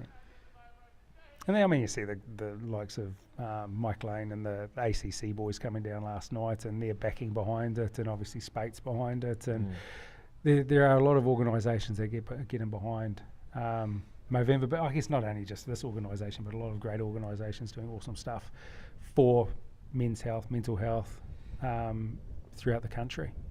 I guess that another thing of note when we do talk about Movember, we do talk a lot about the mental health side of things, but I guess they have their 3 big things they focus on. It's that the prostate cancer, testicular cancer, and the mental health side of things. These are all preventable diseases within males. Ooh. And we try and get into that prevention space where we're getting blokes to go and get checked out by their doctors or their GPs and starting those conversations. So out of cricket, Craig, I've been working in the personal insurance field for over 20 years, or close to 20 years now. And recently there was a stat that came out, just out of one insurance company in New Zealand paid $238 million in claims for cancer only. Wow. In 2023. Wow. Yeah. And that's just one company and cancer only claims. So that's what we're dealing with. Yeah, that's a lot. I just thought how many families would be affected, how many livelihoods It's would that be ripple affected. effect, isn't it? 100%. And it looks though we're just taking a quick break here. Dan Fenwick his top edged one by the looks of it from here into his face, unfortunately. So they just take a couple of minutes just to make sure that he's okay out there. I can hear a few laughs, so shouldn't be too bad. There's always laughter if Colin Hickey's around. And he's the one that's just driven across in the tuk-tuk, so... So we have Clark into his straight 14th over. That's a big spell. 34 for 2 wickets. We have Strang on 30 of 29 balls and Fenwick on 29 of 90 balls. That's a good effort. Seddon 11 on 149 for 5 of 45.5, needing another 37 to win. I think the stumps were going to be looked to be pulled at about 5:30, but the way this is going, they might extend a little bit longer. It would probably make sense, I would imagine. Movember would have some few blokes that would want to get away, I suppose, where they've come from. Yeah. I mean, a lot of them are obviously family men and things like that, so it's a massive ask for them to travel a few days off work, especially this time of year when things are ramping up before Christmas, and spending time away from loved ones is always tough. So yeah, I think if it does wrap up this evening, then I think you could see them sort of get through the prize giving and then 100%. shoot off. Right, I think he's got his cap on. He's got his cap back on. Well, I'm going to continue on my merry way for the loop that I was doing. I wasn't expecting to be coming and sitting and chatting to you. So right, no, awesome. Thanks been for a pleasure. For that, Craig. Yeah, thanks for sharing the story behind Movember. I could be here for, if it was 5 days, mate. I could have been speaking the whole 5 days to tell you how it was going, to be fair. And it was great to meet you guys all. It's of course my first test and first time being involved in this thing, and I'd love to carry on. There will be plenty more. Not sure about my cricketing contribution, but in any way, I will be. Like I say, that's secondary to the story. I'll keep saying that until we win one. But no, brilliant. No, cheers, awesome, Steve. Craig. Should we have a bit of a break? Cheers, mate. Thank you.